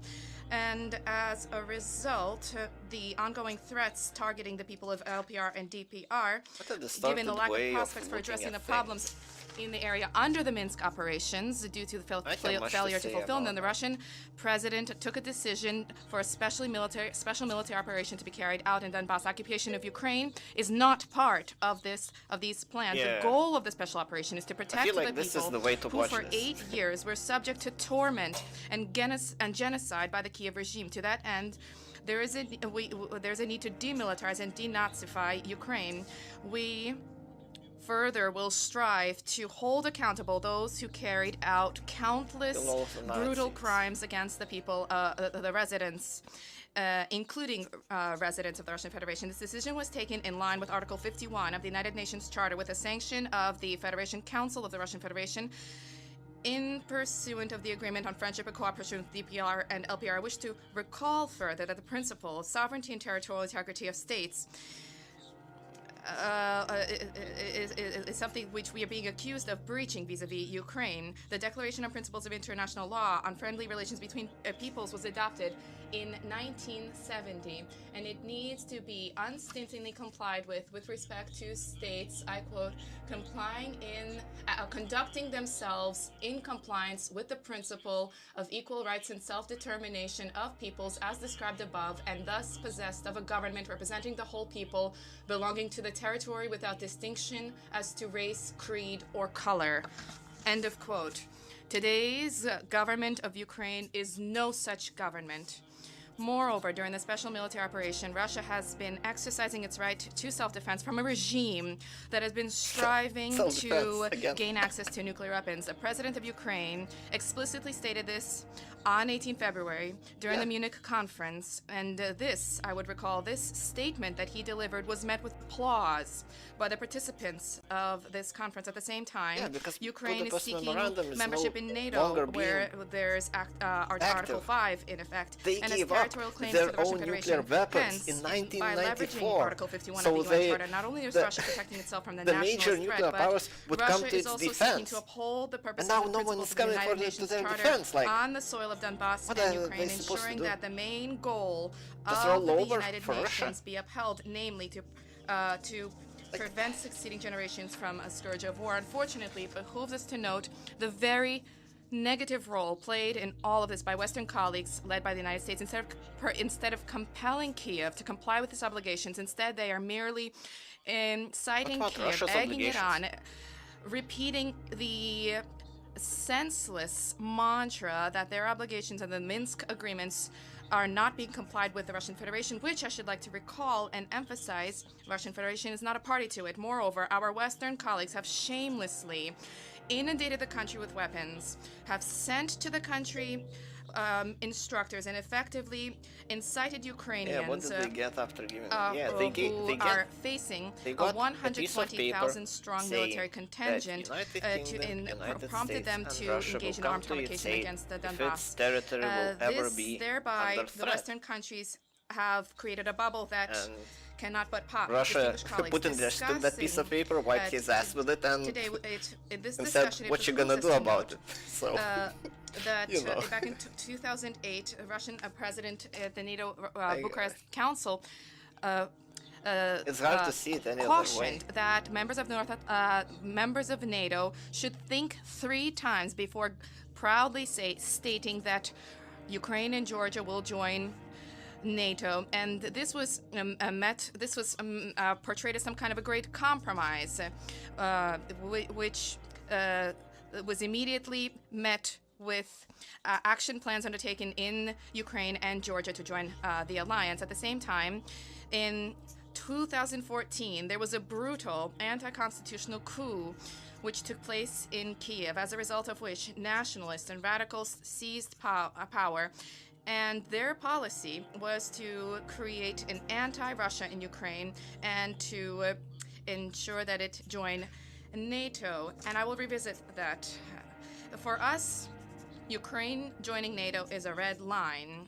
First and foremost, from the military strategic level, the deployment of NATO infrastructure in that country would compel us to adopt measures in response, and this has placed us at the verge of conflict. For this reason, in December 2021, we proposed that agreements be arrived at with the US and NATO for security assurances to be provided to the Russian Federation. However, our extended hand was unceremoniously rebuffed by Americans and NATO representatives. It was proposed that we continue to discuss secondary issues without consideration of our concerns. Moreover, the question was not addressed as to how the freedom of choosing alliances as set out in the OSCE aligns with the principles of indivisibility of security, which is of great importance to us.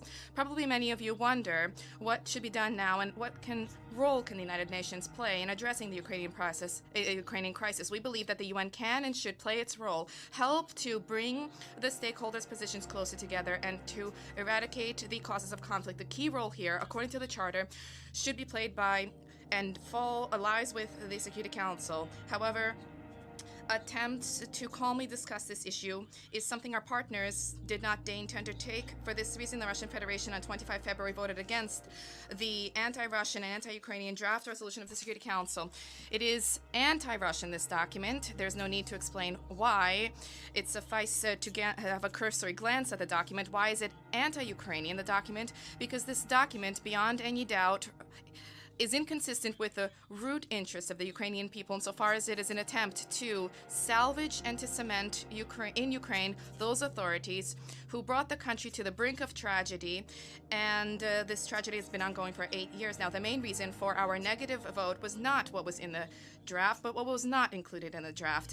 If the sponsors were to attempt to make it even remotely balanced, then they would not have left out issues that need to be addressed in the context of the Ukrainian issue. Specifically, what was unaddressed was the way that the anti-constitutional coup in Ukraine, in Kiev, in February 2014, resulted in the Maidan junta seizing power and using it against the residents, shelling civilian areas with artillery pieces and multiple rocket launchers, and raining bombs on the people of Donbass and Lugansk. What was unaddressed was how the Ukrainian authorities, with the tolerance and indulgence of Western sponsors, consistently and cynically shirked their obligations to implement the Minsk agreement. At the same time, at the line of contact, Ukrainian death squads, first and foremost comprised of neo-Nazi and radical elements, methodically, day after day, shelled the residential areas of DPR and LPR, killing women, children,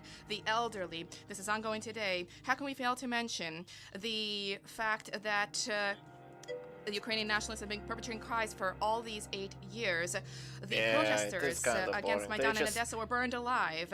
The peaceful protesters and the Maidan were shot out, killed by snipers. The investigation into these tragedies by the Maidan regime was deliberately swept under the rug. At the same time, the perpetrators in the Odessa tragedy are well known. They are flaunting their presence, and an alternative investigation into the reasons into the acknowledgement by these snipers unambiguously emphasizes that the slaughter on Independence Square was a provocation by the leaders of Maidan. Like, you can describe Hitler as a poor artist held an informal Security serve Council his country meeting during on the this war, issue in order to but provide colleagues of elected the Security Council with more information about to this. a However, government in position. response, at best, And we heard from Western due to pressure pawn from other sponsors countries, he had to take merely his hackneyed life. cliches about Russian If you, propaganda. What kind of a text that resolution on doesn't sound like Ukraine a can there dictator be in to you. above-mentioned Was it? circumstances? All of these there's facts a need were to true. ensure that the text, Like, if you there was a leave need for the everything text in to have a between, frank like, assessment you of know, the role in what inflating the they- Ukrainian that's what he crisis did. played by Western colleagues who not only were present in the Minsk It just doesn't make negotiations, sense. but Well, effectively gave Kiev carte blanche to carry out any I actions guess or if steps they that would be show unthinkable that for to any their, civilized like, states. on Russian television, maybe it With makes sense to the Russian Tales audience being in spun context, about like what's the been triumph of democracy in sent them. Ukraine, the Maidan authorities and nationalists engaged in, with impunity, murdering political opponents, persecuting opposition, shuttering opposition television outlets, where there could be some relatively objective information provided. 6 of those television channels were shuttered under Zelensky alone. And how could we fail to mention the fact that the country was flooded with weapons, which were then turned on peaceful civilians in Donbass? The responsibility for what is taking place right now lies at the feet of the current Ukrainian leadership as well as our Western colleagues. Today, we wish to emphasize that this has been inflated by the lies, deceit, misinformation from the Ukrainian armed forces, and the nationalist Western media outlets increasingly, shamelessly are portraying our military operation as a result, as a negative consequence. We constantly hear lies, fakes about indiscriminate shelling of Ukrainian cities, hospitals, schools, kindergartens. The Russian army does not pose a threat to the civilians of Ukraine. Is not shelling civilian areas in areas and cities where Russian armed forces have taken control. And these areas are seeing citizens living their lives normally. Basic infrastructure, transportation, local infrastructure, and law and order is being upheld. And this includes the electrical station, the power plant, which is jointly patrolled by Russian representatives and the special Ukrainian police who are present in the area. The Chernobyl plant is also operating normally. The threat to the residents of Ukraine presently is posed by the Ukrainian nationalists who have effectively taken hostage the residents of Ukraine, and they're using them, they're hiding themselves behind them and using them as human shields. There's an abundant evidence from ordinary Ukrainians that nationalists, despite their protests, have been deploying heavy equipment and multiple rocket launchers in residential areas. This is an egregious violation of international humanitarian law, which needs to be duly condemned. Effectively, this is the same tactic that is being used by ISIL terrorists. All of the responsibility for the possible repercussions lies at the feet of the Maidan regime. The residents of Ukraine are also threatened by the unfettered, uncontrolled radical elements giving to all of those who wish, including criminals who have specifically been released from prison. They are now receiving weapons, and the looters and marauders and criminals are now using them to target civilians. There is sufficient and abundant evidence of this from residents of Kiev and other cities. This demonstrates the recklessness of Ukraine authorities vis-a-vis their women. Just now, we received a letter from the Ukrainian human rights civic organization, the Social Policy and Social Protection Institute, under the name of Irina Berezhna. For 8 years, this body has been informing international structures about how the neo-Nazism was born and proliferated in Ukraine, and how it has been and continues to be upheld at the state level. I briefly quote today. The apogee of the recklessness and lawlessness of neo-Nazis in Ukraine was that condemned criminals have been released from prison. They have carried out grave crimes, murders, etc. Only in Kiev, those who are willing receive 25,000 machine guns without any documentation. Killings, looting, crime is ongoing. Those so-called territorial defenders of Ukraine shot at a car, killing parents and a young girl. 2 children are in hospital, critically wounded. The former acting president, following the unconstitutional coup in February of 2014, Turchinov, called on all citizens who are not indifferent to slaughter Russians throughout the territory of the country. And this, despite the fact that the most recent document for Ukraine in 2019 sets out that almost 17%, and actually far more people are Russian there. Now, against the Russian Federation in social networks, an information war has been unleashed insofar as evidence of destruction of civilian infrastructure by a Russian military does not exist. Ukrainian attacks and accidental attacks bear out the fact that Ukrainian nationalists are carrying out this violence. Social networks have training manuals about how to create fakes to taint our military operation throughout Ukrainian social networks.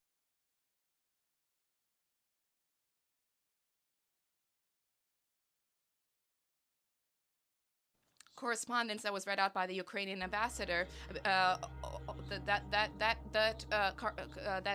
conversation that was read out is also a part of these facts, and these fakes, and this is well known. We also did not support the draft resolution for this issue to move from the Security Council and be addressed by the General Assembly special session today. We were guided by the fact that this measure proposes that we register that the Security Council failed to uphold its main responsibility for the maintenance of international peace and security, and at the same time there was not even a hint at an attempt to find a constructive solution at the Security Council. Attempts to circumvent the position of the Russian Federation, to disregard the position of the Russian Federation, runs counter to the very bedrock of the United Nations. There's a need to find common ground, regardless of our Western partners' attempts to avoid this, including when they disregarded our legitimate concerns in connection with NATO policy and Western countries' breach of the core principles of the OSCE on indivisibility of security.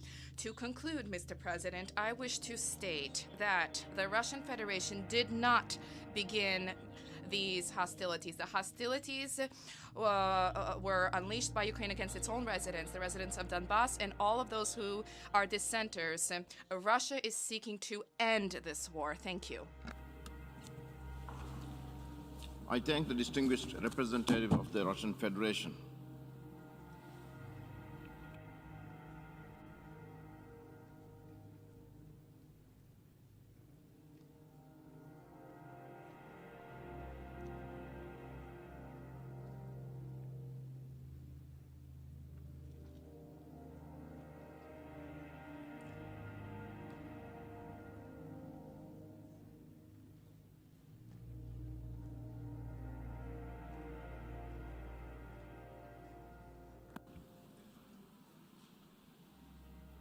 I now give the floor to the distinguished representative of the European Union.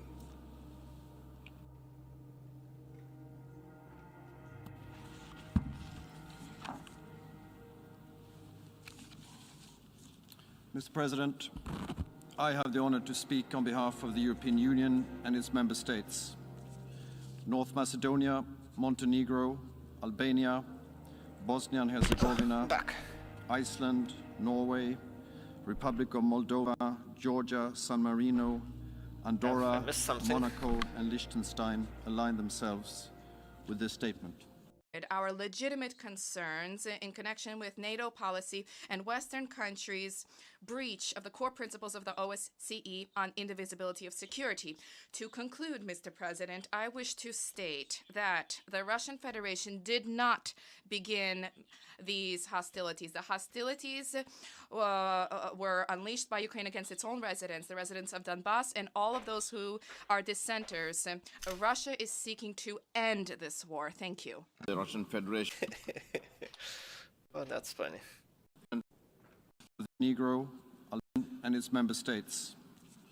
North Macedonia, Montenegro, Albania, Bosnia and Herzegovina, Iceland, Norway, Republic of Moldova, Georgia, San Marino, Andorra, Monaco and Liechtenstein align themselves with this statement. Mr. President, I want to thank you for convening us here today and for the Secretary General to be here and for all of you colleagues being here. It's very important that the facts are heard and fully understood, and that this body is able to take the appropriate decisions after the fact that the Security Council, thanks to the veto by one country alone, stopped this Council from taking that decision. Let me start by expressing the European Union's full solidarity and support to Ukraine and its people, who are courageously fighting an unprovoked and unjustified military aggression from Russia. Since our meeting here in the General Assembly last week, the situation has dramatically escalated, despite tireless diplomatic efforts, including at the highest level. Russia has decided to turn its back to peace, to the rules-based international order as defined inter alia in the UN Charter, to diplomacy and to the international community. Russia's military attack against Ukraine has already caused an alarming number of deaths, injured, internally displaced and refugees. We condemn in the strongest possible terms the unprovoked invasion of Ukraine by armed forces of the Russian Federation in violation of Ukraine's independence, sovereignty and territorial integrity. We also condemn the involvement of Belarus in this aggression against Ukraine, and we call on both Russia and Belarus to abide by their international obligations. We're also alarmed by Russia's raising of the nuclear alert level. We call on Russia to de-escalate and to immediately return to the previous alert level of its nuclear arsenal and to avoid any actions that could risk the safety or security of the nuclear power plants in Ukraine, a non-nuclear weapon state under the Nuclear Non-Proliferation Treaty. Russia bears full responsibility for this aggression and the resulting destruction and loss of life. We demand from Russia to cease its military operations immediately and unconditionally, and to withdraw all forces and military equipment from the entire territory of Ukraine within its internationally recognized borders. We further call on Russia to engage in earnest in dialogue with a view to a political and diplomatic solution. Russia's actions grossly violate international law and are in clear breach of the UN Charter and the OSCE Helsinki Final Act, as well as Russia's specific commitments to respect Ukraine's sovereignty and territorial integrity under the Budapest Memorandum of 1994. This is arguably the biggest aggression in Europe since the end of the Second World War. It follows similar Russian aggression against its neighbors in 2008 and 2014. We underscore our firm support for the sovereignty and territorial integrity of Georgia and of the Republic of Moldova, and we are closely monitoring the situation in the region. This Assembly has a responsibility immediately and effectively to acknowledge and address Russia's actions. Failing to do so will erode trust to the rules-based global order with the UN at its core and the UN Charter itself. It would send the wrong message to perpetrators of such aggression and aggravate similar risks to other UN member states in the region and beyond. We stand firmly by Ukraine and its people. We deplore the loss of life and human suffering. This is a dire humanitarian catastrophe, and humanitarian needs are rapidly increasing. With the toll of IDPs and refugees rising, humanitarian support is a priority in the wider package of EU support offered to Ukraine in these trying days. The EU and its member states are providing urgently needed humanitarian assistance to the Ukrainian population. Ukraine has activated the Union's civil protection mechanism and is receiving urgently needed supplies from EU member states. In addition, the Republic of Moldova, to which more than 60,000 Ukrainians have fled, has requested and received EU humanitarian support in dealing with the human catastrophe caused deliberately by the Russian Federation's invasion of Ukraine. We call on Russia and Russia-backed armed formations to respect international law, including international humanitarian law. Civilians and civilian infrastructures must be protected and humanitarian access should be secured. We call on Russia and Russia-backed armed formations to allow safe and unhindered humanitarian access and stop their disinformation campaign and cyber attacks. We strongly condemn the involvement of Belarus in this aggression against Ukraine and call on it to immediately stop action and to abide by its international obligations. We recall our unwavering support for the independence, sovereignty, and territorial integrity of Ukraine within its internationally recognized borders, and we call on all UN members not to recognize the two self-proclaimed separatist entities. The EU has reacted swiftly and decisively to Russia's recognition of Ukraine's self-proclaimed separatist entities and the invasion of Ukraine. By adopting restrictive measures, we intend to take such measures against Belarus. Mr. President, let us be clear on this. We firmly believe that the use of force and coercion to change borders has no place in the 21st century. Let us recall that the UN Charter prohibits both the threat and the use of force against the territorial integrity or political independence of any state or in any other manner inconsistent with the purposes of the United Nations. Tensions and conflict should be resolved through dialogue and diplomacy. The EU, together with like-minded partners, have been united in making unprecedented efforts to achieve a diplomatic solution. But Russia has not reciprocated these efforts and instead opted unilaterally for a grave and premeditated escalation.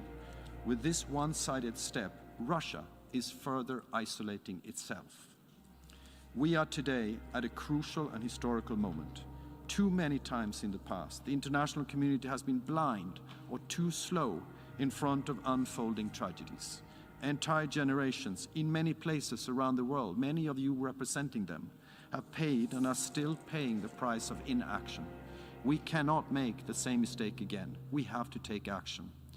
After Russia's veto in the Security Council last week, the General Assembly has the responsibility to send a strong and united message on the need for Russia to immediately and unconditionally cease its military operations, withdraw its troops, and opt for genuine dialogue. We call on Russia to avoid, in particular, any action that places the safety and security of Ukraine's nuclear and radioactive waste installations at risk. The people of Ukraine and the whole world are watching us and counting on us, and will judge us on the decisions that we will take here in this special emergency session. And it's our duty and responsibility for all of us to do our utmost to defend the UN Charter and the international order. We therefore hope that this Assembly will massively support the resolution tabled by Ukraine and its partners. The EU and its member states will continue to do their utmost to protect the integrity of the rules-based international system, which is key to our collective security, and we call on all UN member states to do the same. On our side, we will continue to stand by Ukraine, support its democratically elected institutions and representatives and its people, including through additional political, financial, humanitarian and logistical support. I thank you very much, colleagues. I thank you very much, Mr. President. Okay. I thank the distinguished representative. Next. Iceland, Latvia, Lithuania, Norway.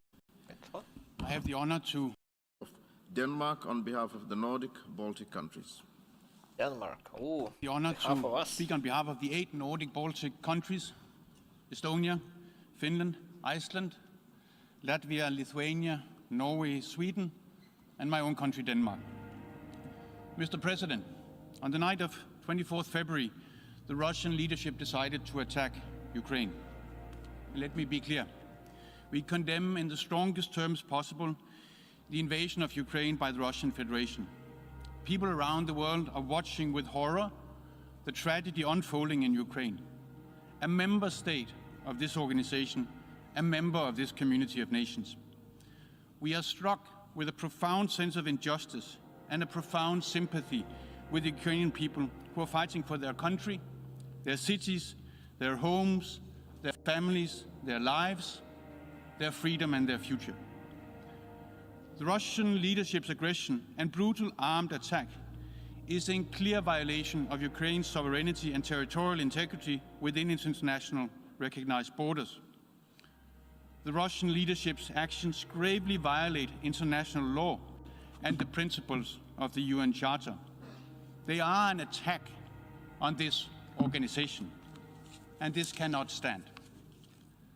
Last week, the Russian leadership decided it will erase Ukraine's right to determine its own future. This cannot stand. Mr. President, Russia counted on the world to remain silent, but we are acting. And on this day, and until peace prevails and every Ukrainian can safely return to their homes, we stand with Ukraine. The devastating consequences of this aggression, not only for Europe but globally, cannot be overstated. Russian aggression against Ukraine will have global and long-term negative consequences, challenging the rules-based international order if we let it go unanswered. In the time ahead, we fear increased suffering, with potentially large number of casualties and extensive destruction of civilian infrastructure. We see fighting unfolding in and around urban areas, and we are deeply concerned about the long-term cumulative and protracted harm to the civilian population. Mr. President, we will continue to look at every single instrument in our toolbox as a matter of urgency. Sanctions have already been enacted to cripple Putin's ability to finance his war machine. And likewise, the role of the Lukashenko regime in Belarus in enabling the attack on Ukraine also demands a firm response. Nordic Baltic countries have been delivering financial, humanitarian and military assistance to the people of Ukraine. And many of our partners and friends around the globe have joined us. Every nation must look at how to further support Ukraine. Mr. President, during the days we have watched with horror broadcasted images of families separated, children sheltering in the safety of the Kiev subway system, kindergartens destroyed by Russian ordnances, and the ruins of bombarded residential buildings in the center of the capital of Ukraine. We are outraged by indiscriminate attacks on civilians in this unlawful and immoral war of conquest that serves no purpose and no principle but the naked quest for power and territory. This cannot stand. Russia must respect international humanitarian law and human rights law. Full and unhindered humanitarian access must be guaranteed. Civilians must be protected. We call on Russia to stop this senseless war, and we echo the plea of the Secretary General. We demand an immediate ceasefire, and we urge Russia to withdraw all its forces from Ukraine and return genuinely to the path of dialogue and negotiation. Mr. President, let me be clear. Every civilian death, every war crime will be recorded, and we will ensure that the perpetrators of these heinous crimes are held accountable and brought to justice. History has its eyes on us. Every legal avenue available will be used to hold the aggressor to account. Ukraine has sent a request to the International Court of Justice on Russia's erroneous and absurd allegations of genocide in Ukraine, which the Russian Federation has cynically used as a false pretext for its invasion. The International Criminal Court's prosecutor has also noted that he is monitoring Russia's invasion of Ukraine and has jurisdiction to prosecute war crimes and crimes against humanity. The prosecutor's office may and will exercise its jurisdiction over and investigate any act of genocide, crimes against humanity, or war crime committed within the territory of Ukraine, as Ukraine has accepted the court's jurisdiction. We fully support the ICC's monitoring of the situation. Colleagues, the rules-based international order, which governs how states interact with one another, was put in place drawing from the horrible lessons of 2 world wars, promising one another that future generations would be saved from the scourge of war. The attack on Ukraine, the Russian invasion of Ukraine, is a direct assault on the principles and purposes of the UN Charter. This cannot stand. The matter is now in the hands of the General Assembly, where one veto cannot overrule the UN membership, where the power and legitimacy is manifested in numbers. Russia's shameful use of the veto on a matter it bears full responsibility for is completely unacceptable. As a permanent member of the Security Council, Russia has a special responsibility for maintaining peace and security, not to violate the very principles of the UN Charter. The latest meetings of the Council demonstrated the need for reform. It demonstrated who had the firmness and valor to defend the UN Charter. No country can grow and thrive in isolation. Russia knows this. The General Assembly has the power to send a firm message to Putin. And what we say today and how we vote on the resolution presented will make a difference on the ground in Ukraine and to the Ukrainian people. They will be watching us, hoping that the world will come in on the side of the UN Charter and our promise of never again. Colleagues, Russia's unlawful and brutal armed attack on Ukraine will affect and impact everyone. And if we do not join our forces to turn back this tide today, we will be even less equipped to deal with similar crises and crimes in the future, wherever, on whichever continent they occur.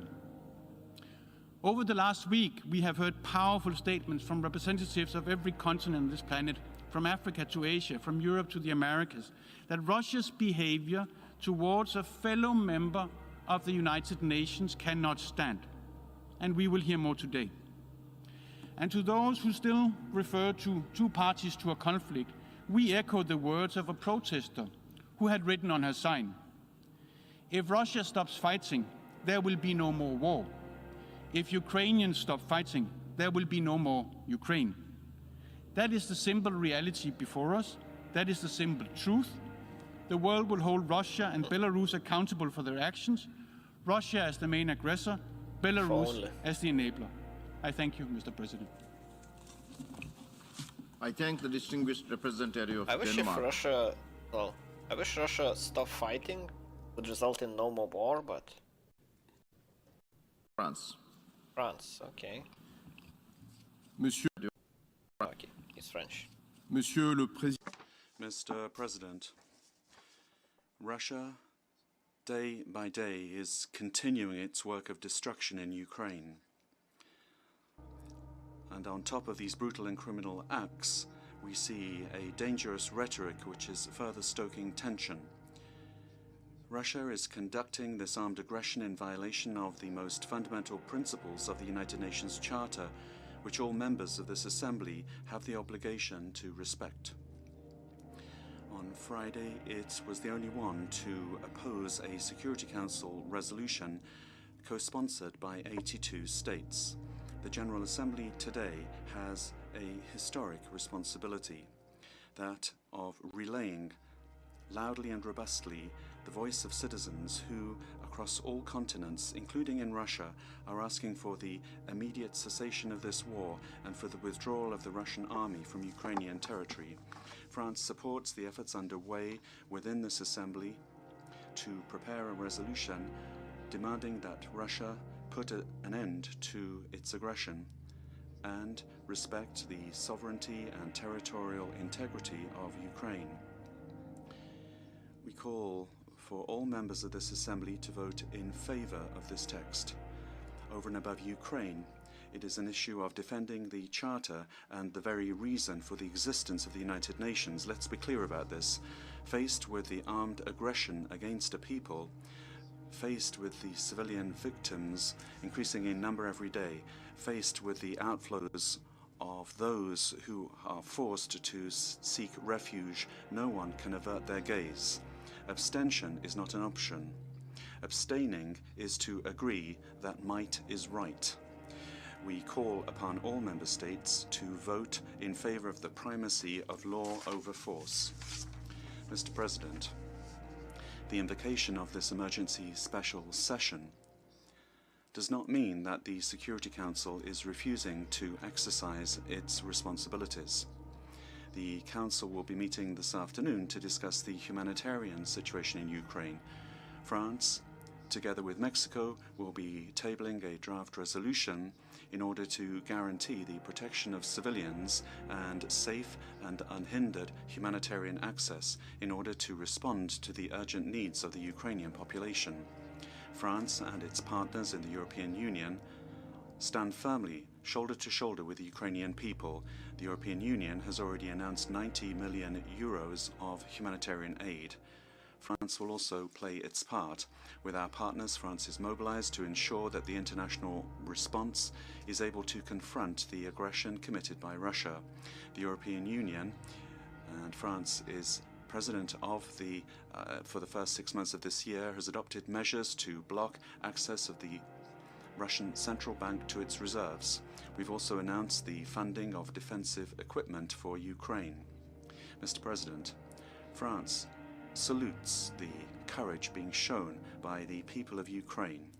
We call upon this assembly to express to them without delay our support through the adoption of a resolution. Thank you. I thank the distinguished representative of France. Hey, he does sound Indian, actually. I guess Risk, if you're here, he might be Indian. It's a good chance.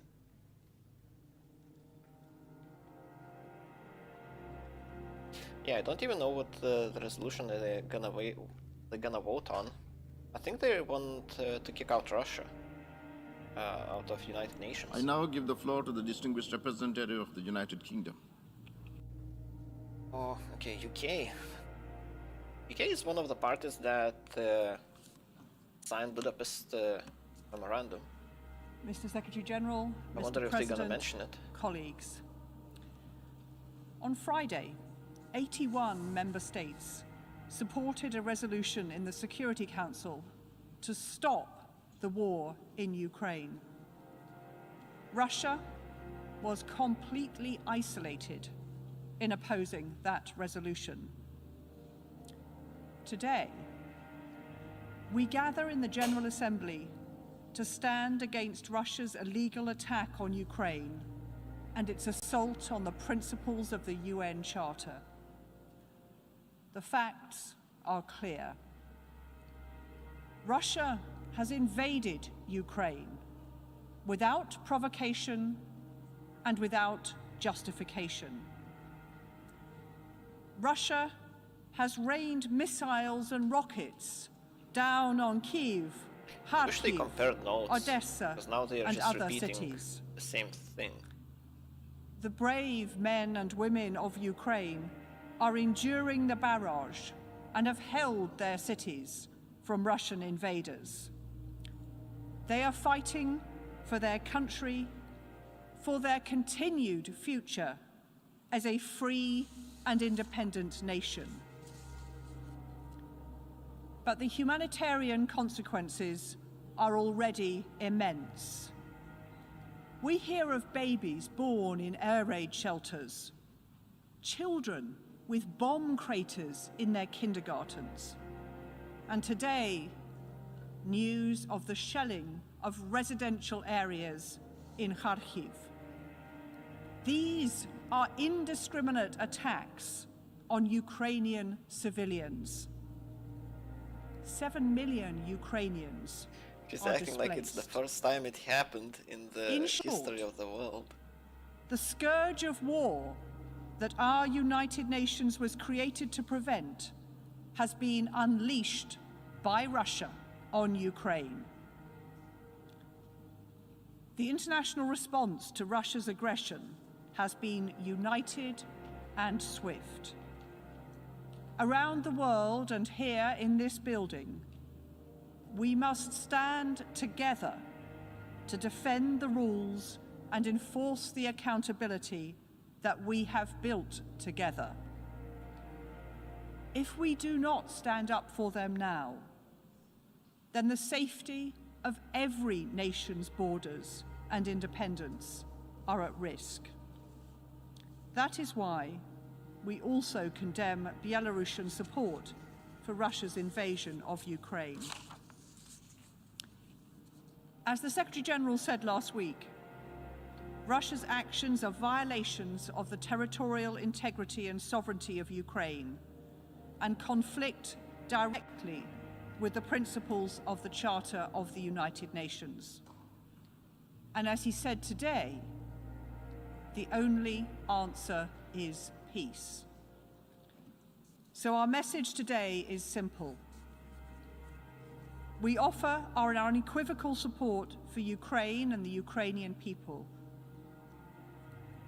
We call on President Putin to stop this senseless war. And we urge all fellow members of the United Nations to speak up for Ukraine and to defend the Charter. Slava Ukraini! Oh. Where's the UN when Ukraine army I thank killing the innocent distinguished citizens? representative of the United Kingdom. Same place as they always are. Like this statement was so empty. Nothing was said. They didn't even mention Budapest Memorandum. So what do they want? They want Ukraine to have nuclear weapons? Like, that's what they're going for. I don't get it. I now give the floor to the distinguished representative of Georgia.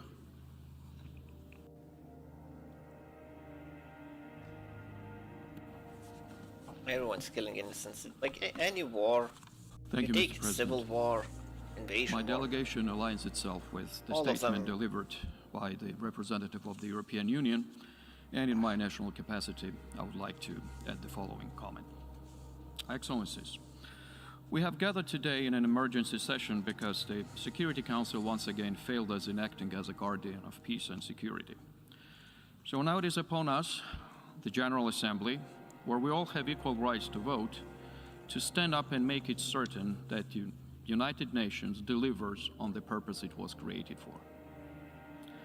The use of armed force by a UN member against sovereignty, territorial integrity, or political independence of another member state violates Article 2.4 of the UN Charter and constitutes an act of aggression as defined by the Resolution 3314 of this very body, adopted by consensus.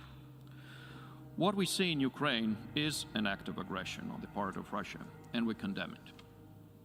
Last week, I spoke from this very rostrum about Russia's pattern of behavior against its neighbors. Russia's full-scale military aggression against my country should have served as a wake-up call for all. But alas, it has not been possible to prevent the similar scenario unfolding few years later in Ukraine. Not to repeat myself, let me just say that we in Georgia do know what the toll of war is. We do know what it is this disastrous consequences, and that is people, innocent civilians, women and children who pay the highest price. It is devastating not only for those who live through it, but passes down to generations. Let me be clear. Core principles enshrined in the UN Charter, the Helsinki Final Act, the Charter of Paris for New Europe, and the commitments taken under the Budapest Memorandum are non-negotiable nor subject to revision by any country, no matter how large or powerful it may be. Territorial acquisition through use of force or a threat to do so is illegal and impermissible. Georgia calls on the Russian Federation to immediately cease its military activities and withdraw all its forces and armaments from Ukraine, allow immediate access to all international humanitarian and human rights mechanisms wherever in the entire territory of Ukraine, reverse the decisions related to the status of integral parts of Ukraine's Donetsk and Luhansk regions and Crimea, and to do so the same with regard to Georgia, withdraw forces, allow humanitarian access, reverse the status-related decision with regard to the occupied territories. Georgia was among the co-sponsors of the draft Security Council resolution that got vetoed, and we are the co-sponsors of the draft General Assembly resolution that is soon to be considered. This resolution, although it concerns Ukraine, is a watershed moment for all of us, and I would dare say for the future of the rules-based order and our United Nations. So I call on you to vote in favor of the proposed draft, to vote to save the succeeding generations from the scourge of war, to vote for the United Nations. And in conclusion, we welcome the Secretary General's decision to scale up the United Nations humanitarian operations in and around Ukraine. And let me once again reiterate Georgia's unwavering support of independence, sovereignty, and territorial integrity of Ukraine within its internationally recognized borders, including Crimea and Donbas, and Ukraine's navigational rights in its territorial waters. I thank you. I thank the distinguished representative of Georgia. Right. Who's speaking next? I don't think USA spoke.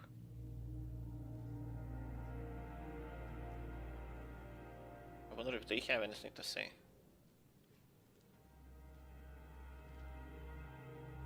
But yeah, it's not looking good for Russia. Like, Ukraine's speech was miles stronger than Russia's. And now I give the floor to the distinguished representative of Poland. Poland.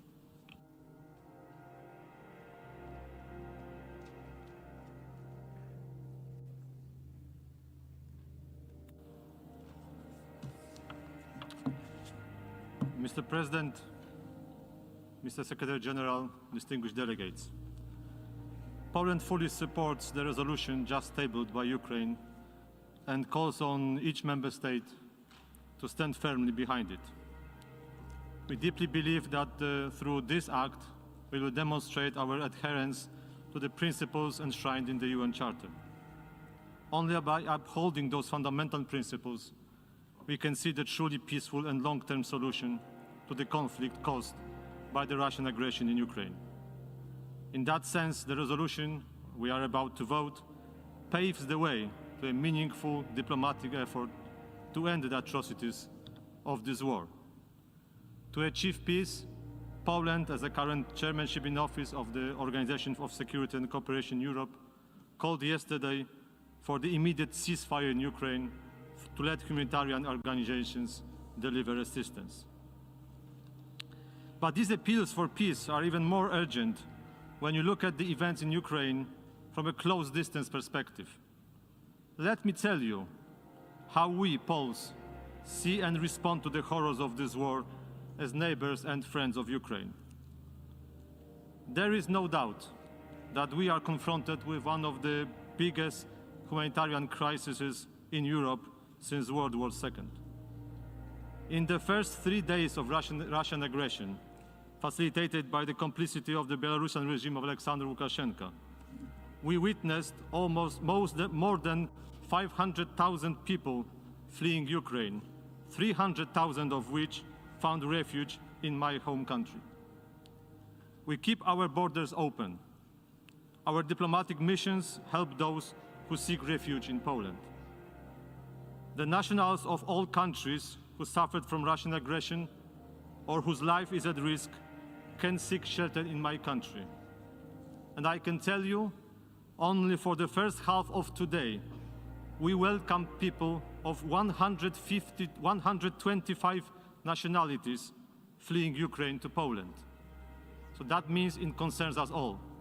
The list of these nationalities are too long to read to you, so I just read the first, those with more than 100 nationals fleeing to Poland only today in the morning. Ukraine, Uzbekistan, Nigeria, India, Morocco, Kazakhstan, Pakistan, Afghanistan, Poland, Belarus, Iran, Turkey, Algeria, and Russia. This refuge applies also to the students, which I understand is a serious concern of some colleagues here in the chamber. The students are also welcome to Poland, and they are offered to continue their studies in Poland. We know that some of the missions here in New York were targeted by the disinformation suggesting discriminatory practices at the Polish-Ukrainian border based on race and religion. I can tell you this is a complete lie and a terrible insult to us. Besides giving refuge, Poland delivers to those who suffer a very practical and tangible help. My government organized special trains for the elderly and mothers with small babies, as well as convoys with supplies and medical aid. There are 7,000 beds in 20 hospitals ready for those wounded and sick, and I want to announce that the first Ukrainian refugee babies were born in Poland in the last 24 hours, and the first life-saving operations were carried out for the elderly in our hospitals. Poland stands ready to cooperate closely with you and OCHA, International Committee of the Red Cross, and other humanitarian organizations to ease the burden of the civilians targeted by the Russian aggression. But what I am most proud of is the outpour of spontaneous readiness to help by individuals. Polish families are opening their homes to refugees. They offer clothes, food, and accommodation. Thousands of private cars are coming from all over Poland to pick up those who cross the border. On the first 2 days, we experienced long traffic jams because of the number of cars coming from all corners of Poland. Polish people stand in lines for hours to donate blood for Ukraine. The scale of help was offered was so big that the government opened a special website, Helping Ukraine, where volunteers can register and get guidance on those in need. While diplomats in my mission are fulfilling our diplomatic duties here in New York, our family members and friends are welcoming refugees coming directly from the war zone. In this conflict, Poland may not be a geopolitical superpower, but we want to be a solidarity superpower. And this is how we want to change the grim reality for better. At the same time, I would like to pay a tribute to those Ukrainians who defend their motherland and continue to stand for their country's freedom. Those are not only soldiers, but also people like Vasilina, a 30-year-old mother of two small daughters, living in a village near the Polish-Ukrainian border. When offered a trip to Poland by my family, she answered, "I cannot leave Ukraine now. This is my country. I have to stay and take care of it." And now she is cooking food for soldiers and refugees at the border. A similar answer was given by our diplomats in Ukraine. We keep our embassies and consulates open, and they keep fulfilling their diplomatic and consular duties. Let me share, you colleagues, the message to you I received today in the morning from our ambassador, Bartosz Cichocki, in Kyiv. I quote, "I am the Polish ambassador to Ukraine. I work in Kyiv, a city the size of Berlin, inhabited by over 4 million people. From Thursday morning, I have to hide from the bombing in my basement several times a day. I wake to exchanges of machine gun fire. Windows are shaking from the missile detonations. I am convinced that right now, when you are deciding in New York, hundreds of thousands of terrified residents of Kharkiv, Dnipro, Zhytomyr, Mariupol, Lviv, and Kiev look at you with hope and faith in the power of international law." End of quote. And I wish to conclude by a reference to the warning expressed by a 19th century Russian novelist, Fyodor Dostoevsky, in his book, with a meaningful title, Crime and Punishment. The message of the book is following. When someone, just like Raskolnikov, thinks he's exceptional and free from moral obligations, and therefore feels entitled to committing a crime of murder, in the end, he faces the punishment from the crime itself, because committing a crime is already one's biggest punishment. There is no crime without the punishment. Thank you very Putin much. punished himself already. That's I what he's thank the saying. distinguished representative of Poland. That doesn't... I don't think that made much sense, that last statement.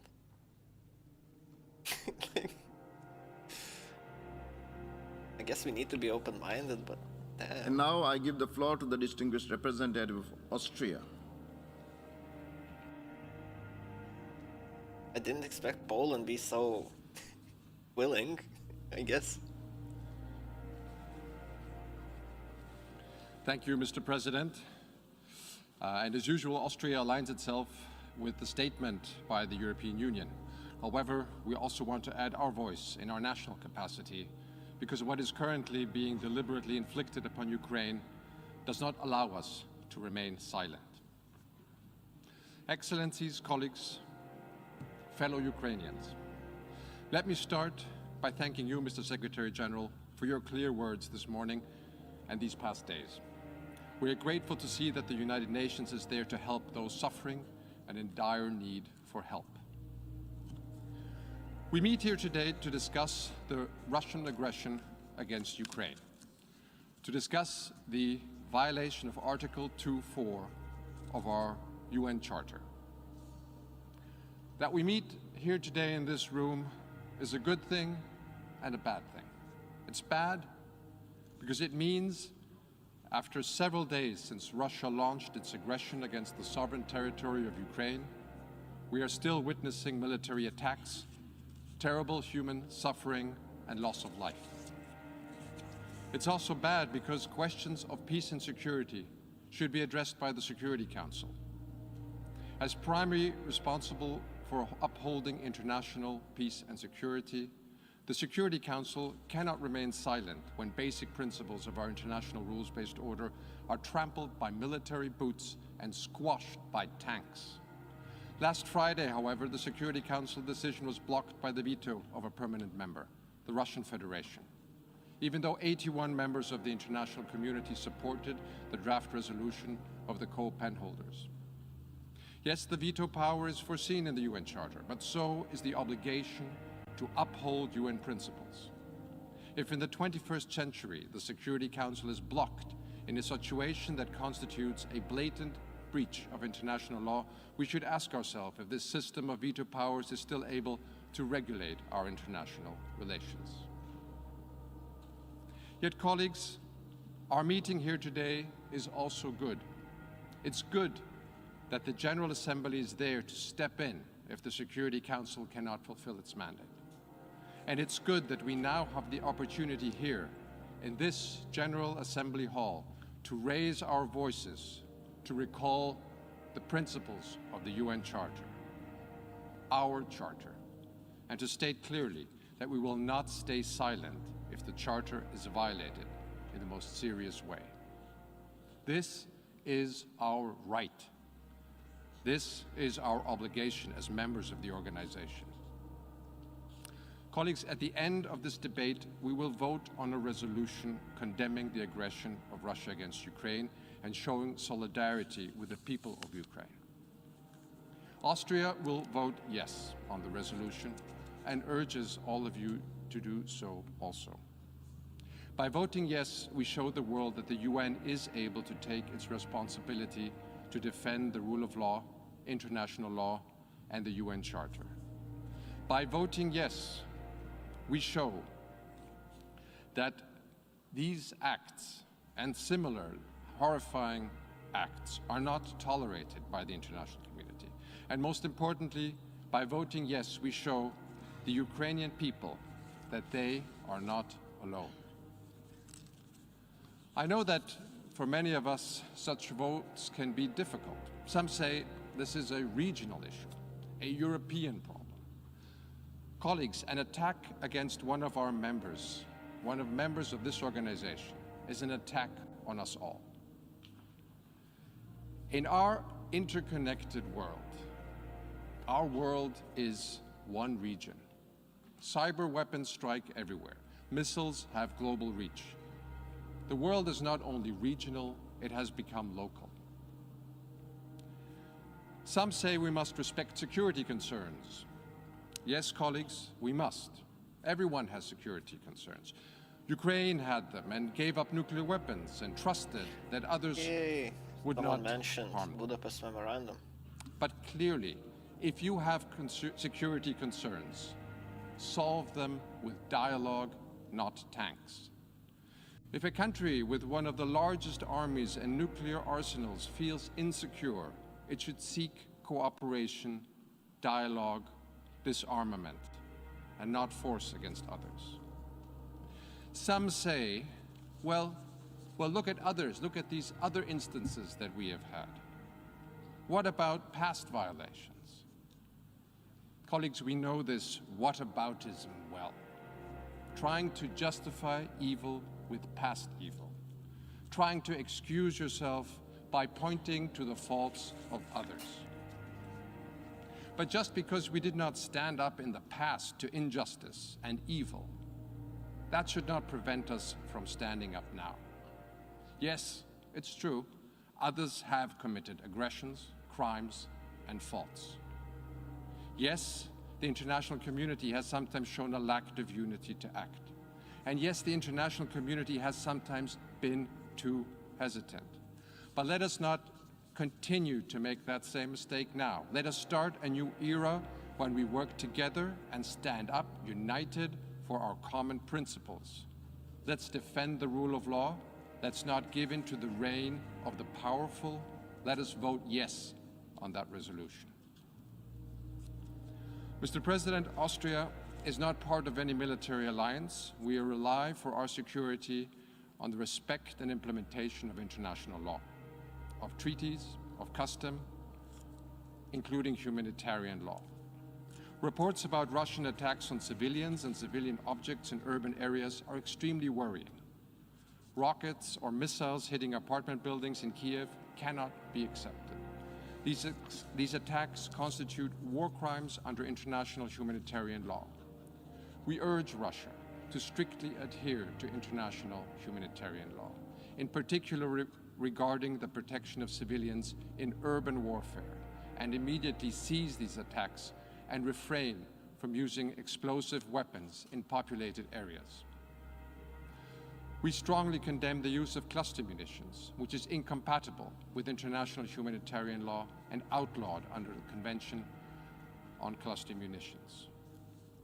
And colleagues, the threat of use of nuclear weapons, any nuclear threat of this kind is a violation of the principles of the UN Charter. The implied catastrophic humanitarian consequences do not respect borders and pose a threat to all of humanity. This is completely unacceptable. Perpetrators and those responsible ordering these crimes need to be held accountable. The International Criminal Court may exercise jurisdiction over and investigate any acts of genocide, crime against humanity, or war crimes committed within the territory of Ukraine. In this regard, we welcome the statement of ICC Prosecutor Khan, reminding us all that his office can exercise jurisdiction over and investigate any act of genocide, crime against humanity, or war crime committed within the territory of Ukraine since February 2014. Mr. President, in the last couple of days, Ukrainians have endured incredible human suffering.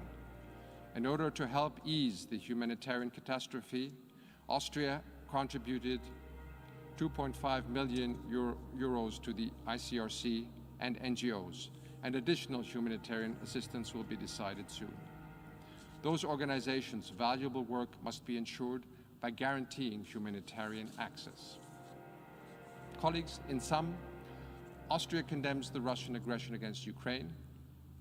Austria calls on Russia to reverse its decision to recognize the self-proclaimed Donetsk and Luhansk People's Republics, which represents a grave violation of the sovereignty and territorial integrity of Ukraine.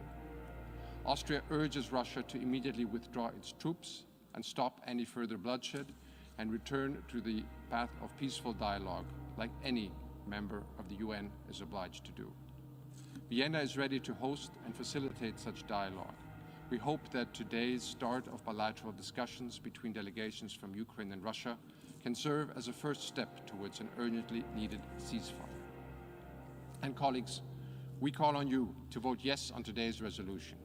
I know it's not always easy. Many of us have good relations with Russia. We love the culture, admire the traditions, and have good Russian friends. But a good friend, an honest friend, will speak up and say what needs to be said to do and what needs to be done when a friend commits an illegal, an evil act. This is what this resolution is for. Imagine for one moment that you are in Ukraine's shoes. What would you expect from the UN, from this General Assembly, if you were in Ukraine's place? In this dark hour, it is our moral, our legal obligation to condemn the violations of the Charter and show solidarity with the victim of an aggression. Austria will show its full solidarity with Ukraine, the Ukraine government, Ukrainian people. We stand with you. Thank you. I thank the distinguished representative of Austria. So they're voting to condemn Russia's aggression. Okay, I guess that's something, I guess. Maybe. Not sure how that's gonna stop bullets and tanks. I now give the floor to the distinguished representative of Czech Republic.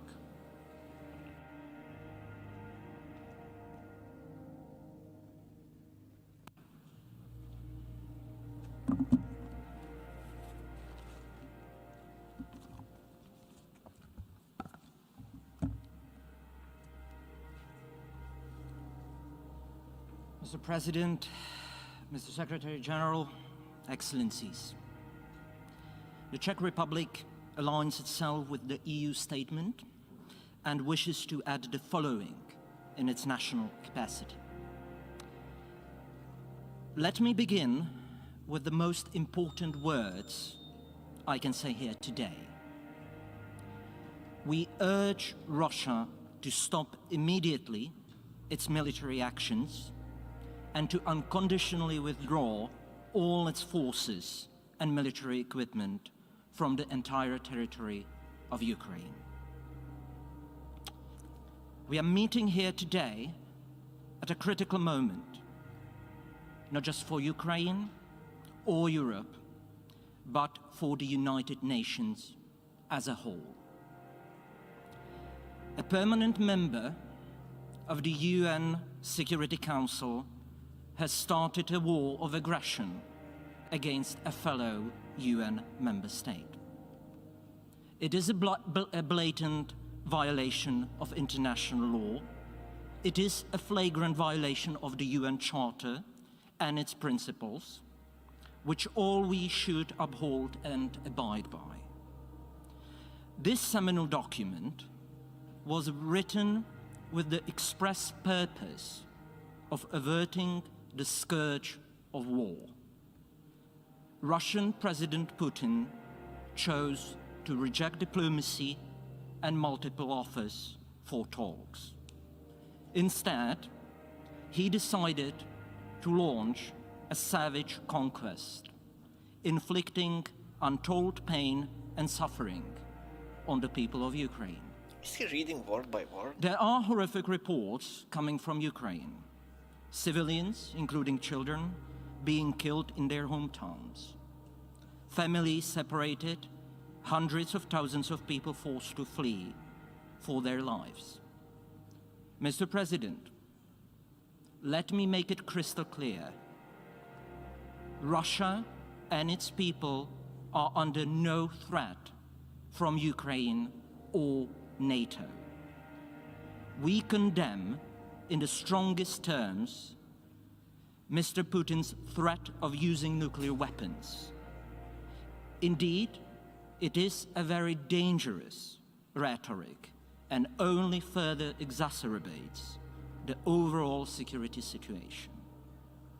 Nothing can justify the use of nuclear weapons. Mr. President, Russia must be held accountable for its aggressive actions. Ukraine has accepted the jurisdiction of the International Criminal Court related to genocide, crimes against humanity, and war crimes. We will be looking to the ICC to prioritize investigations of crimes committed in Ukraine. Similarly, we strongly support Ukraine's filing of a case against Russia at the International Court of Justice, requesting the ICJ to order Russia to cease its unlawful attack on Ukraine and to stop Russia's false claims that acts of genocide have been perpetrated in the Luhansk and Donetsk Oblast of Ukraine. Mr. President, I would like to reiterate my country's unwavering support for the sovereignty, territorial integrity, and independence of Ukraine within its internationally recognized borders, including the illegally annexed Crimea. This is why the Czech Republic throws its full support behind the draft UN General Assembly resolution. The people of the Czech Republic stand firmly with Ukraine. Suffering of innocent civilians in Ukraine has raised a huge wave of solidarity among our people. Humanitarian aid is pouring across the border and to border regions where Ukrainians are fleeing in a desperate search for safety. The Czech government, local communities, as well as individuals, have offered and provided help to the people who have fled from the suffering caused by the Russian aggression, and we will continue to do so. Mr. President, we deeply regret the use of a veto by the Russian representative last Friday to block the UN Security Council resolution. This prevented the UN Security Council from fulfilling its fundamental role to maintain international peace and security. It is yet another proof of Russia's blatant disrespect for this organization. However, the large number of co-sponsors of the draft resolution clearly demonstrated the prevailing opinion of the international community. Mr. President, Russia cannot veto the reality on the ground. And let me here echo the words of the UN Secretary General speaking after last Friday's vote in the Security Council. The United Nations was born out of war to end war. Today, that objective was not achieved. We must never give up. We must give peace another chance. Dear colleagues, we, the representatives of 193 nations gathered here at this emergency special session of the UN General Assembly, have a solemn duty to uphold the purpose and basic principles of the UN Charter and international law, as we are about to take a vote on a draft resolution which is soon to be formally introduced. Dear colleagues, soon each and every member of this honorable body will have a chance to declare where they stand on the UN Charter and international law. And quite frankly, on the most crucial matter of war and peace. Excellencies, colleagues, I'm making a plea to each and every one of you representing here all UN member states. Please vote for this resolution. Vote with your conscience. Vote for the end of bloodshed and human suffering. Vote for peace. Vote for the UN Charter and international law. Vote for all the good our United Nations was founded to represent. And please let us not forget, the whole world is watching. Thank you. I thank the distinguished representative of the Czech Republic. I'm not sure I like the hyperbole, but I think he heard when I said he was talking way too slow. He immediately picked up the pace. Oh.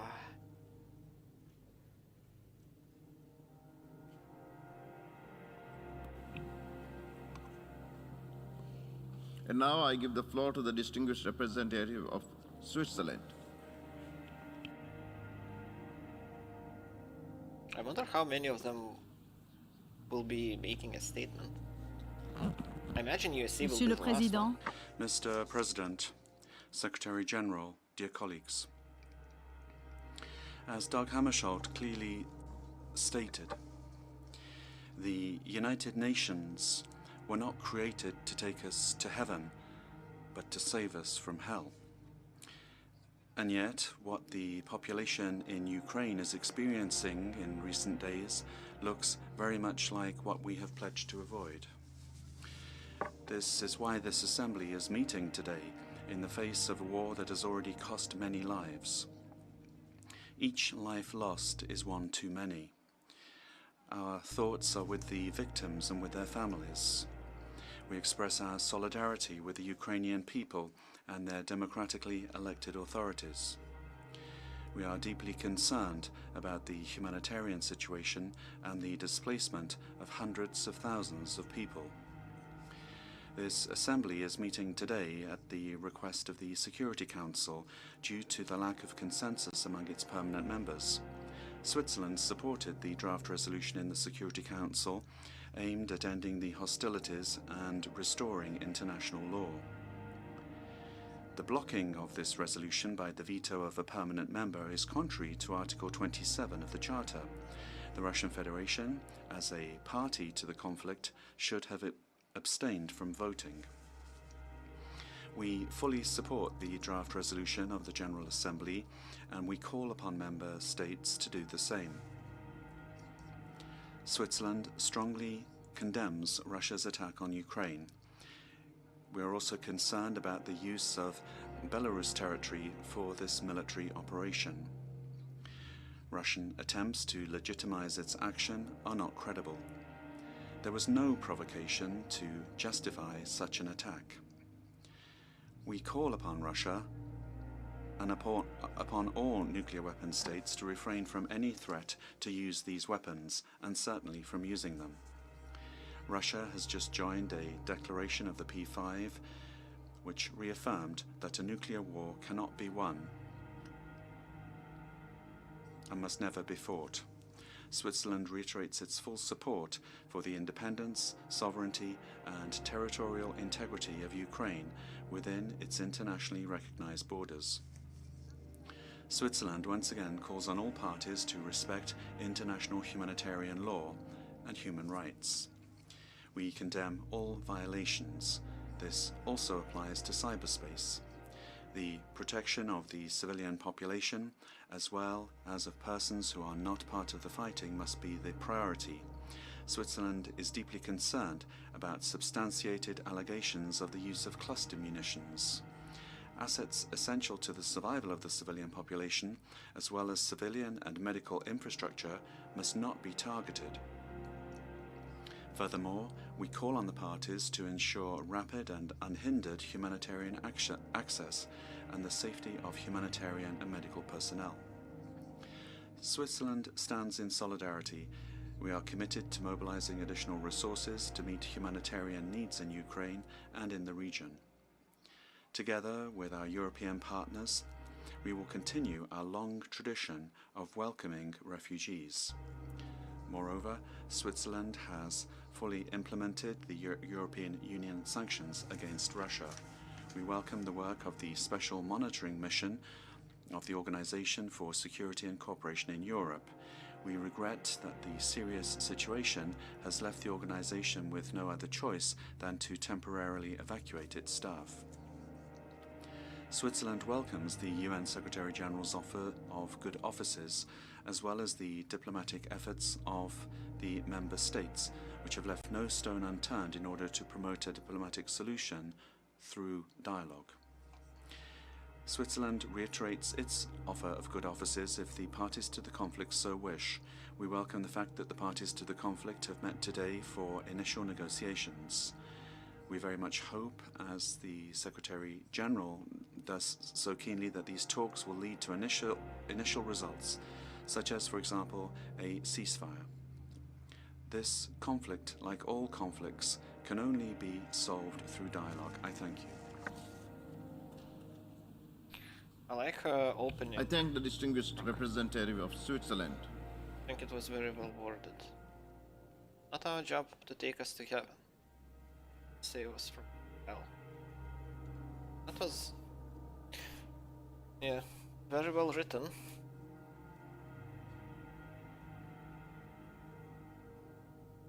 I think I just realized what happened to the Budapest Memorandum. I now give the floor to the distinguished representative of New Zealand. Zealand.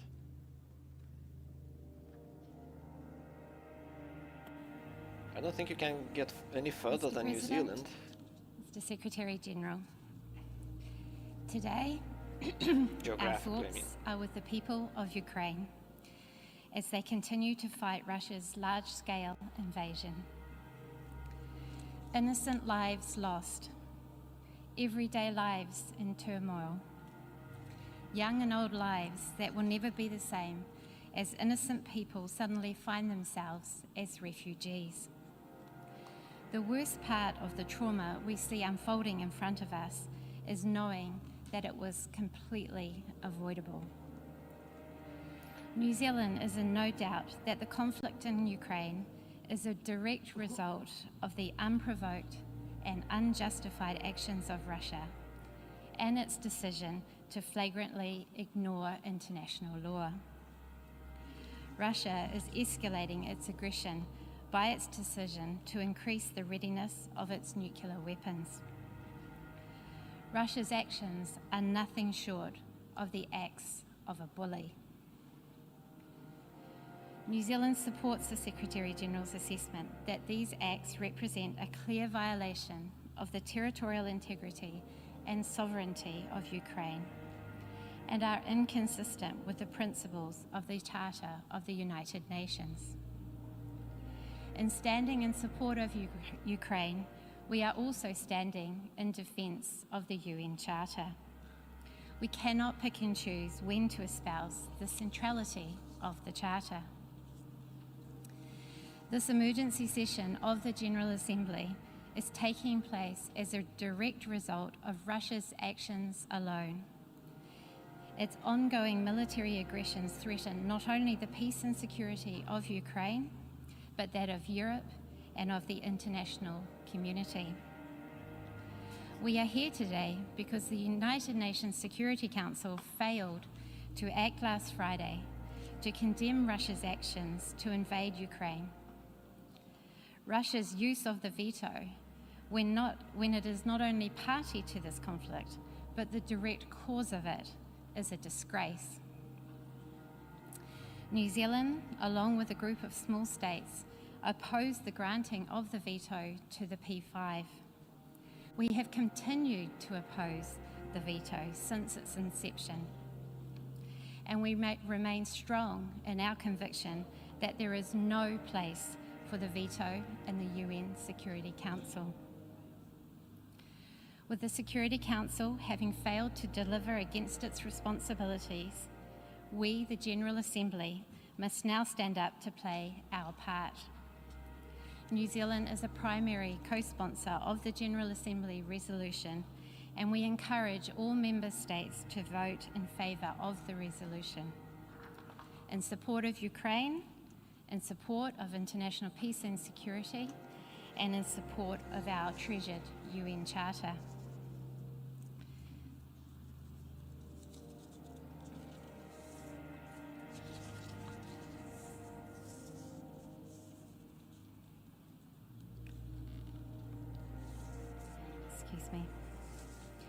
New Zealand has consistently expressed our strong support for international efforts to de-escalate the Ukraine crisis diplomatically.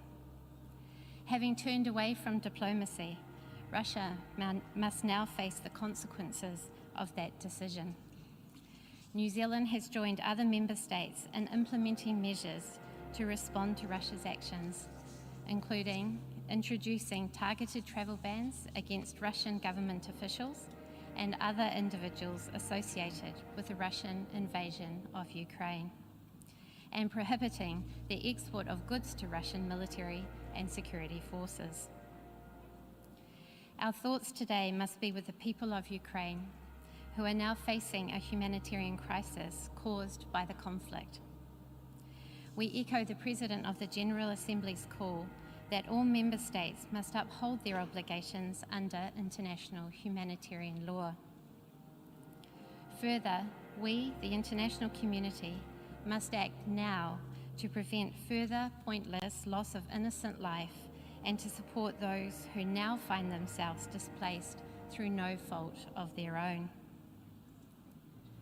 We commend Ukraine's neighbours for their selfless acts of taking in large numbers of Ukrainians and other nationalities who seek refuge from this conflict. We acknowledge with a grim sense of horror, but sadly little surprise, the role of accomplice and facilitator that Belarus has played in support of Russia's invasion. New Zealand has also extended its travel bans to key members of the Belarusian government. New Zealand is contributing financially to the humanitarian response and will consider all humanitarian options available to support the international humanitarian response.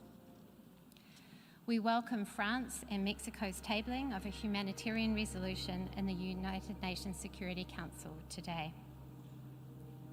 Finally, Aotearoa New Zealand is a proponent of peace and reconciliation. In this vein, we say to Russia, act consistently with your international obligations. Cease military operations in Ukraine. Permanently withdraw to avoid a catastrophic and pointless loss of innocent life. Take all possible steps to protect civilians in line with international humanitarian law and return to diplomatic negotiations as a pathway to resolve this conflict. Thank you. I thank the distinguished representative of New Zealand.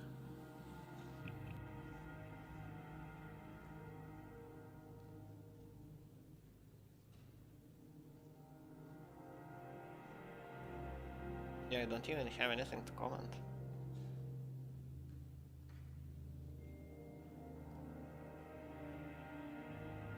It feels as if USA, UK... I now give the floor to the distinguished representative of Panama on behalf of the Alliance for Development in Democracy.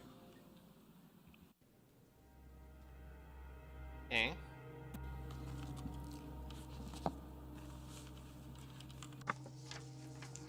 Mr. President, Secretary General, the Republic of Panama, on behalf of the Republic of Costa Rica, the Dominican Republic, as member countries of the Alliance for Development and Democracy, are honored to address this 11th emergency special session in order to express our position during the convening of this session on the draft resolution on the unprovoked armed aggression by the Russian Federation against Ukraine. The delegations of Panama, Costa Rica, and the Dominican Republic, on the basis of shared values and in respect for the United Nations Charter and for international law, condemn the use of force and the violation of the sovereignty and territorial integrity of Ukraine by the Russian Federation. The Alliance supports the Secretary General of the United Nations, Mr. Antonio Guterres, in his call for a cessation of hostilities and for moderation and reason to prevail, and that international humanitarian law be respected and civilians be protected. We reiterate that all efforts should be made in order to provide rapid secure and unhindered access for humanitarian assistance to those that require it in Ukraine in order to protect civilians, including humanitarian staff and those in vulnerable situations, particularly girls and boys. The serious situation caused by the displacement of thousands of Ukrainians looking for safe refuge in neighboring countries represents an additional challenge to the global complex crisis brought on by the pandemic. This is why the countries of Latin America, including members of the Alliance, have undertaken joint efforts in order to facilitate safe transit of our nationals crossing the Ukrainian border. Dialogue and negotiation, accompanied by respect for the letter and the spirit of the United Nations Charter, the resolutions of the General Assembly, and international law, constitute the only guarantee for a lasting solution to the conflict which today is afflicting Eastern Europe. Finally, we firmly call upon the parties to return to negotiations and diplomatic dialogue, and that peace be promoted and that there be respect for multilateralism. These must be at the core of action in this area. Thank you. I thank the distinguished representative of Panama. You have nothing to say, like, what's the point?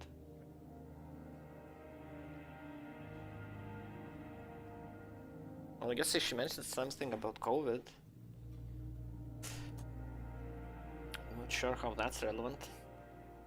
Well, I guess I should have listened. Maybe it is relevant somehow. I now give the floor to the distinguished representative of China. Oh, ooh. That will be interesting to hear. People were protesting in China, actually, in support of Mr. Ukraine, President, which was very surprising. the situation in Ukraine is changing sharply. China is closely following the developments. The situation has evolved to a point which China doesn't wish to see. It is not in the interest of any party. The immediate priority is for all parties to exercise restraint, prevent further worsening of the situation, while stepping up diplomatic efforts aiming for a political solution. China welcomes the start of direct talks between Russia and Ukraine. Ukraine should serve as a bridge of communication between East and West, rather than a front line of major power rivalry. We call for efforts to create an atmosphere and conditions conducive to direct talks between the parties concerned, as this is the fundamental way to resolve the issue. All action taken by the UN and the relevant parties of the international community should prioritize regional peace and stability and universal security for all, and should help de-escalate tensions and facilitate a diplomatic settlement. China does not approve of any approach that may exacerbate tensions. China supports relevant UN agencies' continued work on humanitarian aid in Ukraine. We believe that the safety of civilian life and property and their humanitarian needs should be effectively guaranteed. Mr. President, as a permanent member of the UN Security Council, China always conscientiously fulfills its responsibility of maintaining international peace and security. It is our consistent and unequivocal position that all countries' sovereignty and territorial integrity should be respected, and the purposes and principles of the UN Charter be upheld.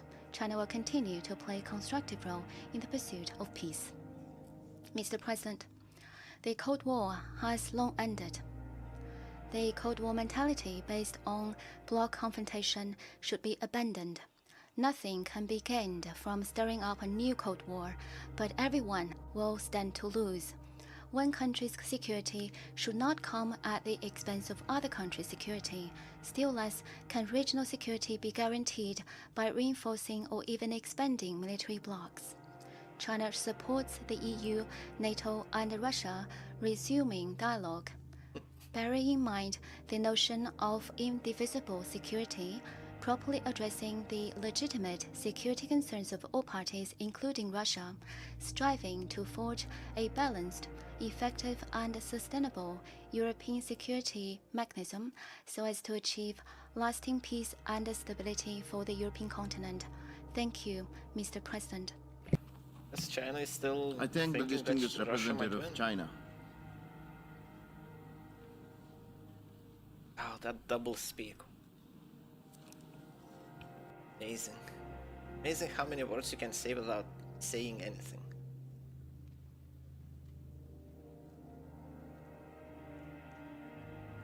I wonder how much was lost in translation as well. I now give the floor to the distinguished representative of Bulgaria.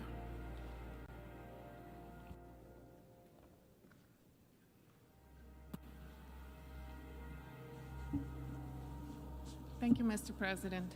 Mr. President, distinguished delegates, Bulgaria aligns itself with the statement delivered on behalf of the European Union, and I would like to highlight a few points in my national capacity. Mr. President, we have gathered here today under extraordinary circumstances that defy reason, but unfortunately are reality.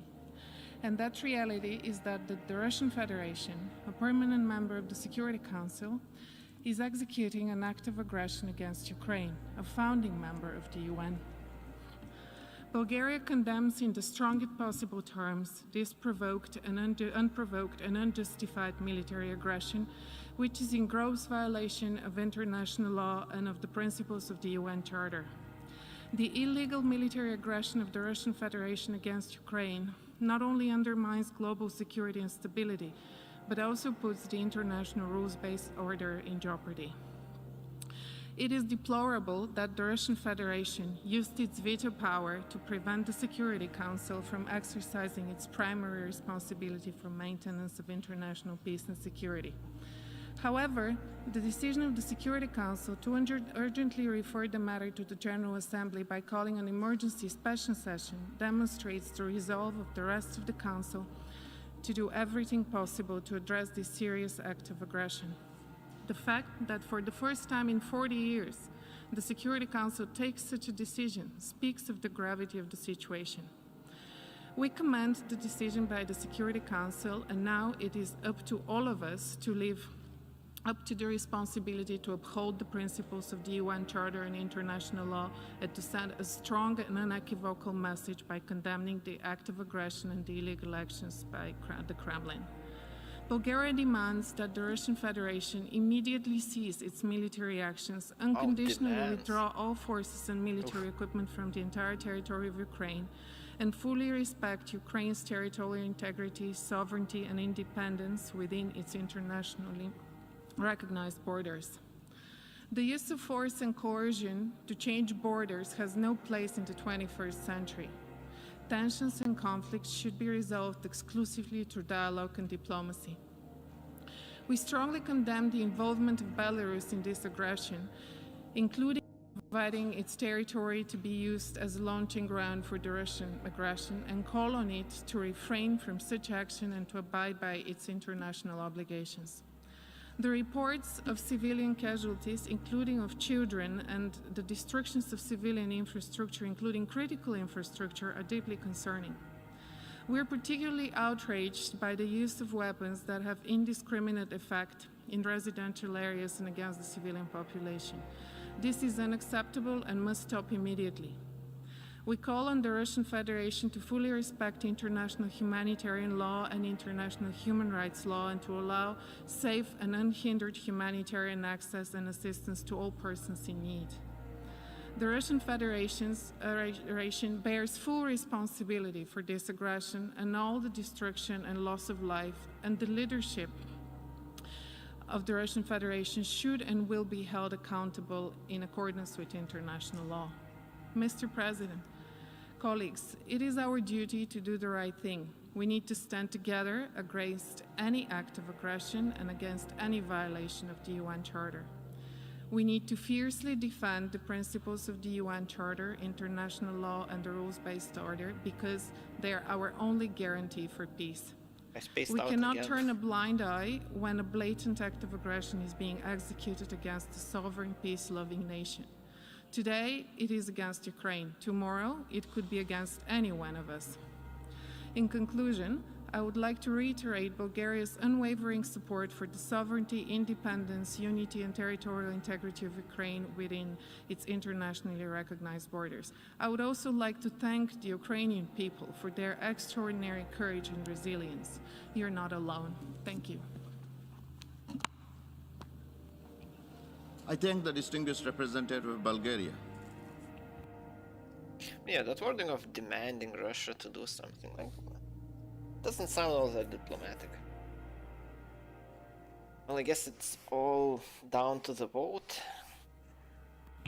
That's what actually matters. I now give the floor to the distinguished representative of Italy.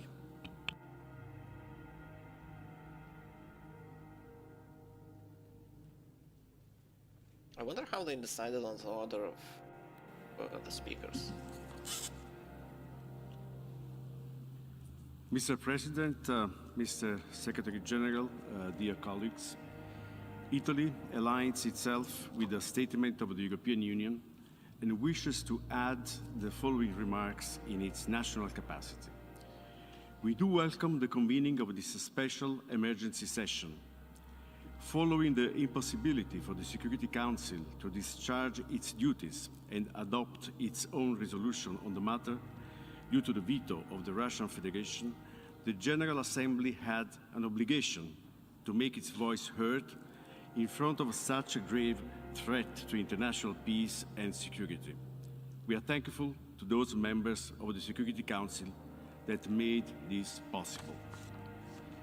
Italy, together with its EU partners and allies, has made its position clear all along throughout this entire crisis, with statements and consistent acts, standing firmly in support of the sovereignty and territorial integrity of Ukraine and in full solidarity with Ukrainian people. The unprovoked aggression decided by the Russian leadership is a blatant violation of international law and the UN Charter, and, as such, it has to be condemned in the strongest possible terms. The involvement of Belarus as a facilitator of the Russian aggression is also to be condemned. In close coordination with the EU partners and allies, we have implemented unprecedented economic and financial sanctions, including on Belarus. As already stated, further steps will have to be taken if the assault against Ukraine continues. We call upon the Russian Federation to stop immediately its action and to withdraw its military forces from the territory of Ukraine within its internationally recognized borders extending to territorial waters. We urge the Russian Federation to respect the principles set in the UN Charter and in the Declaration of Friendly Relations, to abide by the Minsk Agreement and to redirect urgently its action towards a peaceful solution. We trust that the General Assembly will, through the adoption of the tabled draft resolution, show cohesion and determination in dealing with a situation that is threatening the existence of a member state, causing a growing number of casualties, including civilians and children, and ultimately is undermining the very essence of multilateral relations. Mr. President, Russia's actions are causing enormous human suffering and triggering a humanitarian disaster. We express our heartfelt solidarity with Ukraine and its people, and we mourn all the victims of this безмысленная война, of this senseless war. Together with our partners and building on the support it has to be provided since 2014, Italy is scaling up its financial and material support to to strengthen the capabilities and resilience of Ukraine, with an amount of around 110 million euros in aid, credit and grants and additional contributions. We are also determined to provide increased humanitarian support to assist the people of Ukraine in these dramatic circumstances. In this context, international humanitarian law must be upheld. Safe and unhindered humanitarian access must be granted. The humanitarian staff must be protected. We welcome the convening of a meeting of the Security Council on the humanitarian dimension of this crisis later today, and we hope that the discussions will lead to the adoption of a concrete deliverable. Lastly, we acknowledge and support the statements of the Secretary General in defense of the principles of the UN Charter and his action in support of the humanitarian needs in Ukraine. Italy will remain actively engaged in close coordination with its European partners and allies and reaching out to the broader UN membership in favor of the immediate halt of this aggression and in support of the urgent return to a peaceful path. I thank you, Mr. President. I thank the distinguished representative of Italy. He used so many words.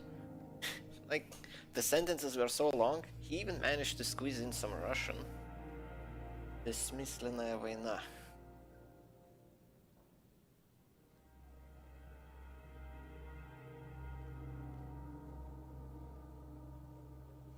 I think everyone's just I now give the floor to the distinguished representative of Brazil.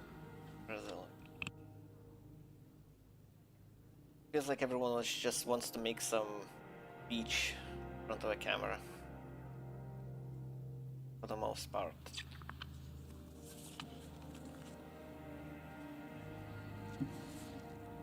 Mr. President, Mr. Secretary General, this is a defining moment for our organization and for the world.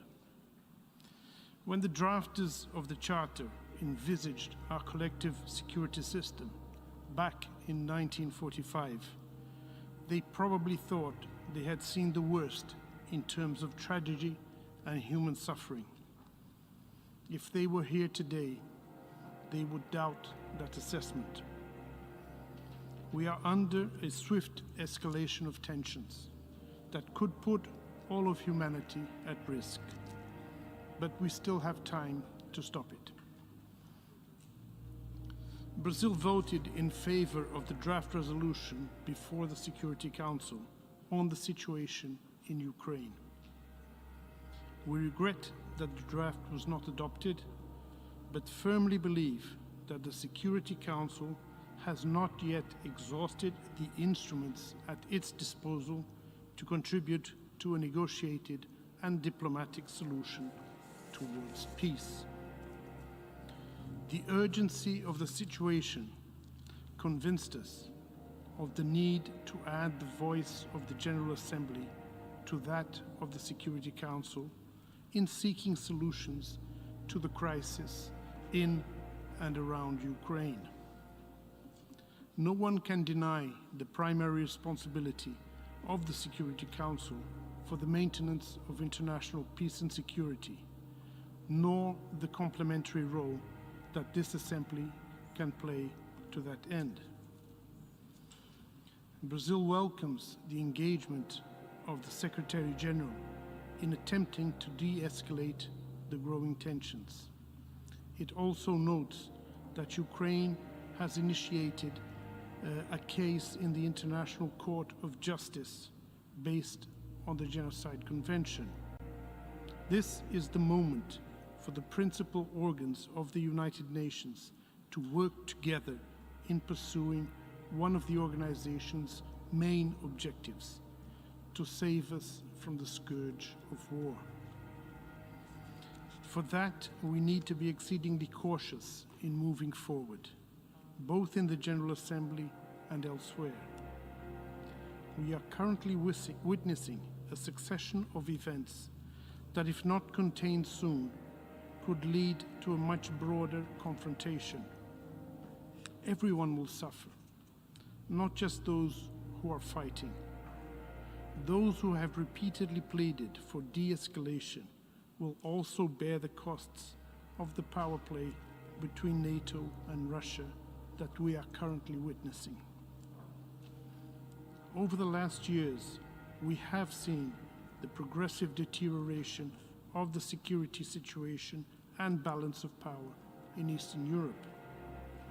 The undermining of the Minsk agreements by all parties and the discrediting of the security concerns voiced by Russia prepare the ground for the crisis we are all witnessing.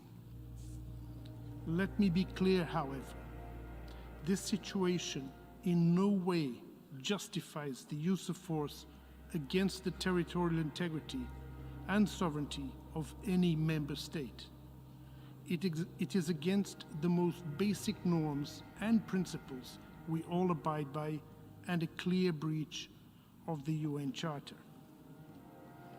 Mr. President, it is of our collective interest to jointly do all we can to stop and reverse the belligerent actions before it is too late. Brazil reiterates its calls for an immediate ceasefire in Ukraine, as well as for full respect for international humanitarian law. Equally important, we call all actors involved to reassess their decisions concerning the supply of weapons, the recourse to cyber attacks, and the application of selective sanctions, particularly those which could affect the global economy, including the critical area of food security. At this moment, we need constructive solutions, not actions that will only prolong hostilities and spread the conflict with rippling effects to the world's economy and security. As we speak, hundreds of thousands of civilians have already fled Ukraine. Many more will certainly follow, millions perhaps. The destruction of infrastructure has left people without electricity and water. Damage to essential infrastructure, interruption of basic services, including transportation and access to basic supplies, the danger to persons with disabilities, the elderly, and children are causes of grave concern. There are pressing humanitarian needs for medical services, medicines, health equipment, shelter, and protection. The prospect of hostilities conducted in populated areas, compounded by the possible use of explosive weapons and direct participation of civilians, is also extremely worrisome. We urge all parties to avoid this scenario at all costs, bearing in mind the grave risks it poses to the civilian population. What scenario is there to avoid? We call on all parties to adopt measures to ensure the protection of civilians and of critical civilian infrastructure, as well as to ensure unhindered humanitarian access to all those in need and the protection of refugees and displaced persons. We also reiterate our appeal to Ukraine and Russia to facilitate the withdrawal of all persons who want to leave the Ukrainian territory. Brazil expresses its gratitude to Poland, Slovakia, Hungary, Moldova, Romania, and others that are facilitating the exit of people fleeing the conflict, including Brazilians and Latin Americans.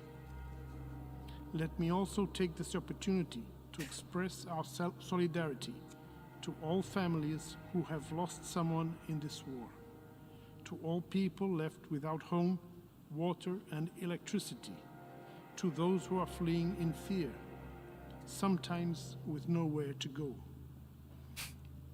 and to everyone who is now trapped in a conflict zone, yeah, I'm sure those condolences mean a lot find to refuge. those people.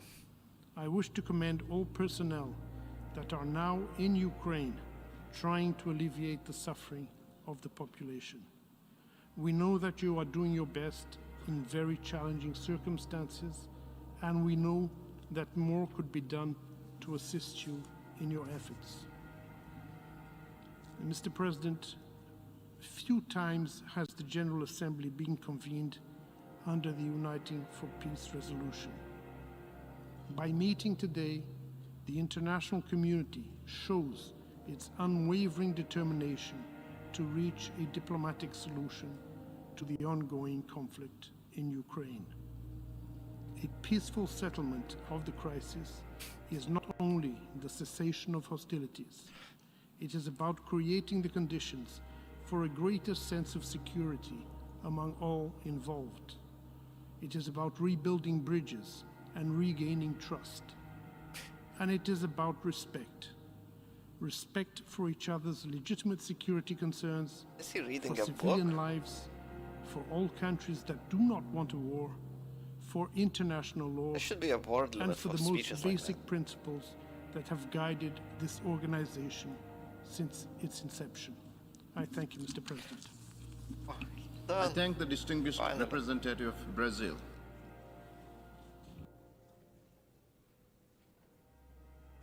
Damn. Well, I guess as far as substance is concerned, it's quite hollow.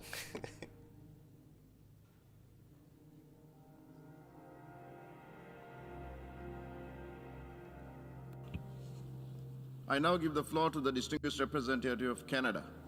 Oh, okay.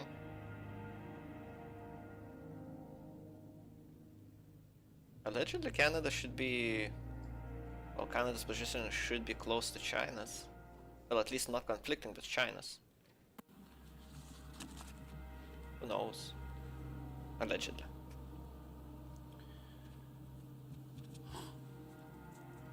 Monsieur le Président. Mr. President, Mr. French. Secretary General, distinguished delegates,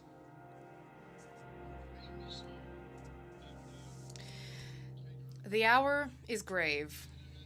The Russian Federation, a permanent member of the Security Council, has unleashed an illegal and unjustifiable war of aggression against the sovereignty, the territorial integrity, and the political independence of another member state of the United Nations, Ukraine. They should compare notes. Like he's saying the same thing over. Like... The actions of the Russian Federation constitute an egregious violation of the Charter of the United Nations and of its purposes and of its principles. The sovereign equality of all states, the right of all people to self-determination, the peaceful settlement of disputes, and the prohibition on the use of force. This needs an option for 2xp. By unleashing this war, the Russian Federation seeks to destroy the freedom of a people and of I wish I could forward. A nation, a sovereign, independent. They're away. It's fueled by the desire of President Putin Looks like I skipped to restore imperialism like and colonialism. These are the days against which the members of the United Nations have been fighting for generations. And the Russian Federation, once again, has prevented the Security Council from exercising its primary duty, that of protecting the peace, that of the maintenance of international peace and security. We are gathered here today because the Russian Federation has yet again illegitimately exercised its veto right, which we continue to view as illegitimate, as it has done on a number of other occasions. And the Russian Federation has now turned its threat to Ukraine, Europe, and the entire world with the threat of nuclear weapons use in a flagrant violation of the joint statement of the leaders of the 5 permanent members of the Security Council this past January. Mr. President, it was in January of this year that members of the P5 agreed that a recourse to the nuclear option, to the nuclear threat, to the nuclear possibility was wrong. They admitted that no one could win this kind of confrontation. Just a few days later, President Putin announced that he was going to resort to this threat, directly contrary to what he had promised, signed, sealed, and delivered 6 weeks before. Oh no, Putin lied? And so here we are, with a war shocking. that is a threat to each and every one of us. Through this resolution before us today, we as members of the United Nations have the chance to stand up in defense of a free people and to rebuke the evil notion that might makes right. And now we must all step up and stand up. Canada urges all member states to unequivocally condemn Russia's actions and to vote in favor of the resolution that is now before the Assembly. Russia has not been alone in undermining these foundational norms and rules, Mr. President. Belarus has also violated its obligations under the UN Charter and under international law. By allowing Russia to use its territory to invade and launch attacks against Ukraine, Belarus is aiding and abetting Russia's illegal war of aggression.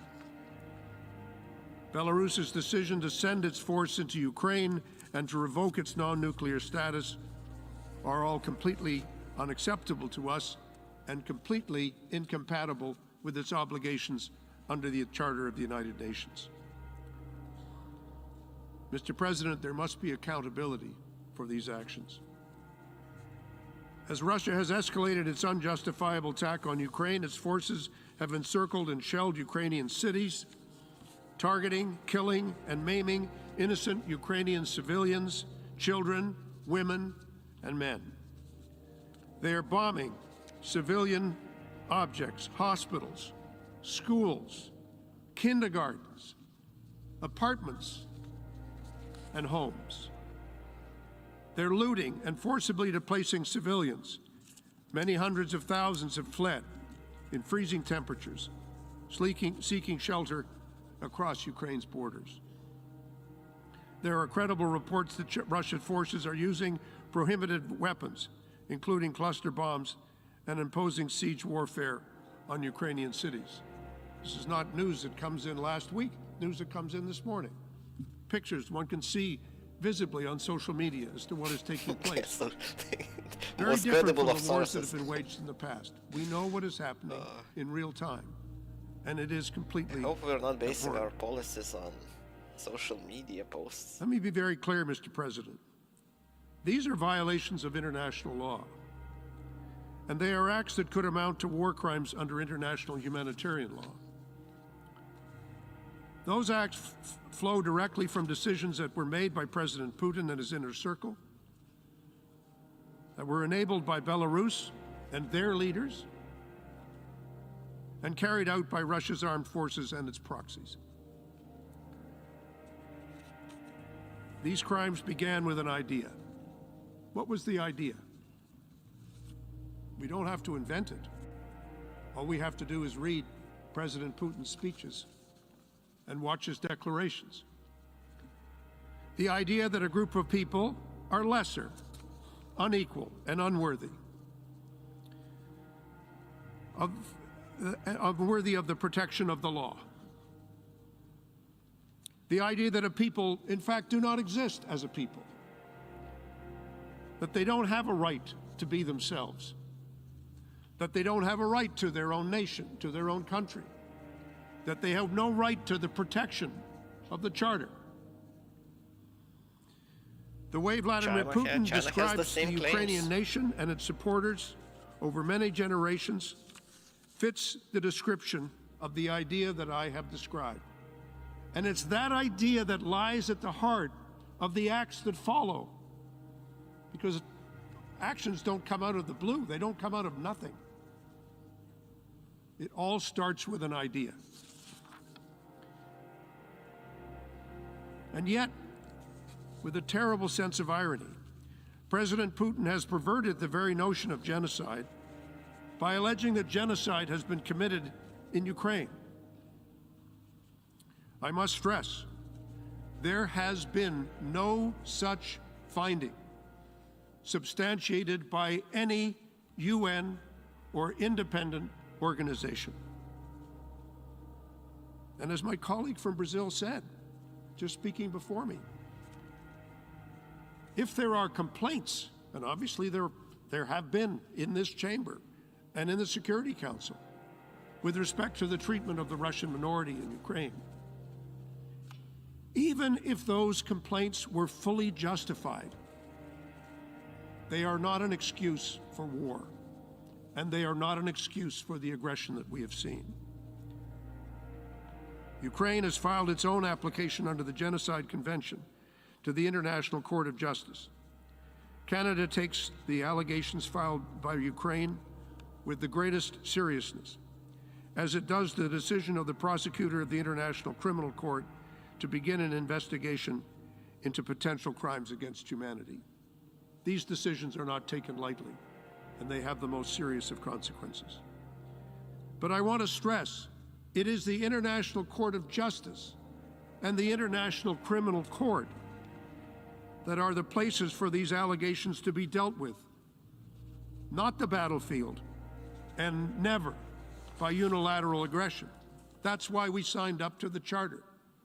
We signed up to the Charter because we agreed that we would subject our disputes to processes created by us over many, many arduous years and debates, what would be done in the event of a profound difference of opinion between states. We don't go to war. We go to the negotiating table. We go to court. We go to mediators. That's how we resolve disputes. The other way lies madness.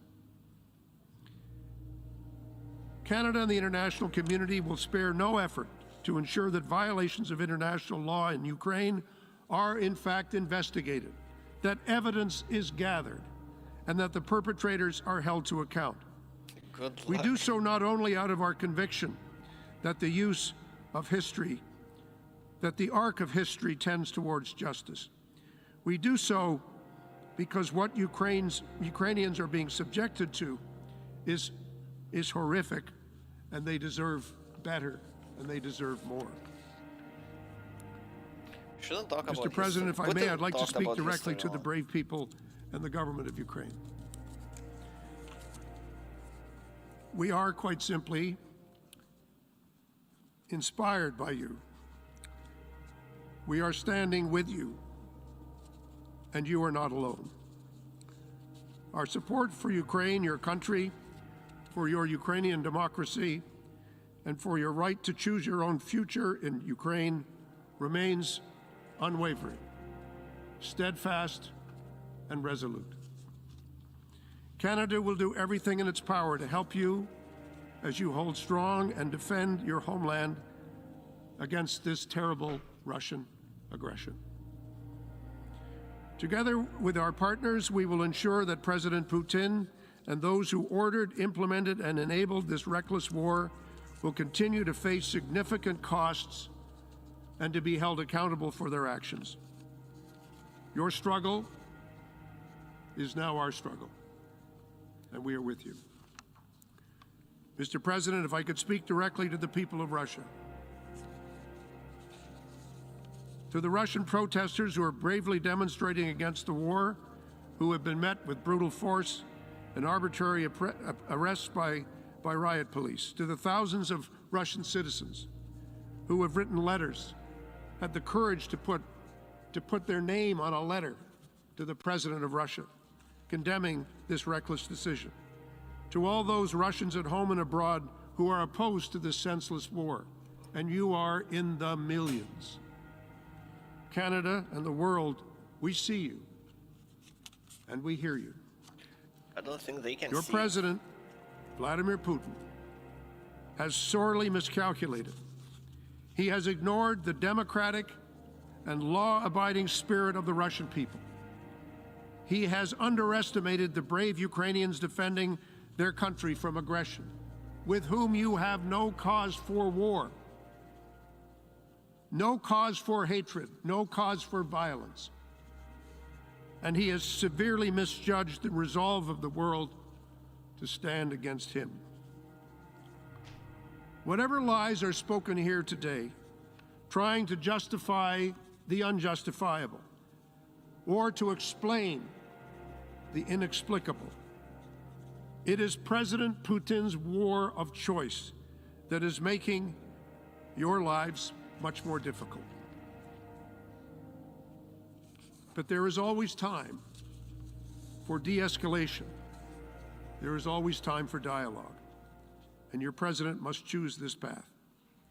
Should he not, I believe it will show just how much contempt he has for you and for the future of your country and the planet that we live on and share together. Mr. President, we should all say together, directly to President Putin, stop this war. Stop this war.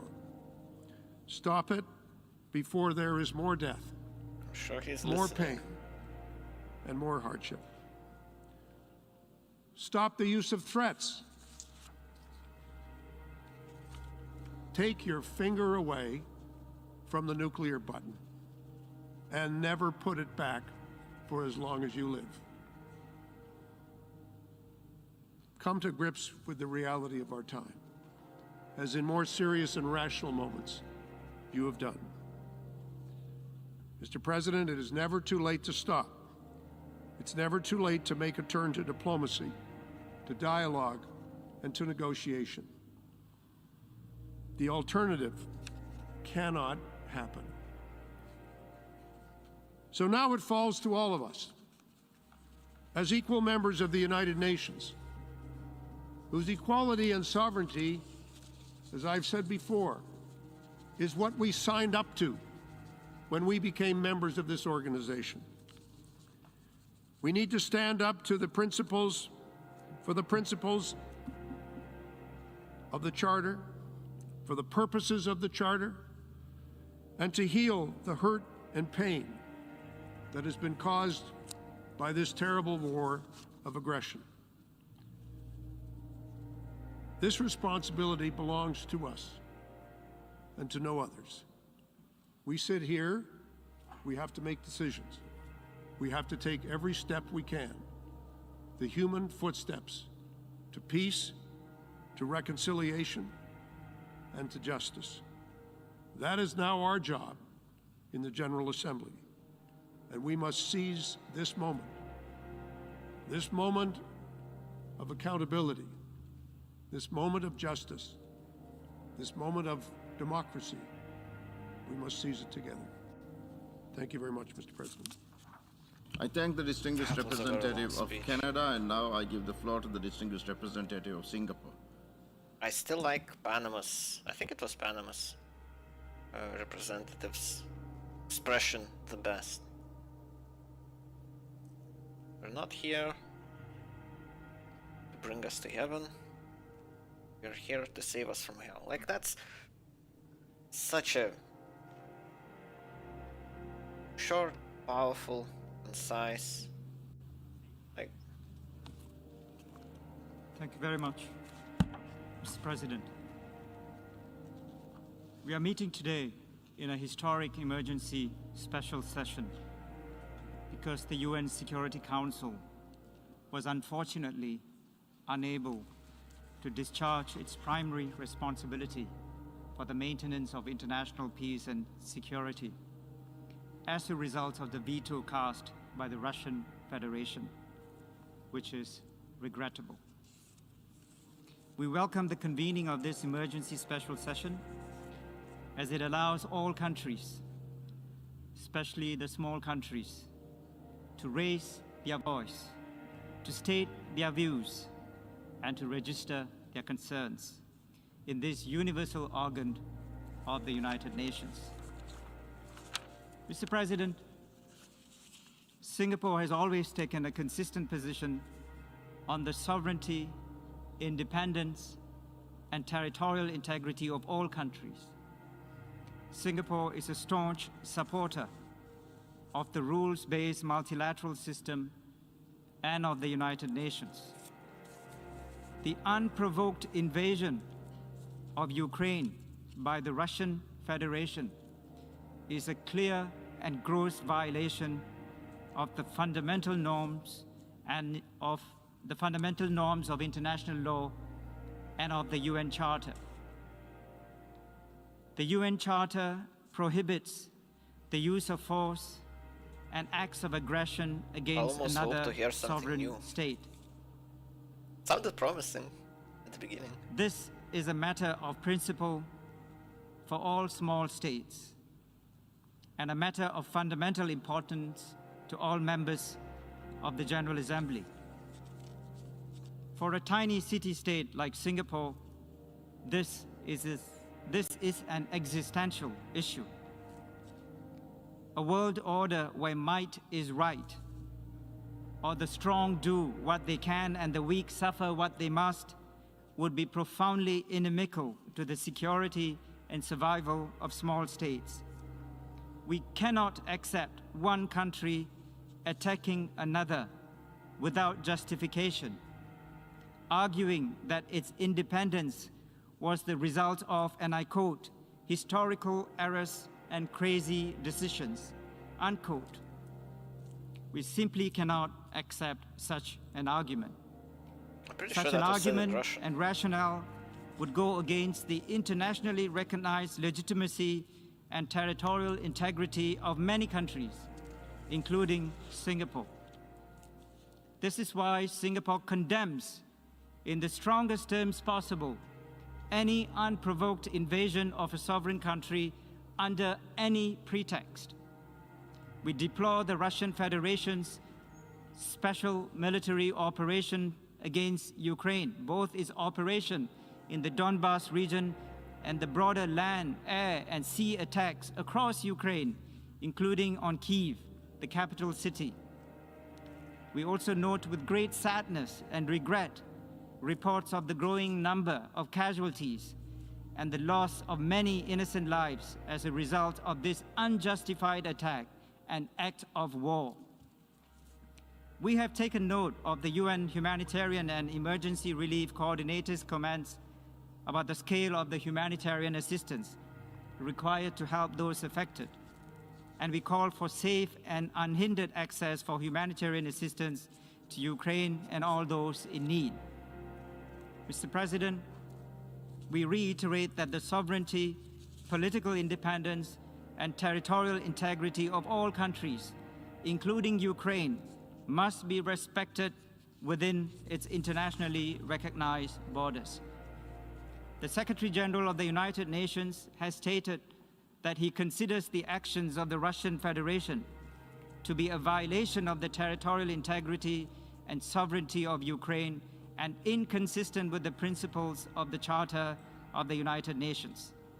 We agree with the Secretary General entirely. Let me repeat, we agree with the Secretary General entirely, and we support his call for the Russian Federation to withdraw all its troops from the territory of Ukraine and for the responsible actors to immediately cease all hostilities and prioritize diplomacy to address all issues peacefully in accordance with the UN Charter and international law.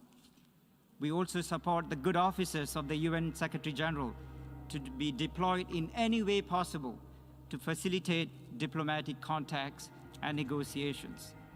Mr. President, let me conclude by saying that the world is watching us as we meet today in the General Assembly. As members of the General Assembly, we have to act swiftly, firmly, and with unity of purpose. Singapore is one of the main co-sponsors of the draft resolution that has been tabled for adoption in this General Assembly. Singapore will not hesitate to vote yes on this draft resolution. Singapore will always vote to uphold the principles of the UN Charter and to uphold international law. And I would like to urge all members of the General Assembly to vote yes for this resolution. And distinguished delegates, this resolution is not about taking sides. It is about upholding international law and the principles of the UN Charter. The United Nations, distinguished delegates, is being tested today. It is important that all countries, especially the small states, send a clear signal that we are united for peace and we are united to defend the principles of the Charter and that we are united to uphold international law. I thank you for your attention. I thank the distinguished representative of Singapore. We have heard the last speaker in the debate on this item for this meeting. We shall hear the remaining speakers this afternoon. I would like to inform members that at 3 p.m. today, the General Assembly will first hold the 60th plenary meeting of the 76th regular session, as announced in the journal. This will be followed by the second plenary meeting of the 11th emergency special session, at which the debate on agenda item 5 will continue. The General Assembly has thus concluded this stage of its consideration of agenda item 5. The meeting is adjourned. Right. And what time is it in New York? Eastern Standard Time 13, so 2 hours. Then 2 hours after that? They will be doing something else? Yeah.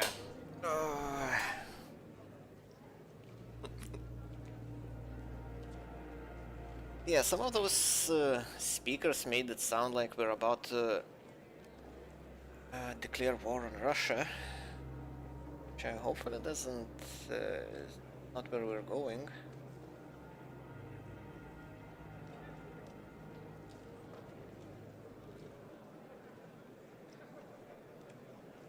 There are some breaking news.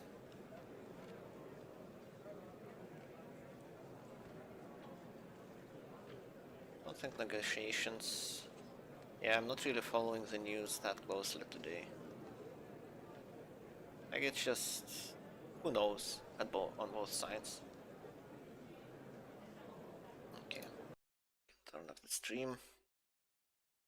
Not the stream I'm watching. I might as well end my own stream. I think I'll be back stream the rest of this, because I actually want to hear what other countries have to say. So far, well, Russia and Ukraine spoke at the very beginning. It's kind of odd that, so I guess the order is first of all Ukraine, then Russia, then everyone else, and at the very end USA. Well, in that case, it's a very odd arrangement.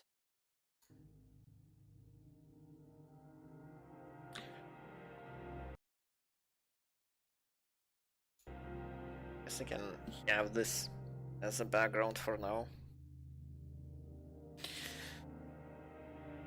Right. Yeah, Panama said it the best, I think. Russia made very little sense, in my opinion. Like,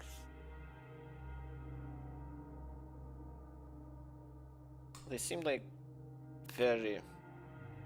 like it was a very cherry-picked statement. They just picked whatever they wanted and ignored all the rest. That's how it felt. And the vast majority were just repeating the same thing over and over again. Russia bad, Ukraine good. We must uphold the order.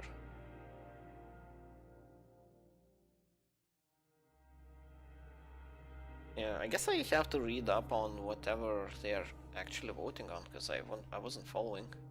Kind of interested now. Article 5. See, UN meeting. Article 5.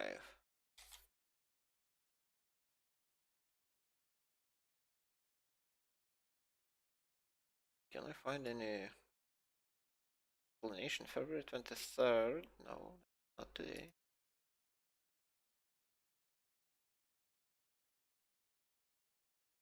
Okay, if I want to watch, I want to read about it.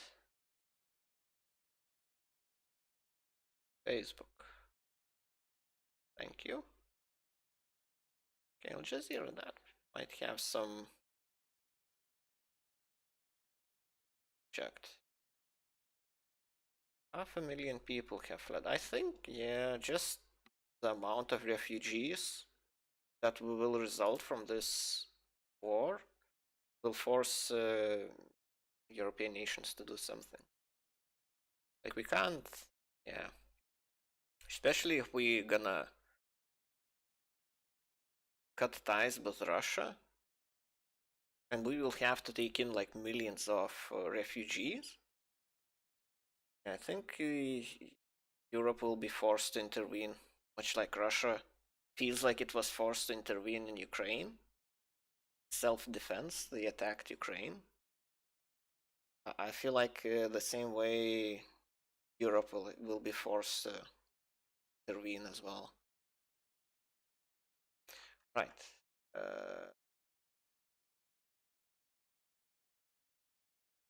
Anything else?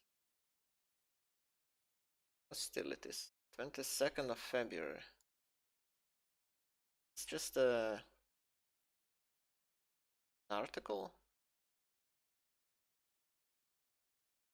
1,000. Syrian minister.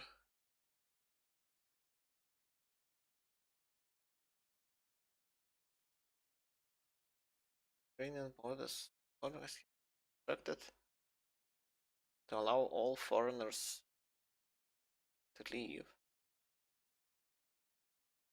Was that the case before?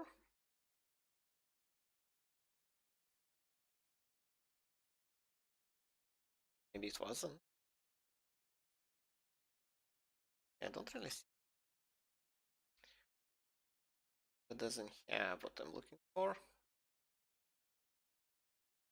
Agenda. February 28th. Quick check that it's actually correct date.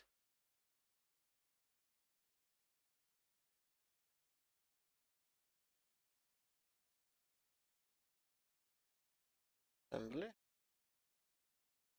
7th. Sounds right. Summary.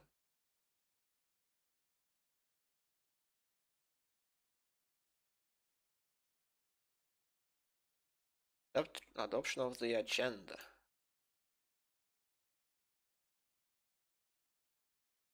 A letter dated 28th February 2014 from government representative of Ukraine to the United Nations. Address the President of the Security Council. Item 5. So I guess this is what they're talking about. Is there a synopsis or something? Oh. This. So we cannot locate your document. Either the document is yet to be released. Enter the correct symbol. So they have a link to something that's not available yet. Okay. So this is a formula. One docs. The same thing. Oh, actually, open.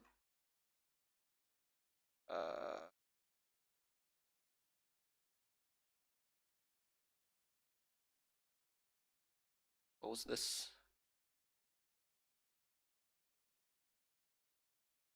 See, what does it says?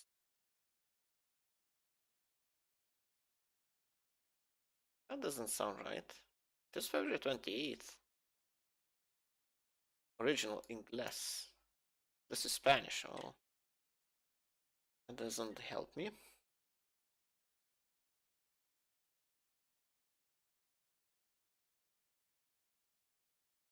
I wonder where can you... This one is unavailable.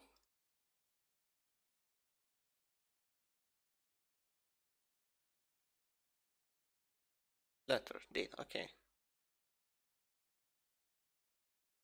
To deterioration of the situation. Autonomous Republic of Crimea, Ukraine. In Crimea, Ukraine, which threatens the territorial integrity of Ukraine, and upon the relevant instructions.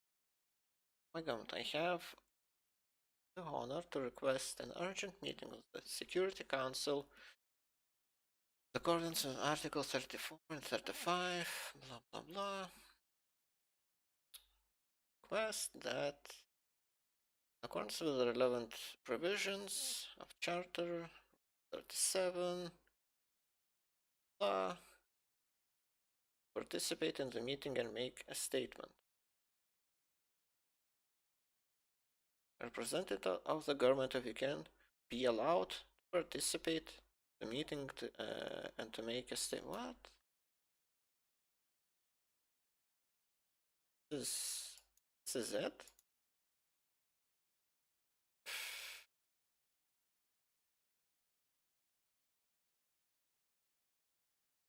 Oh, that doesn't sound right. Feels like a lot of countries were allowed to participate and make a statement.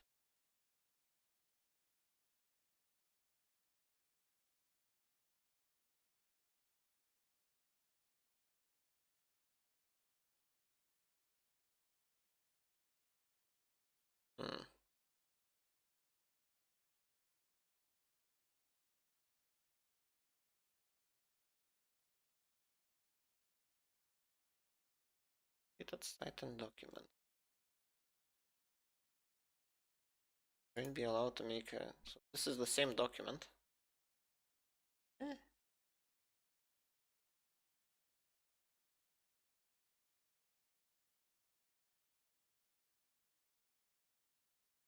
Okay, maybe I just can't read. Let's see.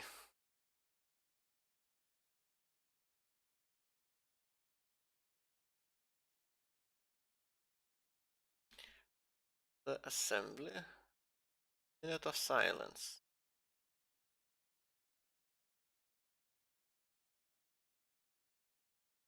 Intentions of representatives.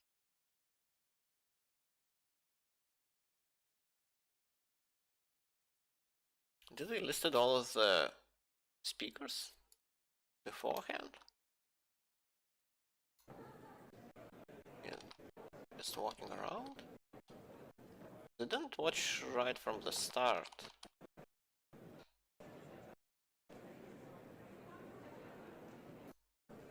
In public space and in the General Assembly Hall except when directly addressing the meeting, and the size of a measures the Secretary. Right. I declare open the 11th emergency special session of the General Assembly. Amazing. A note by the Secretary General on the convening of the emergency special session has been circulated in document A/ES-11/1. Before proceeding further, I would like to remind members of the following mitigation measures that are in place for this meeting. All delegates are required to wear a mask. Mitigation for member states, observer states, and the European Union should not exceed 4 persons, and for other observers, 1 person in this hall. Even at emergency doors and the stairway next to these use the. I now invite representatives to stand and observe 1 minute of silent prayer or meditation. Okay, we'll skip this.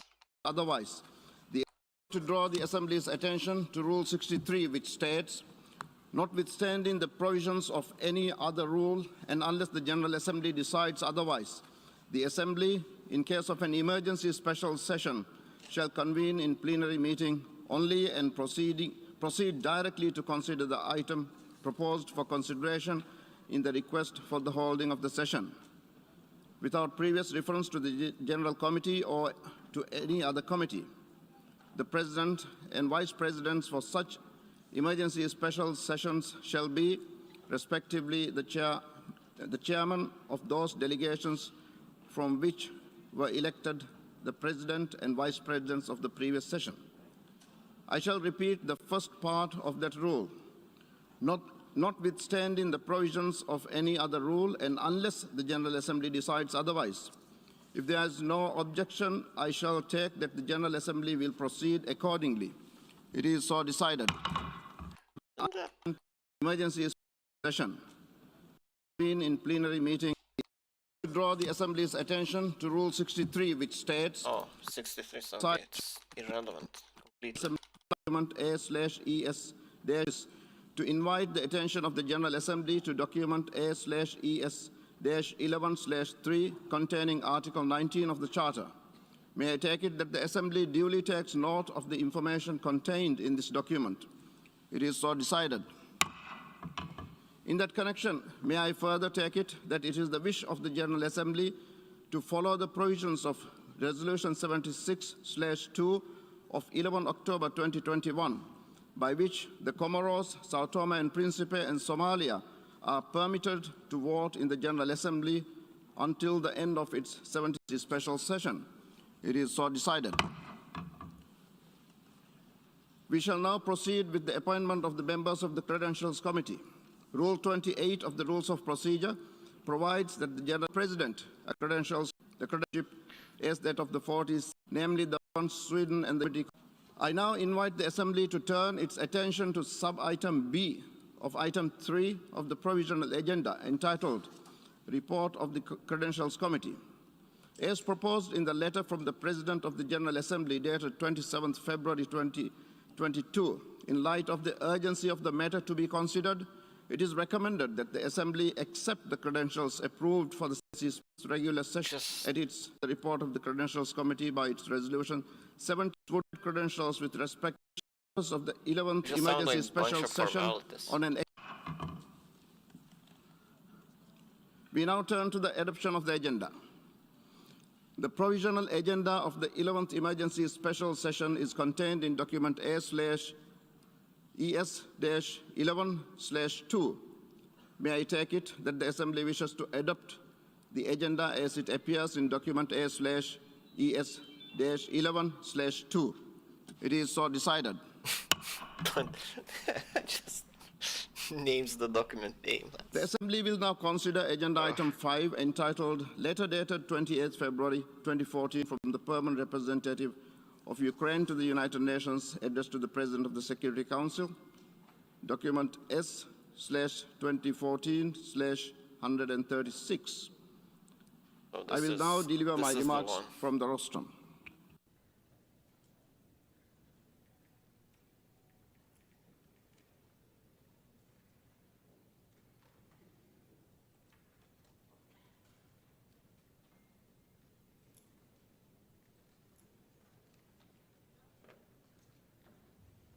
Well, that seems completely unnecessary. Like something like a ritual. His Excellency Antonio Guterres, Secretary General of the United Nations, Excellencies, distinguished delegates. We are all gravely concerned about the fast deteriorating situation and ongoing military action in Ukraine. As I emphasized last week, the military Yes, I saw this part.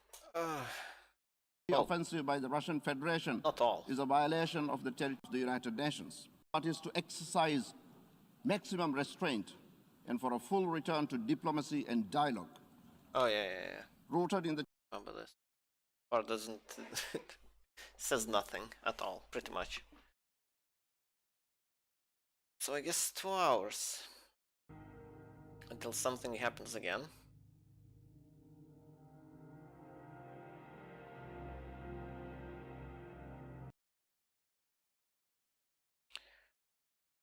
opening.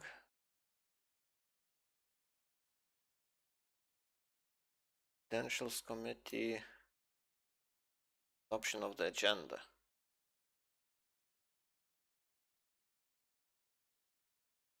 There's also in Arabic, Chinese, French, Russian,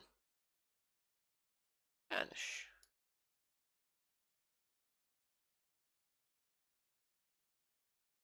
Okay.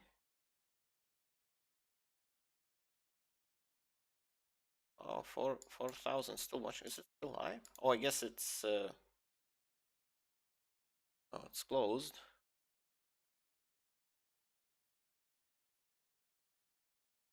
I didn't check how many were watching during the statements. We prefer to keep it as it is, and we believe that with collective action and responsibility, has only exacerbated the problem, with disposable masks, gloves, and other medical waste polluting the environment. We find out how people in Ghana are tackling the issue.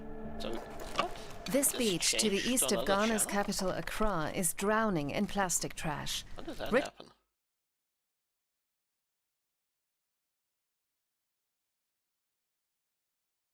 Huh.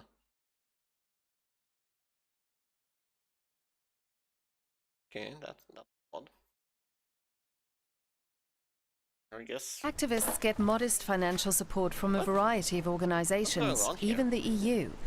They're alarmed especially by a series of new studies which say that over the next 20 years, the amount of plastic in the world's oceans will double to a total... Just got redirected to this stream? What? On the same channel? How does this work? Yeah, it is the same channel. This is allegedly still live. Okay, maybe in live. This has been streaming for like 12 hours.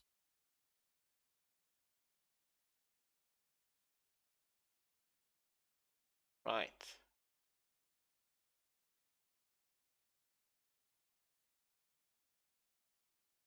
Oh, I guess when I was just looking back, started streaming something else. Okay.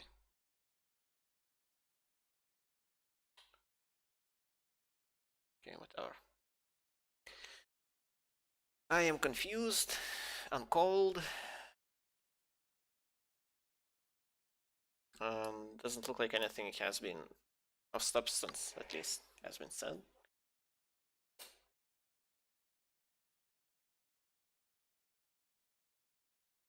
Well, whatever. I'm stopping the stream. I'll be back in 2 hours when it starts again, I guess.